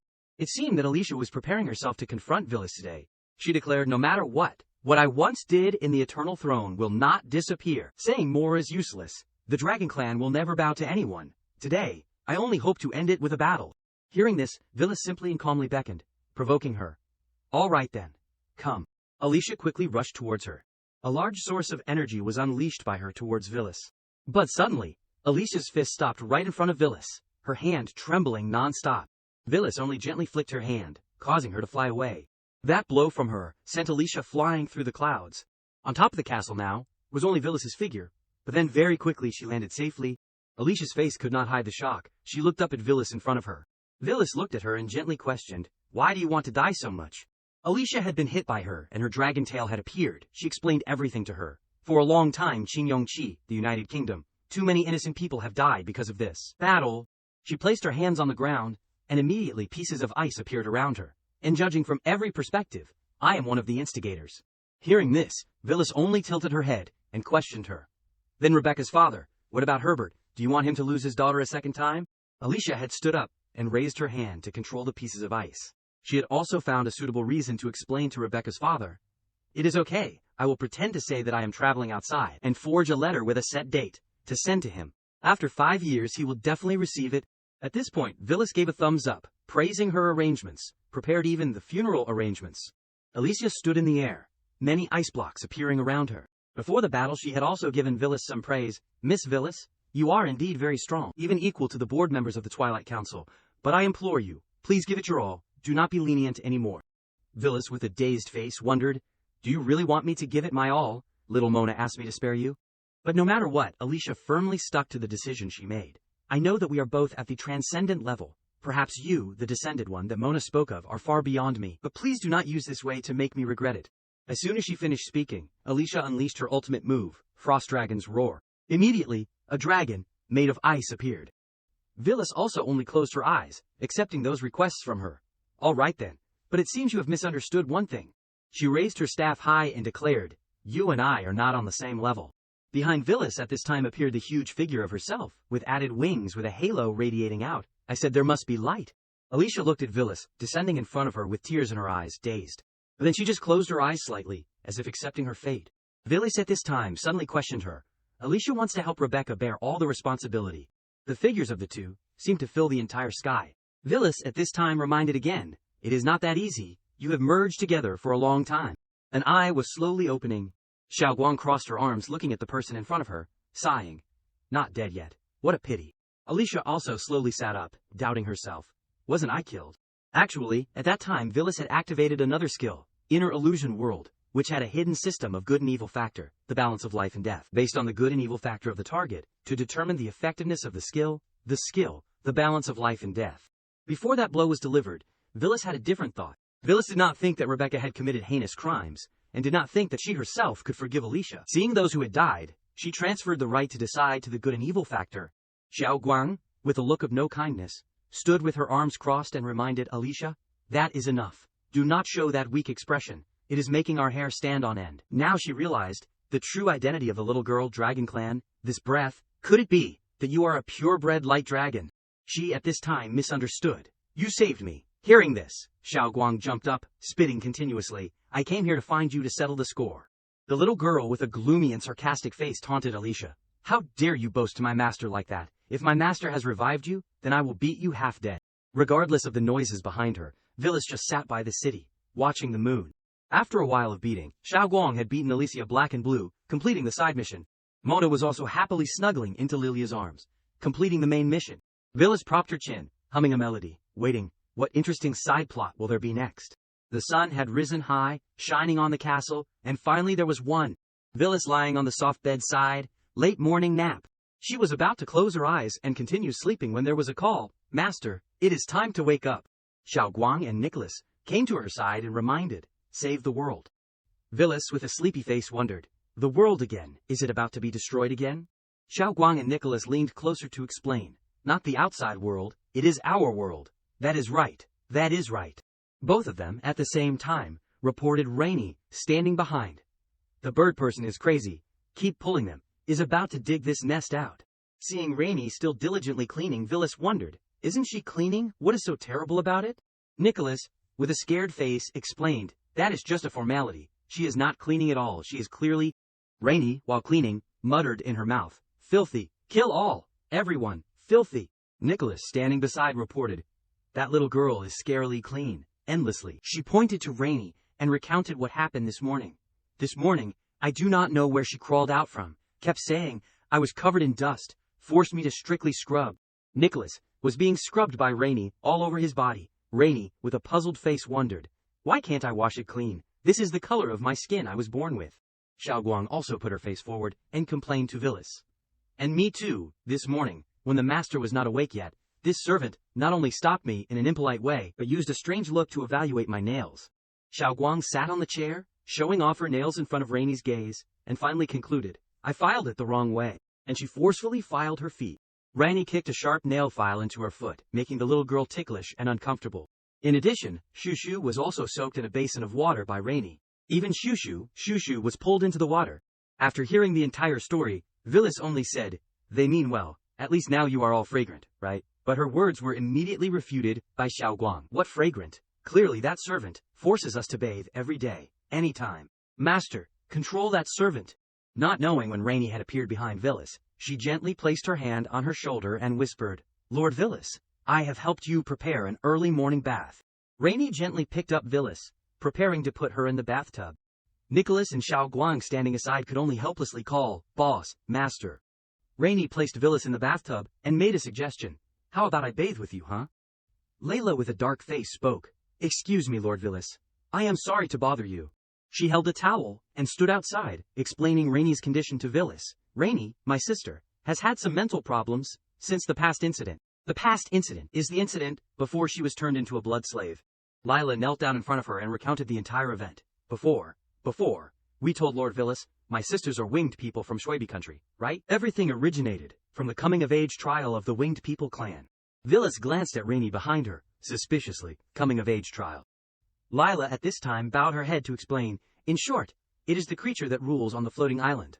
A beam of light passed quickly over the rocks. Is the fierce creature that neither belongs to the feathered emperor, nor obeys the order of the Sky King.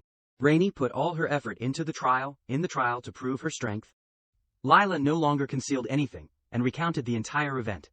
While participating in the trial, my sister and I, Lei, fell into an unprecedented crisis before my eyes.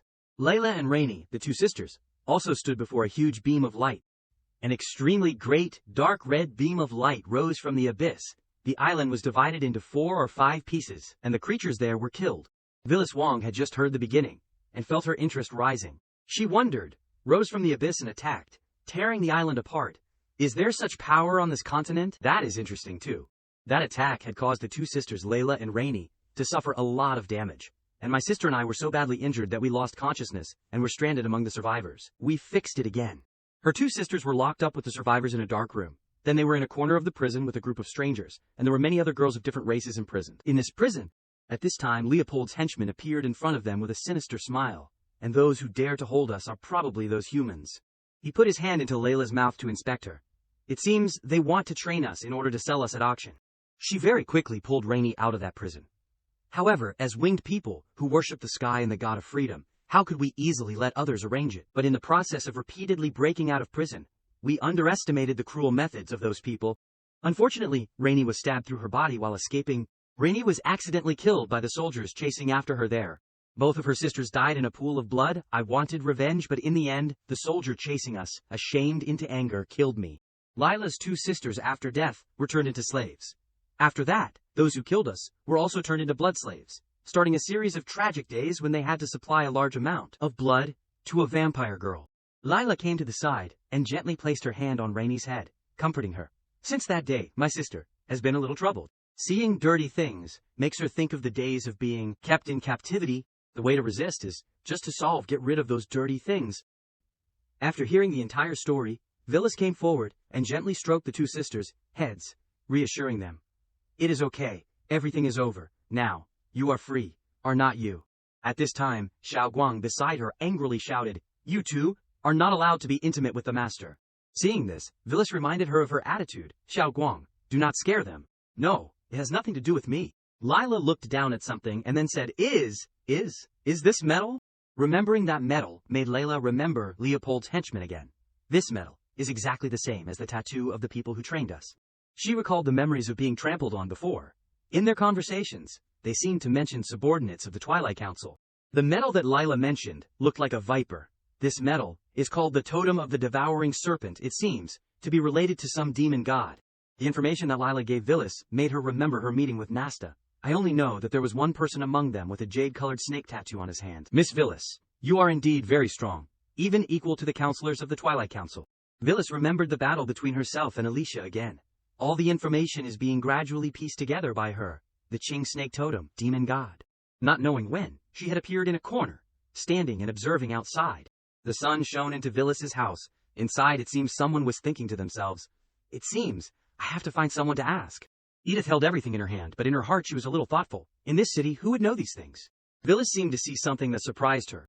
In front of her now was a vast meadow, and she could not help but exclaim, "I did not expect Edith's place to be so large." Villis, with a curious look, slowly entered inside. Another magic room. But suddenly, some kind of rope wrapped around her feet. Villis looked down at her feet with a dazed face. The golden rope quickly pulled Villis away. It turned out that Edith had been playing tricks from behind. She tightly grasped the rope, sitting high up, and questioning. "So, do you like this place?" Villis at this time had been hung upside down in the air. She quickly explained this misunderstanding. "Miss Edith, it is me. We met in the prison." Villis had been hung upside down from the ceiling by her. She felt compelled and questioned. "Is this the way you welcome guests, Miss Villis? If you are suddenly startled by someone else, then you should show an appearance of being extremely frightened by others, to be considered respecting others." "Sorry, I did not think that the guardian of evil would be so childish and like to scare others like this." That rope quickly released Villis's feet. Villis just happened to fall onto the chair in front of Edith. Edith seemed to have known in advance that she would come looking for her. "All right, I think Miss Villis gave up those idle days of rest, coming all the way here to find me, to ask about the mysteries related to this world, right?" Villis seemed surprised that she had guessed her intention. "You guessed it already." Edith at this time came closer again, placing her hand on her face, teasing. "Anyway, I have been a rotten guardian for 800 years. I have met a lot of people. I can guess a little from a light touch." Villis also gently leaned her head on her hand, acting coquettishly. Only 800 years. But experiencing life for 800 years is barely enough. Edith, hearing this, stopped teasing and went into the main topic. "Sorry for disappointing you. Tell me, what is the problem?" Hearing this, Villis did not beat around the bush and directly went into the main topic. "I do not know what Miss Edith thinks of the world's border. That is, how to understand it. 800 years, I can probably use this title, right?" Edith sat cross-legged. She seemed to have guessed the intention behind it. The world's border. Could it be that what Miss Villis means is the forbidden areas in the 4 extreme east, west, south, and north? Hearing those things had broadened her worldview. This was character-setting additions? Edith also slowly recounted the things from before to her. In legend, the place outside the world's forbidden area is a place of endless darkness. As long as living beings cross the border, they will be swallowed. A map was also established from here. Later, the poles of the 4 sides became forbidden areas. No living being could pass through this restriction. Edith explained these things clearly. It is like the power of the gods used to maintain the endless curiosity of living beings. After hearing the recount for a while, Villis wanted to understand some more information and wondered, "Miss Edith, have you ever been in contact with gods before? If it is divine relics, divine revelations, relics left by demon gods, I have indeed seen them a few times, but the body of a god, I have never seen with my own eyes." Through her story, Villis seemed disappointed again and put her face down on the table. In other words, the bodies of the gods are all in the edges of the world. Outside the forbidden area, they intervene in the world through representatives or metaphors. Is that so? It seems that Miss Villis is a little disappointed. Villis at this time only knew how to sigh, wanting to say more information from Edith. "Is there anything more specific? For example, I do not even know what the name of this large continent is. Why does the continent have a name?" Suddenly at this time, Edith put her hand on her mouth, signaling to her. "But 800 years ago, when I and my friends went adventuring, in a ruin in the far west of the continent, we encountered another name, calling this place the Continent of Dreams." Villis in her head silently recalled this world, Continent of Dreams, the illusory world. Edith winked at her, explaining in detail the profound reason for that name. "Because this name is too unfamiliar. It seems that another world calls the world we are living in. It was so deeply remembered, but because the translation work was too difficult, the content on it was also defective in many ways, its value was very low, and later it was no longer translated. Villas at this time did not demand to know many advanced information. This was more than enough.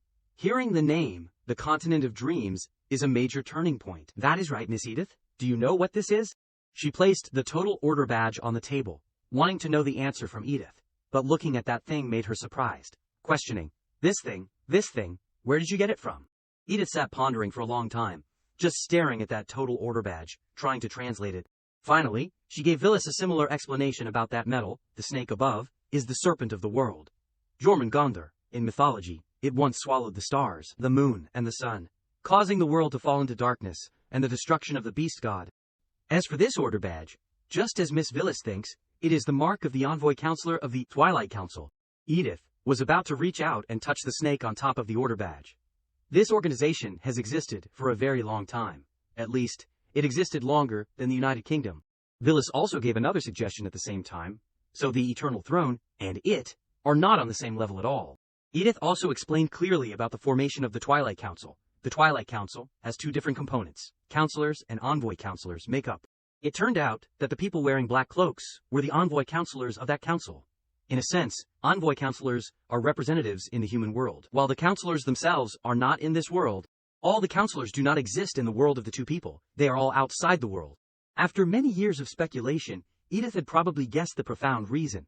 Perhaps they were separated by a barrier set by the gods, or perhaps they are simply in another space, difficult to traverse here, or for some reason that I do not know, but the counselors cannot easily come here.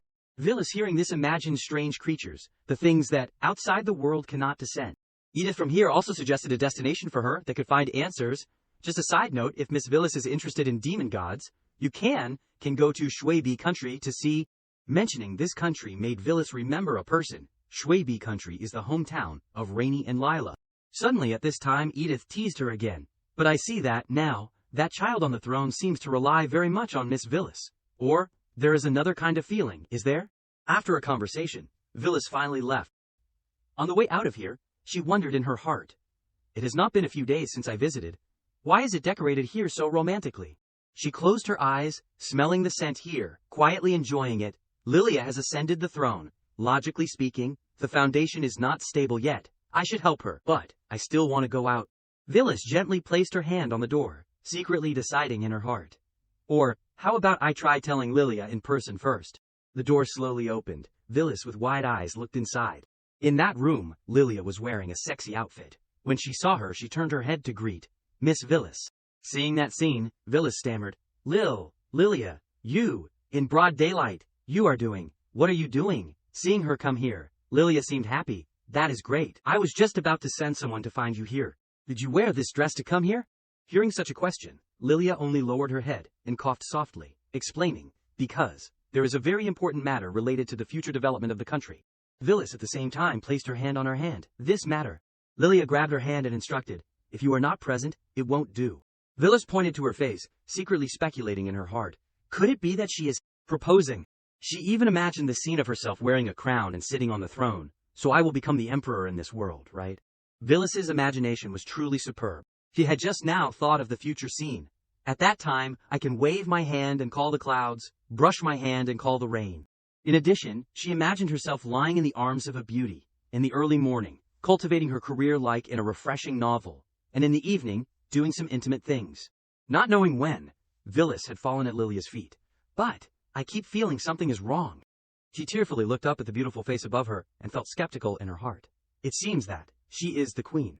Remembering this made Villas imagine the scene of Lilia holding her in her arms, organizing the wedding, and she was just a small wife being married into the house. Lilia at this time spoke. All right, I have almost finished preparing, Miss Villas. Do you need? Before she could finish her sentence, she interrupted again. Sorry, Lilia. She did not hesitate to give a reason to reject the feeling. I guess I have to reject you first. Just now, I was thinking very deeply. I, since birth, have wanted to wander in this world. But suddenly from the outside a guard opened the door, leaning his head, and reporting to Her Majesty the Queen. The parade team of the Shwaybi country delegation is prepared, and has completed the alignment, waiting for your command at any time.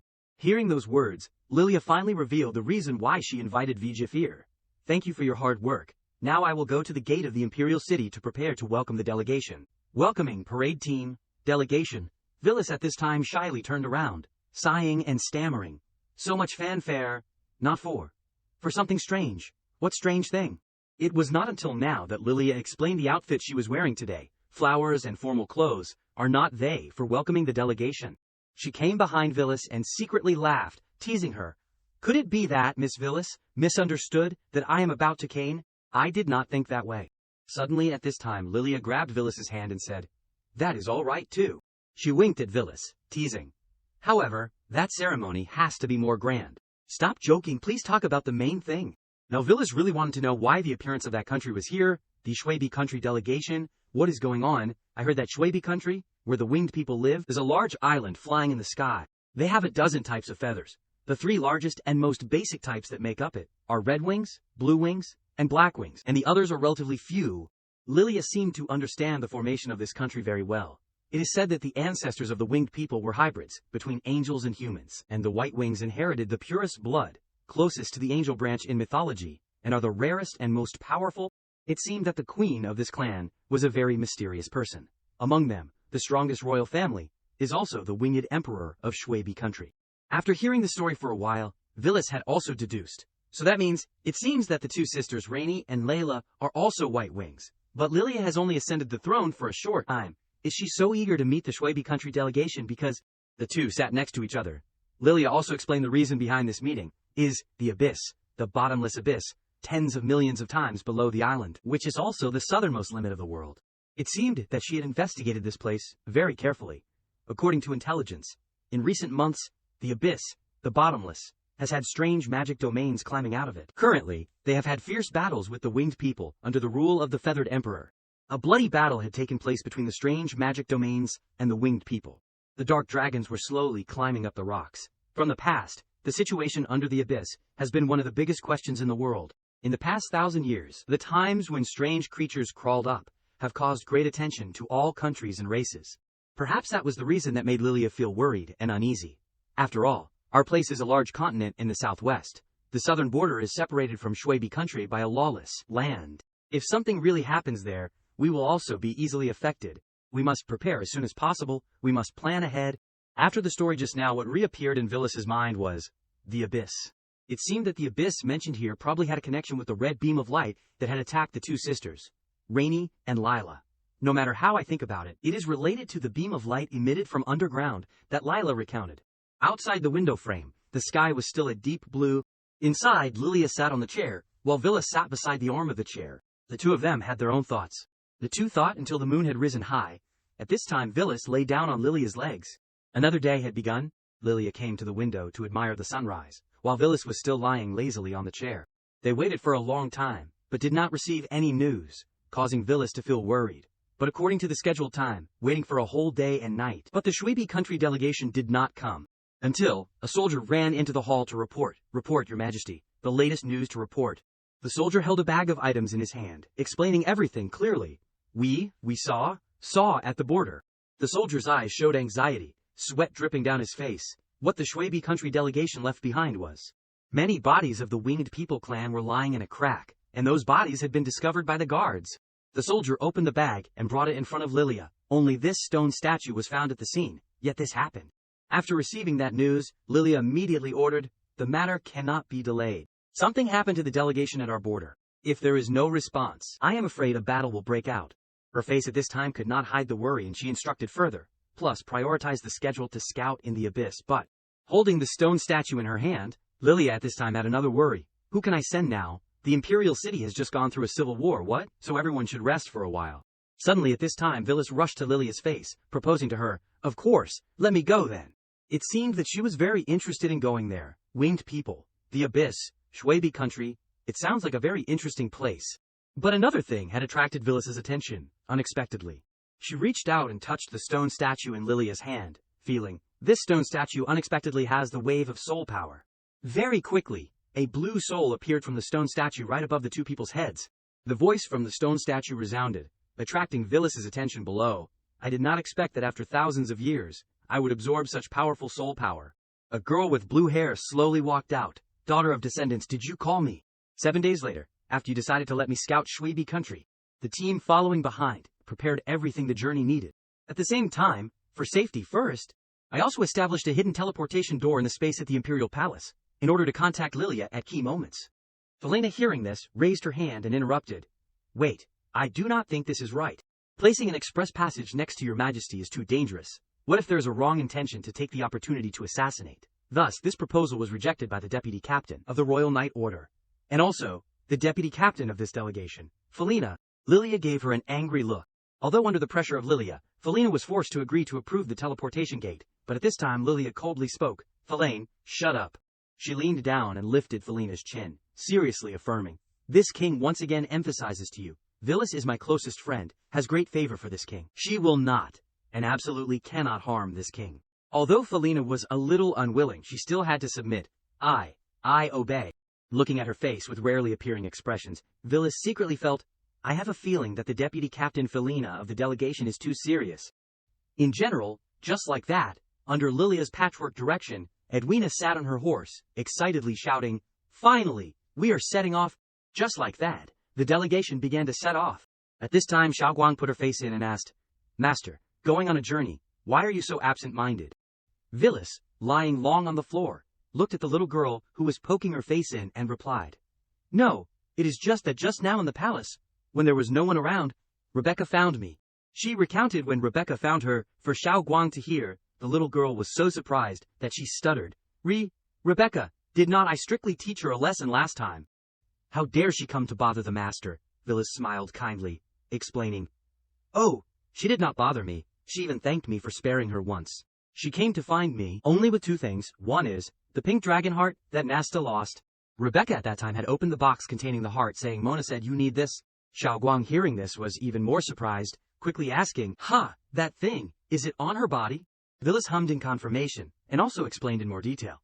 Initially, her body was transformed by vengeful spirits, forced to absorb soul power, intermittently. Otherwise she would not be able to stabilize and become a crazy vengeful spirit, losing reason, and the pink dragon heart is to suppress this. After the scales of life and death were rescued, she escaped the shackles of the eternal throne, becoming a pure life. When she returned to reincarnation, like ordinary creatures, losing her vengeful power, she did not need the suppression anymore, so she gave the heart of the pink dragon to me. Finishing the first problem, she continued. 2 is, the summoner Mona again dreamed a dream. She wanted to ask Rebecca to tell me. According to the story, Mona looked very uncomfortable, her voice intermittent, trying to inform. The origin of the disaster, is, in the south. The scary scene, will return. Vilis thought of those words, and raised her hand to her chin, starting to analyze. If she took the trouble to ask Balik to pass on the message, it means that the situation is relatively serious. Or not only the delegation itself, but even the United Kingdom in the West. Even the world will be affected. Saying that, she took out the stone statue and looked, wondering to herself. But this thing, does not it come from the disaster site in the West? Since it lit up and said a few childish words, it has been silent. Lila, seeing it, seemed surprised, asking, Master, how do you have this? Vilis blankly asked back, Do you know this carved statue? She and Rainey took turns answering. This is the god that our winged people clan worship, is the statue of the god of freedom in the sky, Minerva. She looked at the statue very carefully, exclaiming with an unbelievable face, I did not even recognize it. Returning to the present, the stone angel statue was still in Vilis's hand, constantly sounding laughter around her.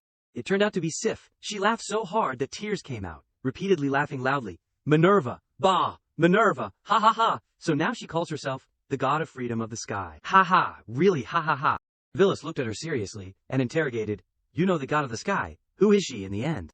However, Sif turned her face to the other side, deliberately avoiding her gaze. A few seconds later, Sif spoke hesitantly. My specific identity? Actually, this body does not remember very well either. She began to explain clearly. My soul has been separated into hundreds of pieces, sealed in different places. This body is only one of them. The remaining memories and the origin are also limited. In thousands of years, it has been worn down relatively seriously. Vilis asked the important point, So you do not even remember who you are, but you remember Minerva? Sif affirmed without hesitation. Of course I remember, because she personally used forbidden arts to tear apart my soul that would never be destroyed, and then used a medium to seal it. She rested her hands on her chin, silently speculating. The god of heaven is the true god worshipped by the winged people clan. What she personally sealed must have a profound reason. Could it be related to some secret? Thinking of this, Vilis concluded the problem. So you are Sif put her hand on her chest, charmingly introducing, "My name is Sif." Just at this time, the carriage suddenly braked sharply. The brake caused Sif to lose balance and fall face down on the ground. Her head was dizzy and she raised her head. Villis indifferently looked elsewhere, wondering, why did it suddenly stop? "Let us go down and take a look." Saying that, she got out of the car and asked, "Miss Felina, what is the matter ahead?" Felina still with a calm appearance, but her voice carried tension, exclaiming, "Here, we have met." In the road ahead of them appeared countless red, thorny vines interspersed everywhere. Felina slowly continued, "Trouble, like the Shuai country delegation." Villis came up and asked, "Is it caused by something in the abyss?" She replied confused, I do not know either." At this time a man in the distance suddenly called out, "Hey!" The two of them turned to the side. Villis exclaimed in surprise, "There is someone else?" The man was wrapped in thorny vines to the point of bleeding but still tried to say, You do not go forward anymore." He kindly reminded, "The southern disaster. It is here again." Villis raised her hand to her mouth, repeating the 4 words, "The southern disaster." The man did not say anything else, only repeatedly repeating, "The southern disaster. The southern disaster is here again." She, with the same old look, muttered the words, "The southern disaster." However, seeing that he was about to not be able to hold on anymore, Villis, without thinking too much, raised her hand to cast a spell, silently saying, regardless of what he said, "Save the person first, then ask specifically about what just happened." Just that, Villis calmly dropped energy towards the man, silently feeling in her heart the energy agitated in this person's body as if it was frantically robbing his life. Conversely, the common healing techniques were completely swallowed by the strange power. However, seeing those thorny vines begin to move on their own, she suddenly realized one thing. Do they have lives of their own? The next second, the thorny vines suddenly burst out in unison, in a powerful way. Next, the man was also able to stand up on his own, however his posture looked very strange. Villis smiled lightly, understanding the problem in her heart. So that is how it is. Those who have been gnawed at by the disaster become the source of the new disaster. At this time, the thorny vine suddenly changed direction, launching. Felina immediately changed color, shouting loudly, "Be careful!" The thorny vines fiercely rushed to Villis, wanting to attack. However, she only needed to wave her hand, and they quickly retreated. The man's eyes flashed, with red light, full of killing intent. Villis calmly reached her hand towards him. Then, she pulled out the roots of those thorny vines from his mouth. This thing is called Huan Yun. It not only has eyes, but also its own consciousness. Villis looked at it steadily, guessing herself a parasitic demon. Suddenly at this time, Xiao Guang rushed forward, opening her mouth to swallow Huan Yun whole. She quickly hooked her mouth out to stop her. "This thing is not edible." Felina at this time just spoke, asking, "What exactly is this?" A figure came from behind, answering, "It is the southern disaster illusion cloud." Xiao Guang immediately became vigilant, fiercely shouting, Who is lurking and hiding there?" The tall man scratched his head, explaining, "Sorry, I wanted to come up here to help. I did not expect this girl, to be so capable. Allow me to introduce myself a little. I am the chairman of the Yanira City Adventurers Guild." Seeing the clear face of the man, Felina exclaimed with some surprise, "Senior Edgar?" Villis looked at her probing. "You two know each other?" She immediately denied. "No, it is just before I was recruited by the Queen. In the process of wandering, I was fortunate enough to see Senior Edgar's battle achievements, admiring them immensely." Next, she turned to Edgar, asking about the main problem. "Just now you said the southern disaster, illusion cloud. What exactly is it?" Hearing her ask that, he immediately thought, it seems that this girl with high strength does not know the mysterious rumors yet. Next, Edgar spoke, explaining, "Simply put, this world has 4 ultra-powerful tools with terrible destructiveness, called disasters by humans. Because of some reasons, these disasters have not invaded the United Kingdom, so the United Kingdom knows nothing about the existence of this disaster. As far as I know, about 30 years ago, in the lawless area, there was a legend about a very strong person. Gathered top experts from all countries, tens of thousands of elite troops to conquer the southern disaster illusion cloud. The result was that the entire army was defeated, dying like weeds. No one survived." Villis, hearing this, asked another question. "Then why do you know about this, Mr. Edgar?" Edgar's voice was a little low, only uttering 2 words. "It is because." After speaking, he suddenly took off his shirt. Xiao Guang immediately jumped to cover her eyes. Villis exclaimed in confusion, "What are you doing?" She opened her eyes, looking through the gaps of the little girl's fingers, exclaiming with some astonishment, "This is—" It turned out that Edgar took off his shirt to reveal his chest, which was parasitized by countless eyes. He gritted his teeth, trying to smile, answering the question just now. "My injuries were all bestowed by the southern disaster illusion cloud." Next, he also explained the reason for being here. Recently I have had the feeling that I can't suppress it anymore, so I came here, the trade location of the Trust Kingdom and the Bolt Kingdom. This central area of the lawless land in the far south is the forest that has repeatedly erupted with the southern disaster. Sif, hearing Edgar mention this place, suddenly felt familiar, muttering in her heart, the disaster forest. Unexpectedly, after so many years, this place has changed its name. Seeing her appear, Villas gently touched her with her finger, gently asking, "Why did you come out?" Xiao Guang on the side, seeing this scene, was inflamed with anger. On this side, Sif grabbed her finger, looking at her with pitiful eyes, saying, "Because around where you are standing, there is a breath and a feeling of resonance that makes me feel very familiar. It is very likely to be another part of my sealed soul. If possible, I want to ask you to lead this body to find it. Just consider that I owe you a favor." Xiao Guang, hearing it, raised her hand and shouted, "Master, Xiao Guang thinks there is a problem." Then, she whispered in Villas's ear, "Didn't the master discover that? Sometimes it is the beastman uncle, sometimes it is the tattered wandering soul. They always want us to go to the forest to explore. It smells like a conspiracy." Finally, Villas spoke up to divide the group. "Okay, Xiao Guang and I will go in to take a look with Lord Edgar, and the rest of you go back to a city and wait for me." Edwina worriedly tried to stop her. "Lord Villas, that is not a good idea." Edgar agreed, reminding her, "Little girl, I know you are very powerful, but in the Forest of Calamity, there are only demonic beasts, parasitized by the Southern Calamity. Relying on the strength of the three of us might not be enough." As soon as he said this, a stream of red water splashed onto his face from somewhere. Edgar opened his eyes and saw Villas sitting on the head of a large dragon standing in front of him. A moment later, Villas raised her eyebrows slightly and called out, "Kid, I feel it." It was right here. In front of them was an open space. Villas and Xiao Guang successively broke through the upper layer and flew down into the ground first. Sif instructed, "You must be careful. Although they are all part of Sif, their composition is not entirely the same. After thousands of years of sealing and separation, it is likely that this has caused the fragments, experiences, and thoughts to have produced differences. The other party may not be friendly." Then the four of them entered the underground temple together. A moment later, Villas, not knowing what she saw, widened her eyes and exclaimed, "Oh!" in admiration. She called Sif and asked, "Sif, can you recognize the identity of this divine statue?" Sif carefully observed the statue, slowly confirming, "This posture, that is right. It is the true appearance forgotten by this body." Sif's true appearance, the mother goddess of the earth, the goddess Sif of the earth, had her true appearance forgotten by this body? At this moment, the statue's eyes suddenly opened, and it asked majestically, "People of the Chao God, why do you not offer reverence?" She repeated again, "People of the Chao God, why do you not offer reverence?" Contrary to Edgar's fear, Xiao Guang wanted to rush forward without hesitation, and snorted coldly, saying, "Fake God, fake ghost." The girl rushed forward with her fist ready, scornfully saying, "Clearly you are just a divine statue carved from a broken rock, and you dare to make others worship you." As soon as she finished speaking, the girl punched forward hard. Unexpectedly, Xiao Guang suddenly stopped halfway. The girl looked at the halo in front of her, blankly wondering, Why is all the light disappearing?" Villas then called out, "Xiao Guang, come back here." Xiao Guang obediently landed immediately. The divine statue then spoke again, "Poisonous God, blasphemer, you are truly disrespectful. Your death will not atone for your sins." As soon as the words fell, a woman, who looked similar to Sif, stepped out from the curtain of light.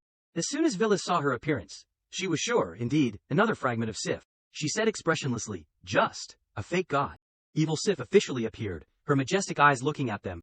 Villas suddenly uttered strange phrases: splendor, courage, wisdom, laws. As she read, formations appeared: origin, perseverance. Xiao Guang looked at a system panel that had just appeared, with several moves: attack, defense, speed. Villas's voice still rang out steadily: guardian, hovering, holy reflection. Edgar concentrated so much that he did not blink. Eternity. As soon as the last sentence was finished, everything seemed to be complete. The formation surrounding Villas radiated bright light. She coldly repeated, "Just now you said, she won't atone for her sins even in death. Say it again." Sif was silent and did not answer. Edgar then reacted, shouting in panic, What kind of magic is this? I feel like all my strength has increased several times." Xiao Guang proudly put her hands on her hips and said, "It has been a long time since I have enjoyed master fighting with all her might using the 10 wonders. The living beings of this world are too weak, they can't withstand a single blow." Evil Sif slowly raised her hand to control several thorny vines, her tone majestic, declaring the crime, "Useless delay. Those who offend the dignity of the divine are worthy of 10,000 deaths." Villas walked to Xiao Guang and smiled kindly, asking, "Xiao Guang, remember to protect this weak pastor." The girl turned her head back without hesitation, and replied very confidently, "Don't worry, master, no matter who the opponent is. Before I fall, I won't let it harm a single strand of your hair." After saying that, Xiao Guang stepped forward and ran quickly. Meanwhile, Vilis materialized a sword with magic in the back. The girl understood and grabbed the sword, then launched into the air. Xiao Guang forcefully pressed the sword into Evil Sif's protective barrier. It quickly broke through them, and the sword directly pierced through her. Vilis praised with great satisfaction in the back. Xiao Guang is really reliable." Evil Sif spoke with difficulty. "You blasphemous." But before she could finish speaking, she could not bear it, and coughed a few times. At this moment, the sword stabbed deeper again, causing blood to spurt out. Vilis coldly said, "Don't talk about a fragment of Sif. Even if the mother goddess of the earth were here, she would not have the right to pass judgment on my pet." Evil Sif then suddenly discovered something, and questioned in disbelief, "It is you, this power of divine power, Minerva. It is you, is not it?" She seemed to understand the reason, and chuckled, continuing, "So you dared to transform and descend into the mortal world. No wonder you brought two pure-blooded heirs with you." At this point, Evil Sif became angry, and her body released countless thorny vines, her mouth constantly cursing. "You despicable, you traitor, you deserve to die!" Edgar exclaimed in surprise. "This is calamity." Xiao Guang rushed in front of Vilis and volunteered, "Let me deal with it." However, Sif had quickly flown to the front. She opened her mouth wide and sucked all the thorny vines into her stomach.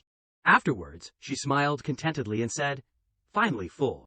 At the same time, Edgar opened his shirt and looked, astonished, asking, "My curse, it is also gone, completely gone. What exactly is going on?" Vilis replied without changing her expression, "This is the nature of the southern calamity, hated by countless creatures, yet deeply afraid of disaster. It is the will of the mother goddess's fragment." Sif shrugged and sighed, feigning innocence. Tesk. I did not expect my other identity to become such a terrifying appearance." Vilis then looked directly at her face, and questioned, "You, what is your relationship with her?" Sif turned her head away to avoid her gaze, pretending to be innocent and asking, "Why are you looking at me like that? I was not the one who attacked you just now." She continued to gather information. "So, you absorbed so much of her energy, have you figured anything out?" Sif also honestly replied, "Well, simply put, the Earth Mother Goddess Sif is actually a two-faced god. She has vastly different powers and divine souls, representing the life force of compassion, and representing the ruthless and merciless power of calamity." Vilis concluded the key point. "You mean the essence of the calamity is that this divine statue wants to break the seal, so it parasitizes and absorbs other lives. So what did this fragment represent before?" Sif winked charmingly and confirmed, "Yes, she must be the divine soul that was divided before I died, and I, as you said, am the remnant soul of the living face." She began to analyze the matter more carefully. If the purpose of the Southern Calamity's activity is to gather strength, to break through the seal, then who initially awakened this part of the will? From the seal, who established that sacrificial ceremony? Most importantly, why did the sky god Minerva want to kill and seal the Earth Mother Goddess Sif, even erasing her from the historical record? Sigh. It is too complicated. This question, probably after arriving in Beachy, will there be an opportunity to clarify it? There were too many suspicious points, so the two sisters, Lila and Riney, were already lying face down on the bed, waiting. Vilis raised her hands with a satisfied expression, smiling and saying, "It is time for daily stress relief." The two sisters hesitated and called out, Lord Master." They asked with some doubt, "You give us this massage every day. Is it really for healing?" She just replied vaguely, Maybe so, to help blood circulation or something." Then she stroked their heads with her hands, secretly giving the honest answer in her heart. "Mainly, it is really for relieving stress. My hands feel soft." At this time, Lila suddenly spoke up to stop her. "Master, wait a minute, actually, last night, the Southern Calamity riot suddenly appeared on the road, and then disappeared. I think you must have eliminated the source, right?" Speaking of this, her expression suddenly became more worried, but at the same time, a woman's voice suddenly rang in my sister's ears. She called me and my sister, the later generation, and called us traitors. Vilis repeated the three words, traitors, in an incomprehensible way. Then she put her hand on her chin and speculated. A woman's voice. Is it a remnant of Sif's will? What does she mean by leaving this word before she disappeared? At this moment, Sif flashed out. Before her appearance, her voice was heard. Is the little girl puzzled again? Sif appeared posing beautifully and pretended to be erudite, answering, "Let Sif, who is both experienced and intelligent, explain it." The other three all focused their eyes on her, and Vilis asked, "You know something again?" Sif leaned back on the bed and leisurely asked, "Do you know how the earliest ancestors of the winged ones came to be?" She answered according to her own understanding. "Isn't it the mixed blood between angels and humans?" She confirmed, "Yes, but you only guessed half of it. But what does it mean to eliminate another part of the angels? Angels are creatures of the seventh order created by the gods, and humans are only lower-level races in the lower middle level. The average strength, lifespan, class, and cognition of the two sides are worlds apart. They are not the kind of people who make friends randomly, like the dragon race. So how can they combine together? Hearing this, Villis still did not understand what she wanted to say, and briefly prompted, so Sif then continued. The ancestors of the winged ones are the descendants of angels and divine beings. She repeated the two words, divine beings, incomprehensibly, and Sif explained, they are the offspring, born by the gods, the origin of the human race.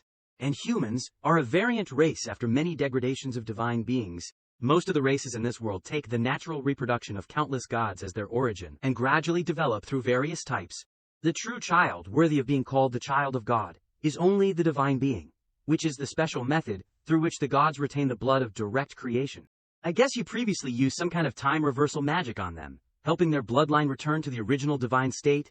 Speaking of this, she appeared between the two sisters Lila and decisively concluded, this means favoring the winged ones with the divine bloodline. Then Sif turned to Villis, her eyes dangerous, and said, and the origin of the divine bloodline is the earth, Mother Sif. The ancestors of the winged ones are the divine children born between the angel and the earth Mother Sif. Seeing that their own blood was not only mixed with the blood of angels, but also bold. After listening, she took out the jar containing the Southern Calamity Blight, and thought to herself, blah blah blah, a bunch of things. I only heard one key piece of information. Gods can create creatures, just like the parasitic creatures that appear in the Southern Calamity illusion cloud. If I use the power of the soul as the main guide to observe them, then maybe, thinking this, Villis used magic to transmit into the blight, causing it to glow. A moment later, that light spread out, connecting to a distant star. She closed her eyes to feel it.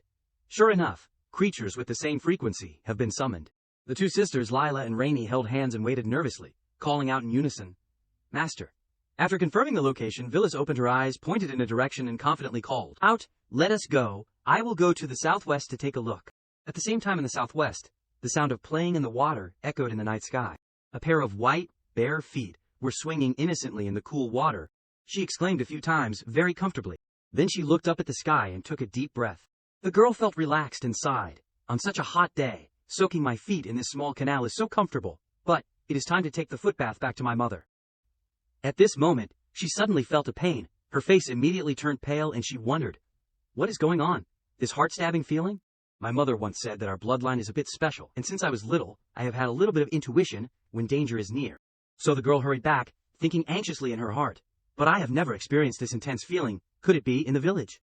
In just a moment, her eyes widened in horror, as if she could not believe her eyes, and she exclaimed in a panic, how could it be? The girl suddenly trembled when she saw her village engulfed in flames, where the murderer had not yet left. Noticing the girl, the ferocious beast rushed to attack. She could only close her eyes tightly, ready to accept it, wondering in her heart, am I about to die? At this moment, Villis's group appeared, the two angel sisters blocked the blow, and she carried the girl away. Villis glanced coldly and asked, are you okay? Do you need a little healing? The girl's eyes were wide with admiration, and she secretly exclaimed, so beautiful, so pure, so noble. At this time, everyone on the other side had also dealt with the beast that caused the disaster, and Felina announced the situation.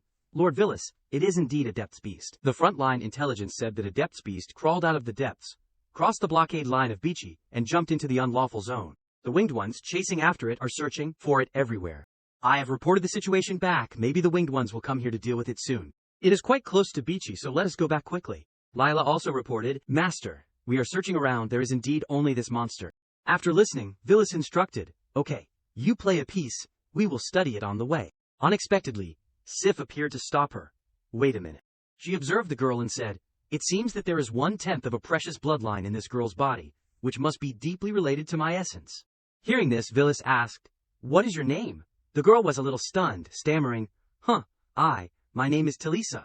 She extended her hand towards her and suggested, then Talisa, I wonder if you are interested in traveling with me for a while. Talisa hesitated a little, wondering in her heart, strange, clearly it is the first time we have met, but I really want to agree, but even so, she finally bowed deeply and declined. I am sorry, I really can't just leave like this, such a big thing happened in the village. Villis did not force her. She gave her a coin and a seed and instructed, okay, you keep this first, arrange things properly yourself, if there is anything you need, I will come find you. After saying that, Villis turned and left, not forgetting to wave goodbye. Well then, goodbye here. Afterwards she asked Sif privately, "What is that seed you gave her?" She replied, "The seed of life. As long as there are suitable conditions, and you take care of it wholeheartedly, it will grow into a tree, containing a trace of blessing from the divine power of the earth, mother, nurturing a piece of land.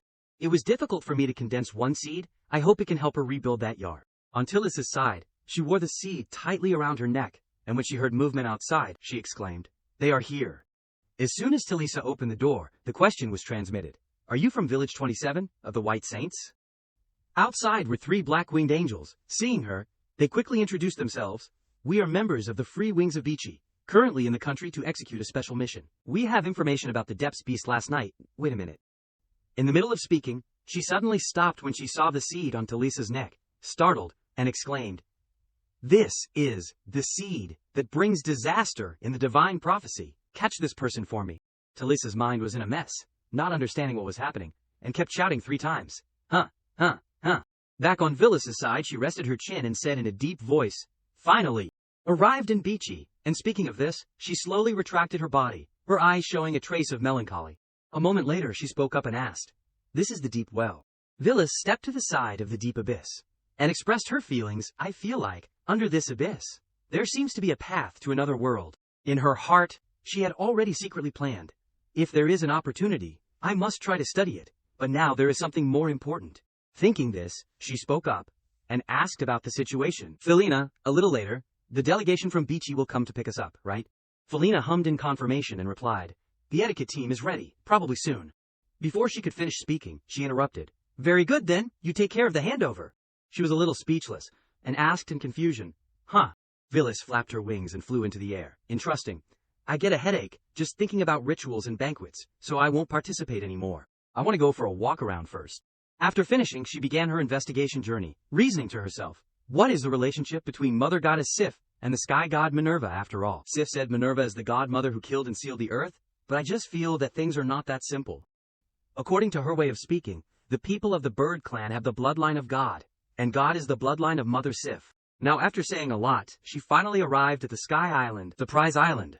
Villas was still continuing to analyze. They actually worship the enemy who killed their ancestor god, the Sky God Minerva, and also want her to bless and guide them. Isn't this very strange?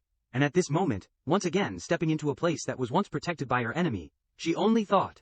A moment later, she held a book in her hand and asked Sif, "You have been searching here for so long. Have you found what you want?" Sif was rummaging through the bookshelf and replied, "Shh, do not be noisy. I just feel that there is a fragment of my aura left nearby, specifically here, but I can't find it." She mentioned evil Sif again at this time. "Your previous fragment could create troubles like natural disasters. To be honest, I dare not think more about what the whole fragment would be like." Sif sighed and defended helplessly. "You can't say that about people. That was just a relatively evil, indeed an evil fragment." Then she seriously said, "Aren't you curious? What will this fragment be like?" Her eyes suddenly became full of expectation and self-association. "Maybe it will be a gentle and kind older sister version of me." However, Villas showed no interest and replied, "Come on, do not cause me any more trouble." Sif originally intended to wander around to find more, but seeing Villas leave, she had to fly after her in a hurry. Coming outside, they saw a group of people, and Sif, sitting on Villas's head, whispered, "Little one, look over there. 3 half-dragon people. Quite cute."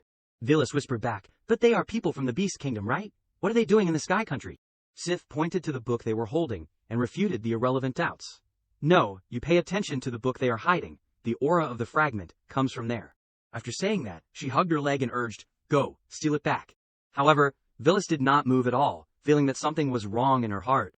Seeing that she did not go, Sif nagged and persuaded, "Aren't the 3 of them also thieves? They can steal it. Why can't you?" At this moment, a woman sitting on the balcony of the building suddenly laughed loudly, startling the 3 half-dragon people. This woman easily kicked away 2 of the half-dragon people. The remaining one hurriedly hid the book carefully, and that woman was Della, the Archduchess. Before she could retract her foot, she spoke to accuse them. "Where did you brats come from, daring to play dirty tricks here?" After saying that, Della lowered her foot and stomped the half-dragon girl on the ground.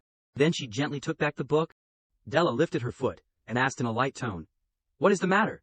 Dare to do it, but not admit it." Then she spoke to drive them away. "Get out." Although the 3 half-dragon people were angry, they could do nothing, only cursed and left. "Damn it, let us go." After dealing with them, Della suddenly turned her head towards Villas and commented, "You are very special. I have never seen someone who is completely unreadable. Even at that time, that person was my sister. Perhaps you are not human, right?" She repeated, her strange way of calling her with a cold face. My sister." Della pointed and speculated, "I guess you came for this book too, right? Because you worship God, you want to come to the city in the sky to find her whereabouts. I advise you to give up." Villas asked briefly why. She sat on the table and answered while opening the book, "Because you can't find the whereabouts of God here. Even the relic rumored to be the handwriting of God is just a book without an owner here." Then Della took the initiative to hand the book to Villas, generously saying, "If you want, then take it and read it." The next second, she took off and flew into the air, instructing, "But next time we meet, you must tell me your name, my sister." After saying that, Della completely disappeared into the air, leaving Villas with the question, "What exactly is the origin of this name?" Turning around, she saw Sif burying her head in the book madly, and Villas asked incomprehensibly, "Huh, Sif, what are you doing?" At this moment, a loud bell rang out from the castle. Villas's eyes widened slightly, and she exclaimed, "This is—" A flame burned brightly inside the space of the Sky Island. Sif announced with some disappointment, "The will fragment in this book is dead." At this time, a loud noise rang out, along with shouts, "The deep well, it exploded." In another place, a soldier was reporting to his master, "Your Highness the Saintess." The messenger said that people from the Beast Kingdom have been seen in the city. The Saintess calmly assessed the situation. After listening, first, the deep well exploded, the animals rioted, and now even the beast people have joined in. And this girl was Frederica, the War Saintess, also Edwina's older sister. She said with some interest, "How lively." Then Frederica asked about her younger sister. "So, where is my lovely younger sister? I heard that she came with the delegation from the United Kingdom." She confidently said, "If she knows I am here, she probably can't help but come to find me, right?" At the same time, Edwina was running over from behind, and the soldier saw her and announced, "Your Highness, Miss Edwina. She is rushing over." Indeed, Edwina was rushing quickly towards them. Frederica turned her head, her eyes tearfully calling out with happiness, "Little Nana." Unexpectedly, what responded to her was Edwina's straightforward passing by. She left her sister standing in a corner spraying glue like a statue and ran to the edge of the deep well, worriedly calling out loudly, Lord Vichy, are you all right?" Villas was riding on a stick and flying up at this time. Sif suddenly realized, "The will fragment in this book is dead." Villas was puzzled. "Dead? Do you mean the consciousness sent inside has disappeared? Like the fragment in the Forest of Calamity before?" Sif collapsed painfully and replied to Villas, "No, it lost its origin. The foundation of existence, according to the Mother Earth, was stolen. You can simply understand. These fragments of ours are actually the result of the anguish and memories of the Mother Earth." Sif gently placed her hand on the book. "The godhood of this book has been stolen. Only the memories remain. To be able to obtain the godhood, one must also need a part of the godhood, which is—" Villas then interrupted, "There are people like us, looking for the fragments of the Mother Earth. Could it be the dragon people of the alien kingdom?" Both were silent for a long time. Villas called out suddenly, "Sif!" Sif was stunned. Sif rubbed her eyes and yawned. "Villas, I absorbed a little too much power. I am sleepy. Be careful in this memory fragment. I saw some things. Pay attention to the abyss below." Hearing this, Villas thought to herself, "It is the abyss again." The kid Mona told Rebecca to pay attention to what is under the abyss, and now the memory of the god fragment Sif emphasized it again. "I want to see what kind of monster is under the abyss." Frederica hugged Edwina and lovingly caressed her, "Little Nana." Edwina was surprised. "Sister Fi-Fi, why are you here?" Frederica smiled, her voice sweetly. Hi, where is my lovely little Nana? I will be there." The Holy Maiden of Judgment is here as the captain of the Holy God Empire's delegation to the city in the sky. Enough nonsense. Edwina then spoke. "The second awakening of the divine bloodline, how, this blessing of light, is like being kissed by the goddess." Frederica continued. "When traveling, did little Nana meet anyone special?" Hearing this, Edwina blushed shyly, denying it vehemently. Special? No. A soldier came to report. According to the report, that lady is a member of the United Nations delegation." Villas called out the name Edwina. Edwina seemed quite excited and raised her hand to call out her name. "That is me." Suddenly, the ground appeared to be fluctuating. "What is happening?" Frederica exclaimed in surprise. "These abyss beasts have gathered." Legendary level. Frederica noticed Edwina intending to go forward and stopped her. "Little Nana, do not go first. It is too dangerous." Edwina turned her head back and looked at Frederica with a constant smile on her face. "Sorry, Sister Fi-Fi, she needs me now." After saying that, Edwina turned and left. Villas then spoke up. "Insect," she reached out her hand to follow. "In the end, it is just an insect. Contract with battle." Xiaoguang into position with power. As a sacred dragon spirit, I command you to descend. Edwina shouted loudly, "Holy miracle!" Before her eyes, there were chaotic scenes. Forbidden spell dragon language 9 prisons. A dazzling sword pierced straight down, spreading out a large source of spirit. Edwina was very surprised. This is... The sword was swirling violently, resolutely, like a cosmic black hole opening. Villas was stunned, snatching people from me. Frederica clicked her tongue once. Tusk, that person, has paid attention to this side. Let us withdraw first. Everyone who witnessed it was aghast in shock. Could it be, this is His Majesty the Wu Emperor? Estini smiled and spoke with a very gorgeous and sassy appearance. The lady of the delegation from the United Nations. Thank you for helping to solve the Abyss Beast from the deep abyss. Since you have arrived, why do not you come to my palace first? Villas exclaimed in surprise. The sound came from the sky. Xiaoguang called out, Master, look here. There was nothing in his head, only this. Villas recognized it when she looked over. The god fragment of Sif. She thought to herself, could it be, formed by the beast of the deep abyss? Like the southern calamity, they are all strength from the Mother Earth fragment, or formed, as cunning and aggressive as instinct, and at the same time, because the origin disappeared, they lost vitality and life. But who did it? A voice rang out, Lady of the delegation, this way please. A young man led the 3 girls in. The Wu Emperor saw that the lady sacrificed a lot in the Battle of the Deep Abyss, and has been waiting inside. Villas was curious. What is this? The blue-haired young man replied. This is what our clan has passed down. It is said to be the spiritual chamber that seals the body fragment of the devil. The strength of the great devil is too terrifying. Even if it is sealed, it can still constantly emit a certain special power. It is just that. Just now, when the deep abyss suddenly started, everyone's attention was placed on the ceiling of the deep abyss. No one noticed that the thing here was opened, and now someone is guarding it. Villas thought, so that is how it is. Villas's voice had just sounded, making Edwina panic. Lena, Edwina, or you go to visit the Wu Emperor first. I want to take a look here. And Villas on this side was learning about the mysterious symbols on the wall. She thought to herself, strange. The words above are different from the language of the United Kingdom, and the sky. It is a language I have never seen, but I can understand it. Villas's eyes were like an automatic translating camera. With that strange symbol, just by looking at it, Villas could grasp the entire content, no matter how much pain. Memories that are deeply engraved into the bone marrow will gradually fade with the flow of time. Villas was surprised when she read to the end. Rejected by the world. Why are there only questions? On this side, Sigrid was walking through a room when a loud sound rang out. Let me go! Then Talisa was trying to struggle, fighting for herself. You, according to the rules, people of the Beachy Kingdom, have no right to arrest me. Faced with Talisa's loss of freedom, Sigrid only knew to say, I am sorry, miss. Our Wu Emperor has some things she wants to ask you clearly in person. Please, wait here for a moment. Afterwards, Talisa was locked in a room. She lowered her head, looking sad. What is it? Still, no way to control my own destiny. If that beautiful sister was here? Talisa had not yet noticed the appearance of Villas beside her. Suddenly, Talisa noticed and was very surprised, exclaiming, Vi, Lord Villas. Villas asked about Talisa's situation. Why are you locked up here? Talisa sadly told Villas. They said, I am a person in prophecy, the one who brings ominous things to this world. Villas was very puzzled. What are the ominous things? Talisa then informed Villas. It is the seed that you gave me earlier. It is strange to say, but I really feel from that seed. There seems to be the aura of the tree spirits, the god that the earth sacrifice once served, and inexplicably disappeared without a trace. Villas fell into thought for a moment. Sif once said that she has a bloodline connection with herself. Could it be? Villas then continued to ask, Talisa, who is the god you are talking about? Talisa's eyes lit up. I have a part of the mixed blood of the tree spirits. The god they worship is the Mother Earth. At this moment, Sigrid came to inform Talisa, Miss Talisa, His Majesty has learned about your matter, and wants to meet and talk to you directly. It seemed that Talisa was about to say something to Villas, Lord Villas. Then she realized, disappeared. Scene change on this side. The 2 girls and Edwina had come to meet the Wu Emperor, White Wing Clan, Rayla Kirk, Rainy Kirk, greet Her Majesty, Holy Empire Cecilia family. Edwina Cecilia pays respects to Wu Emperor.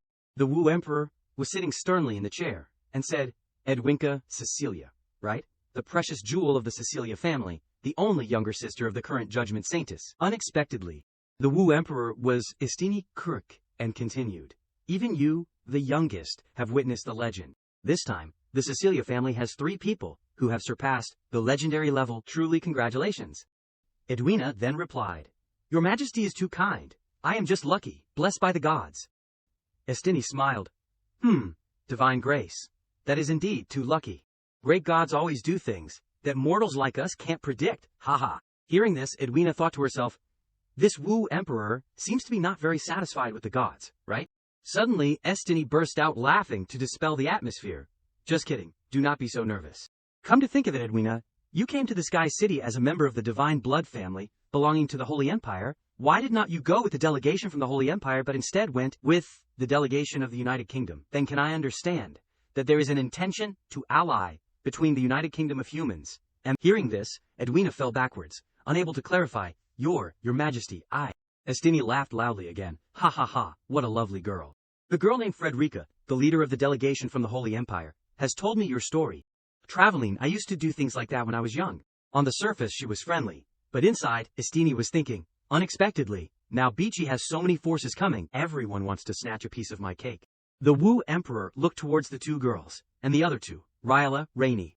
Seeing the tension of the two people, Estini smiled friendly. Don't be so nervous, we're all White Wings. We share the surname Kirk. I just happened to be born a few days earlier than you.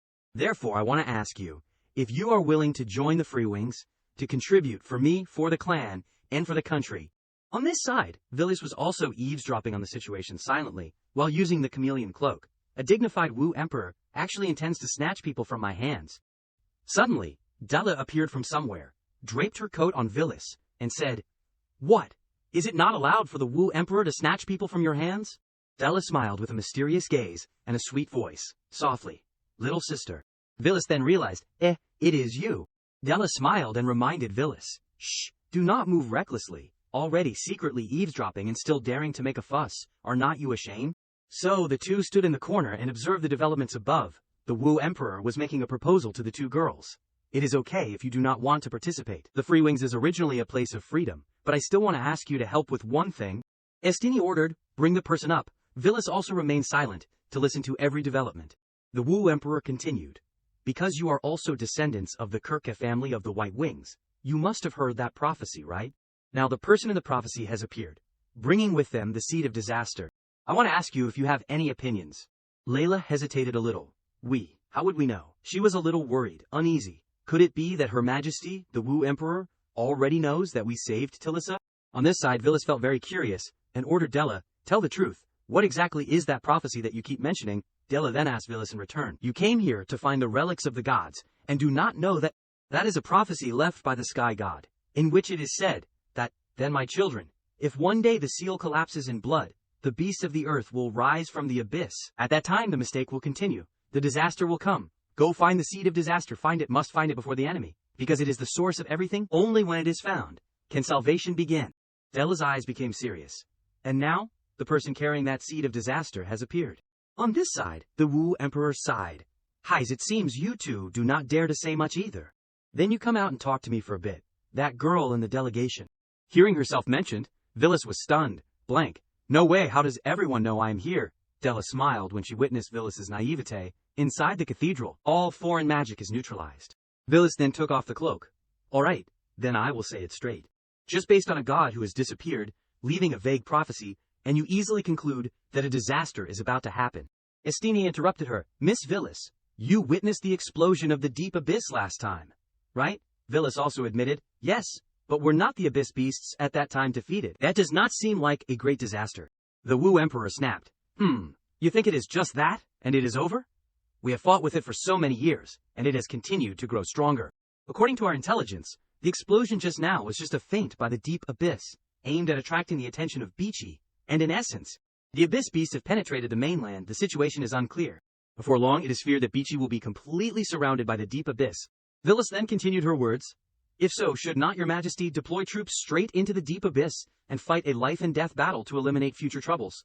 Hearing these words of Villis, the Wu Emperor was very satisfied, as if she had found a confidant. I also have that intention. Otherwise, just now on the battlefield, why would I have called Miss Villis out to meet?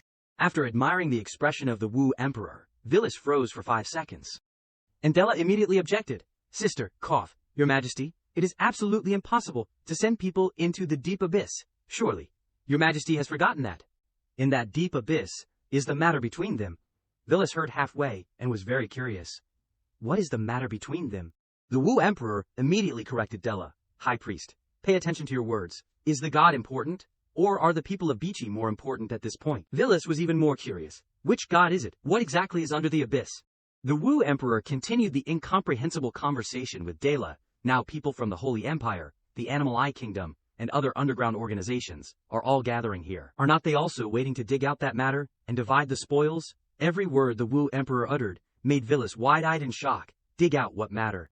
The Wu Emperor was still not willing to end this story. Now everything in the prophecy has appeared. How can we ignore it? Dela then reacted violently. I have already said, those who are not involved and get involved will only make things more chaotic. Does your majesty really want to see the chaos of the gods happening? By now, Villas, who had been spinning around like a top, had to despair and exclaim, can you please stop speaking innuendos?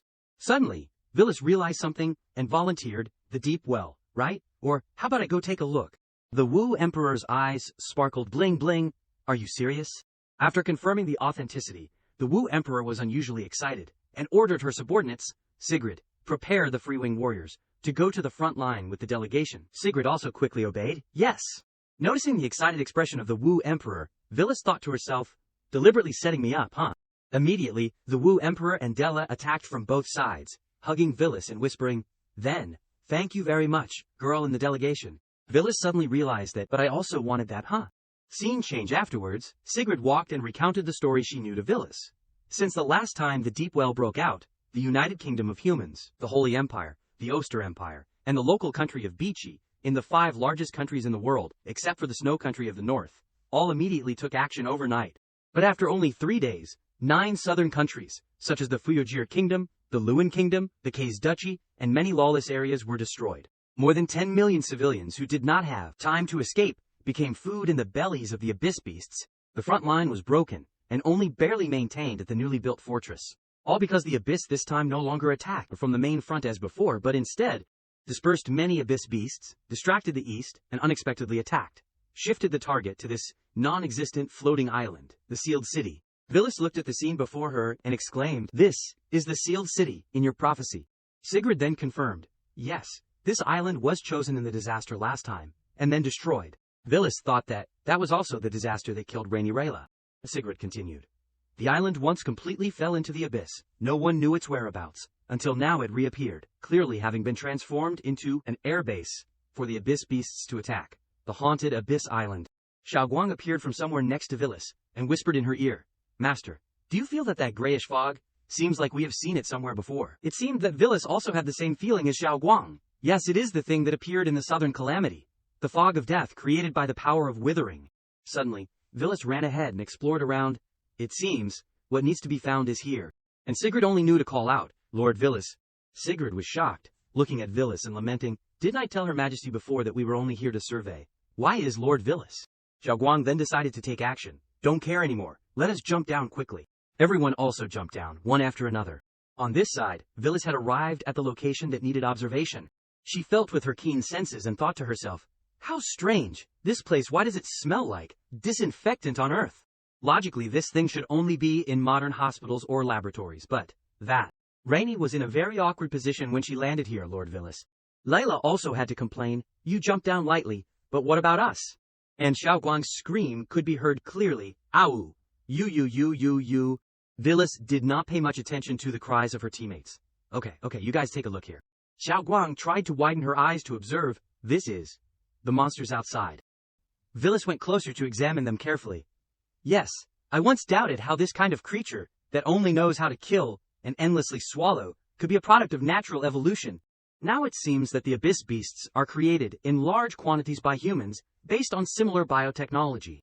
Like in the Forgotten Land before, in the memory of the Blood Race Archduke, Afra Constance, I saw the high-tech holy temple left by the gods, along with the disaster called Mundane. If I am not mistaken, as you can see, this place is very likely to be the real birthplace of the abyss beasts. Sigrid exclaimed in surprise. There are still so many abyss beasts that have not been released yet. Sigrid's voice became more worried. Lord, we must destroy them before they grow stronger. We must go back and ask Her Majesty for help immediately. Villas was still very calm. Don't worry, let Rainy and Ryla go ask for reinforcements. So the two girls immediately said to each other, we will act immediately. Villas thought to herself, mysterious, high technology, abyss beast incubators everywhere. There must be something even more interesting behind. Why is it another copy again?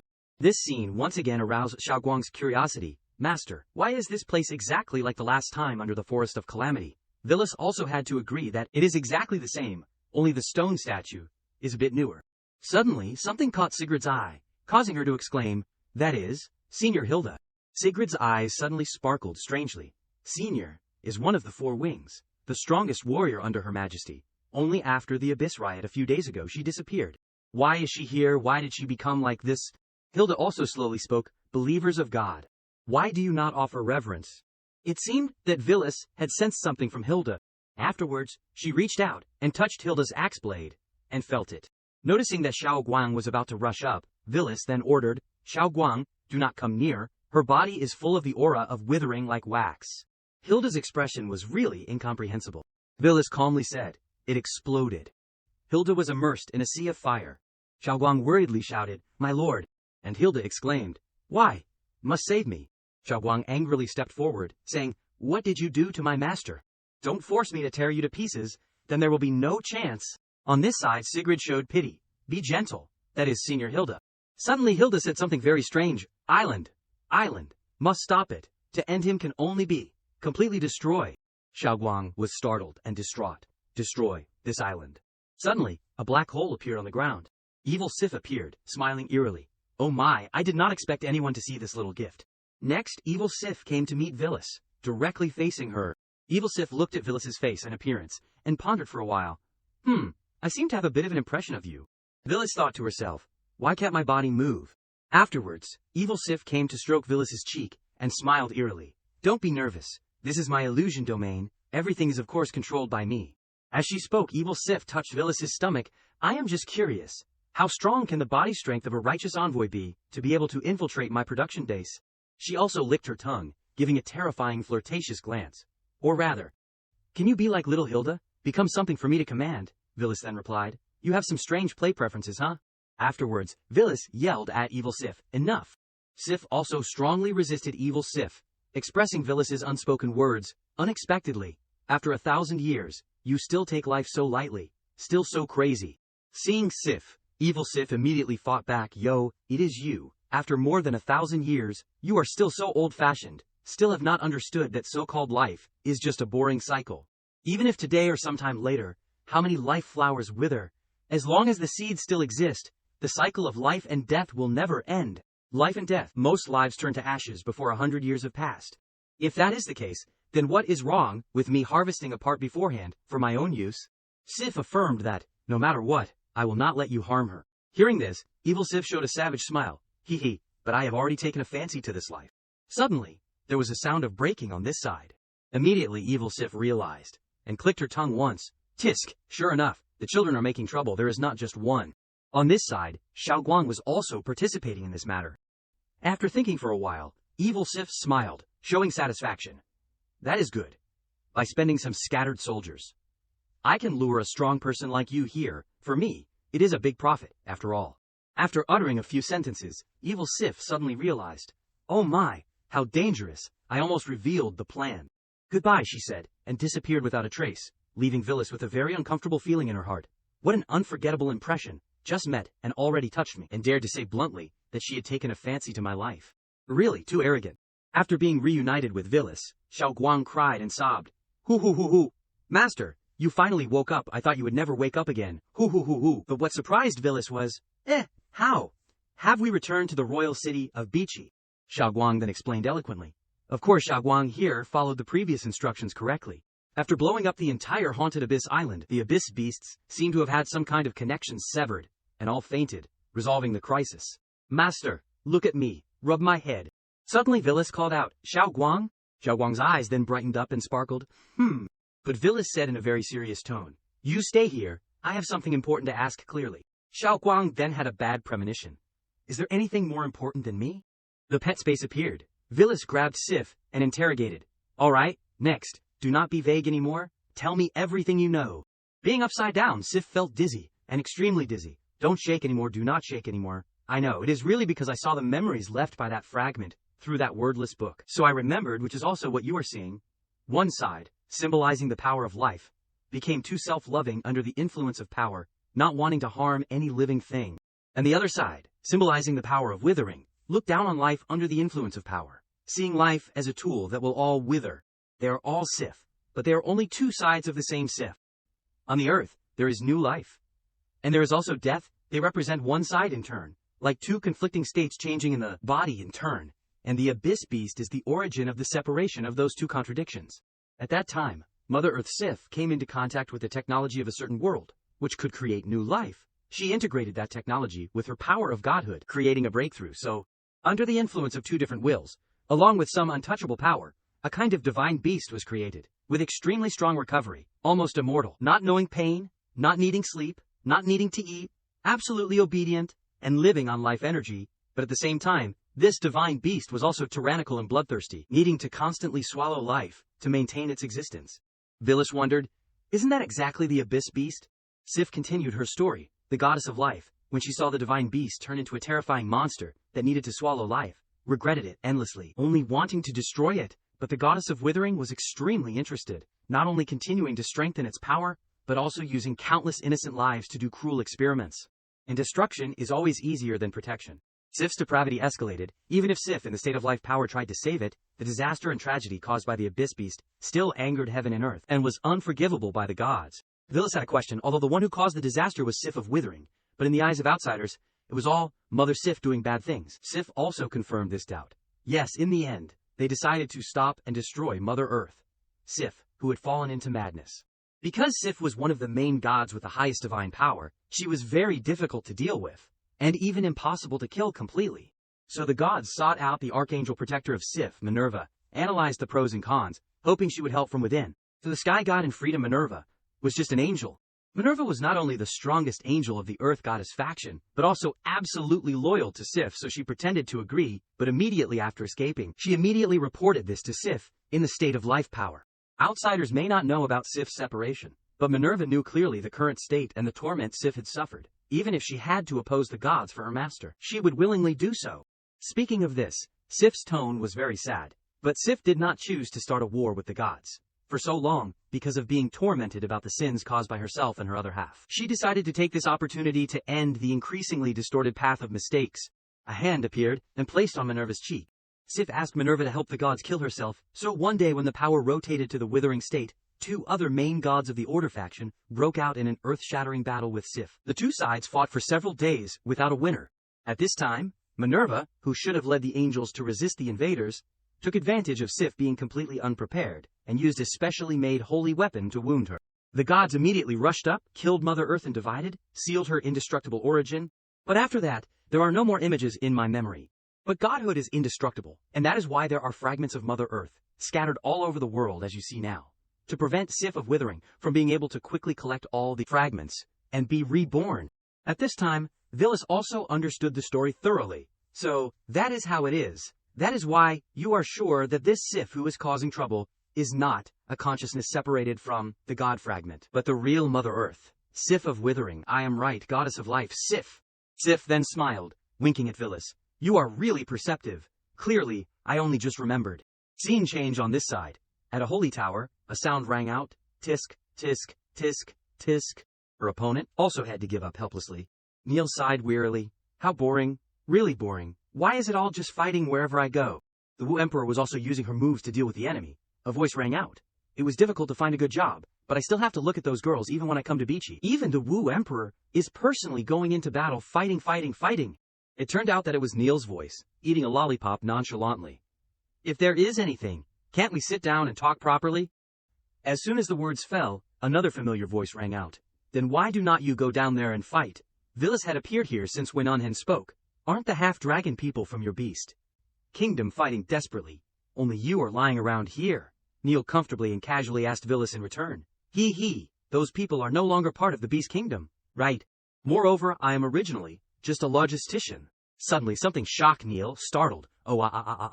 When did you open it? You scared me. Oh, what is this? Vilis had created a circle of bubbles surrounding Neil. This tiger person looks familiar.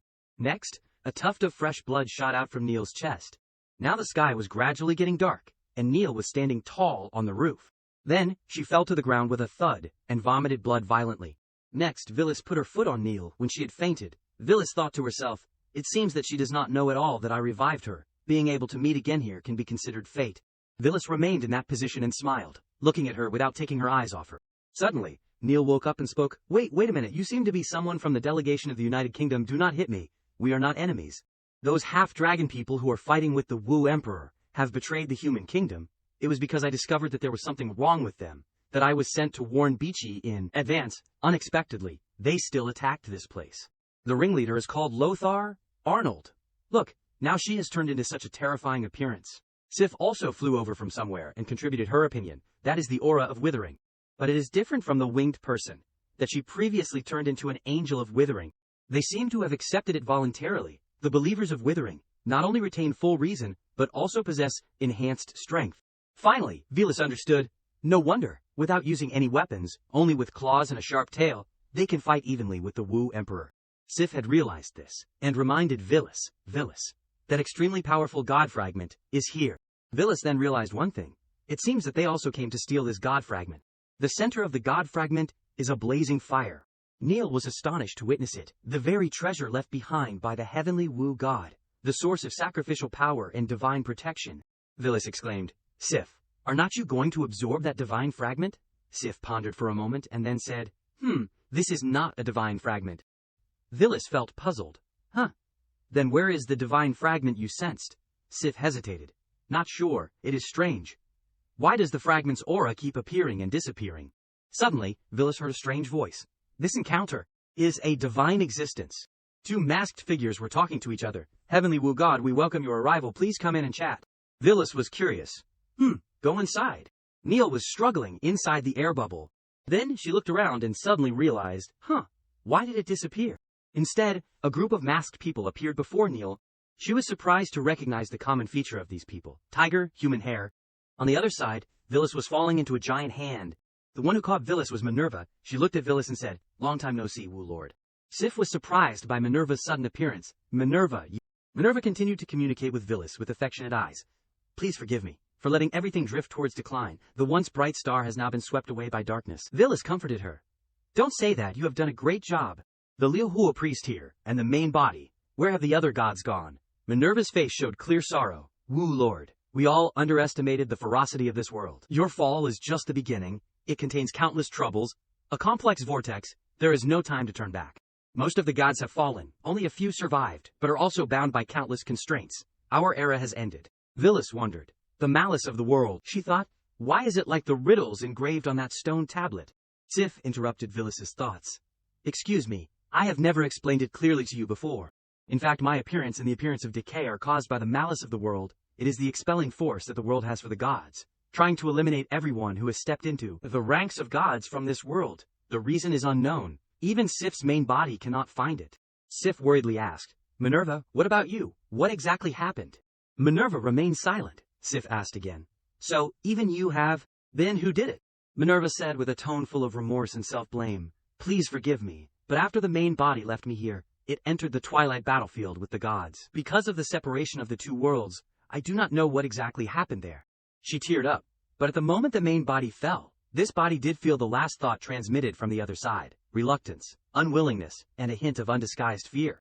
Velas could not help but sigh. Sure enough, it is true feelings. Sif also felt a little sad. It seems that the world has really abandoned us, the gods. The one who left a split soul here early to wait must be, for that matter. I know what you are thinking, but this responsibility should not be borne by Velas. Velas, who was at peace, was a little puzzled when her name was mentioned. Why drag me in again? Why do you have to drag me in? Minerva quickly explained. According to the original plan I left behind, once the situation develops to the point where it is beyond saving, I must let Lord Sif retrieve a part of the power stored in the Heavenly God Temple to resist another Sif who has fallen into madness. She paused for a moment, smiled gently, and continued. But your appearance, the existence named Velas, made me think of another possible path. To have a god like you integrate a part of the life personality. Then it is possible to defeat the opponent. Velas asked impatiently. So where is the fragment of the life divine personality? Della was suddenly thrown over, groaning in pain. Cough, cough. Estini anxiously flew over to support her. Tira. Della tried to endure the pain to remind Estini, cough, cough, sister, I am fine, but the divine core. Suddenly someone clapped their hands. Oh my, how clever. A figure loomed in the darkness. I did not expect you to hide the fragment of the life divine personality in your body, using the flesh to seal it. It really made me search for a long time. The person who came was Evil Sif. It is a pity that once you are forced to borrow its power, you can't hide the seal anymore. But you are just a mortal, how can you bear the all-encompassing power of the gods? Sif on this side had also been explained some things. According to what you said, Terra used her own body to seal the divine personality, so if you directly use this device to retrieve the personality, then she will also lose her life immediately, Minerva immediately replied. But it seems she is having some problems, indeed. But she, Static, has known all this for a long time. Each generation of priests of the temple voluntarily shoulders this responsibility. Sif refused immediately, without hesitation. Then, I refuse. Minerva became anxious when she saw this. Why are you so stubborn, Static? If you do not take this opportunity to use the device to retrieve it, the divine personality will directly, Static, be taken away by Lord Decay, causing her to return to a state close to her peak. Static, there is no more time, this body of mine is about to be unable to hold on anymore. Sif disagreed, only said coldly, you are right, I am indeed a stubborn person, not only stubborn but also double standards, and ruthless, I do not care how many strangers die. Evil Sif, on the other side, had tied up both the Dila sisters, her tone full of excitement. Ah, such familiar power, this feeling of surging excitement, you also could not help but want to merge with this body, right? She said loudly, triumphantly, today I will finally return to the position of main god. Sif on this side suddenly changed her mind. But if there is someone I hope she is still alive, then even if I have to bear countless dangers, I must try it once. Her eyes were full of firmness and determination, because I will crush all enemies. The two Dila sisters were captured by evil Sif. She triumphantly announced, today I will finally return to the position of main god. Destiny tried to attack. Spiritual spear. The spear shot straight at evil Sif, but it was easily blocked. She took the opportunity to ridicule, stupid. In the blink of an eye, countless swords appeared behind her, originally intended to take you as my person. If you are so ungrateful, then die, descendant of the traitor. Della became anxious when she saw this and shouted, sister, can you still walk? Run? Estini refused to listen and directly confronted evil Sif. Come here, I, by you, am not afraid even if I die. A series of swords suddenly rushed over without warning. Villas suddenly appeared at this time. Hey, do not show affection like a couple of lovers. She easily resolved the attack just now. Dila could not help but wonder when she saw her. Villas? Evil Sif pretended to be friendly when she saw the person who came. Oh, it is you. You can easily block my move. I am done. I am getting more and more interested in you. Villas was a little impatient. Don't talk so much. Fight if you want to fight. Evil Sif showed disdain. HMPH. The body is not tall but the ambition is not small. Then pass this move first. My outer realm art. She called out. Lothar? Streams of dark power were being drawn into a body. Lothar woke up immediately. She laughed madly. Ha ha ha. I feel the power. The endless power is pouring in. She landed with great momentum. Thank you, my omnipotent master. Villas sighed in her heart. From level 450 to about IV 80, calling for a helper. Right? I will come too. Lucas was also quickly summoned. Villas called out loudly, appear, Heavenly Realm Guardian Lucas. Receiving the order, Lucas shouted, following your summons, Supreme Master. The two helpers then rushed into battle without hesitation. Lucas seemed to be at a disadvantage. Evil Sif immediately, HMPH, mortals are indeed trash. She suddenly came up with a new idea. Why do not we go to a larger place to show our true power? Then she and Lothar left, without saying a word. Villas, seeing this, also entrusted with trust. Then Lucas, this place is entrusted to you. Lucas immediately accepted the order. Understood, please rest assured, master. In a flash, Villas and Xiaoguang met evil Sif. She blurted out, speaking of which, where did you two come from? Among the gods, I do not remember having you. It is as if you suddenly appeared. Villas was stunned and leaned back. What? Why are you suddenly timid when it comes to fighting? Evil Sif provoked the two of them. If you do not want to say, then you two come at me together. Xiaoguang immediately volunteered to fight. What, come at you together? Of course the fight is all mine, the master just needs to stand aside and watch. Evil Sif took this as a challenge, and felt uncomfortable. How arrogant. A small dragon also wants to fight against a god. Xiaoguang was already eager to act. Enough nonsense. Take this. Then, the two sides rushed into a fierce fight. Villas sat aside and watched the fight, thinking to herself, sure enough, absorbing 1/3 of Decay's fragment is not just for show. I am afraid the level has reached 95, and she can resist. Xiaoguang, an SSS level pet, a level that I have worked hard to cultivate. A pet that has been given top-level equipment, received countless valuable treasures, and has a super high growth rate, and is not at a disadvantage. Temporarily. Villas smiled, her eyes shining brightly. Oh my, what is wrong, Lord God? Evil Sif was stunned and did not understand. How can this be? This guy clearly does not have a divine personality. Why does he possess the power of a main god level? Could it be that? Ha ha, ha ha ha. Villas found her incomprehensible. Huh? Evil Sif smiled sinisterly. I did not expect that just after returning to being a god, just after revealing a clue, the malice of the world would immediately descend. You two are not creatures belonging to this world, right? No wonder you can surpass the rules of the world and reach the peak realm without a divine personality. Vilis calmly replied with a cool temperament, I do not understand what you are talking about, and that so-called malice of the world has nothing to do with me. Sif continued to extract information from the two. Just now, that golden-armored warrior said he was a guardian of the celestial realm. Is your world called the celestial realm? I really do not understand. Why would a supreme existence like you agree to the world's summons and come here to be its lackey? Then, evil Sif turned to Vilis, and the two held hands. Directly face to face, she whispered, You must have had some misunderstanding. Why not join me in seizing control? Vilis felt incomprehensible. What is wrong? When you thought you were invincible, you were extremely arrogant, but when you can't beat me, you start to act pitiful. Vilis smiled friendly. You must have misunderstood something, although I have to admit that if I confront you head-on, I am not the opponent of this main god-level dragon. But the true power of the divine personality, I have not shown it to you yet. Under the bright light of the moonlit night, the shadows of the three gradually became clear. The three gathered together in the light. Evil Sif was closing her eyes and meditating on something. Then she gradually opened her eyes with a terrifying smile, gradually revealing herself. Vilis watched and sighed. How interesting. This is the true divine kingdom. Sif gave some reminders. Be careful. The divine personality conceives the gods. The gods evolve the divine kingdom. The divine kingdom becomes a world of its own. In the divine kingdom, the gods are the true rulers. All the rules here are controlled by her. Here you will be greatly suppressed. Wanting to defeat the gods in the divine kingdom is almost impossible. At this time, Vilis realized, I understand. This is her magic domain, right? Shaguan called out to Vilis, Master, my power here seems to have been weakened by at least 7 parts. Sif then said, Normally speaking, if you want to resist the divine kingdom, you can only use the same level of divine kingdom to collide, using the hard strength of the gods to decide the victory or defeat. Otherwise, you will definitely lose. Vilis wondered, Is there no other way? Sif whined, Vilis, you really do not have a divine kingdom. Without the backing of world power, what did you rely on to bear the power when releasing such a huge great band spell before? Clearly your strength has reached the god realm. Why do not you have a divine kingdom? Vilis closed her eyes and fell into thought. My own divine kingdom, huh? She thought to herself, in fact, since I was in the Black River of the Beast Kingdom, that old turtle named Nasarian once said that I used the power of the divine kingdom. It is just that I have always used the thinking in the game to roleplay and recognize, so I did not take that title to heart.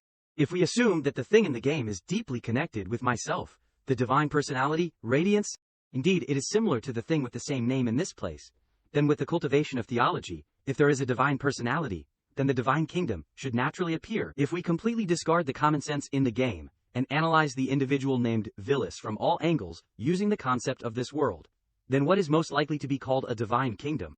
Perhaps it is that thing. Thinking, Vilis waved her hand and unleashed a move, divine kingdom descent.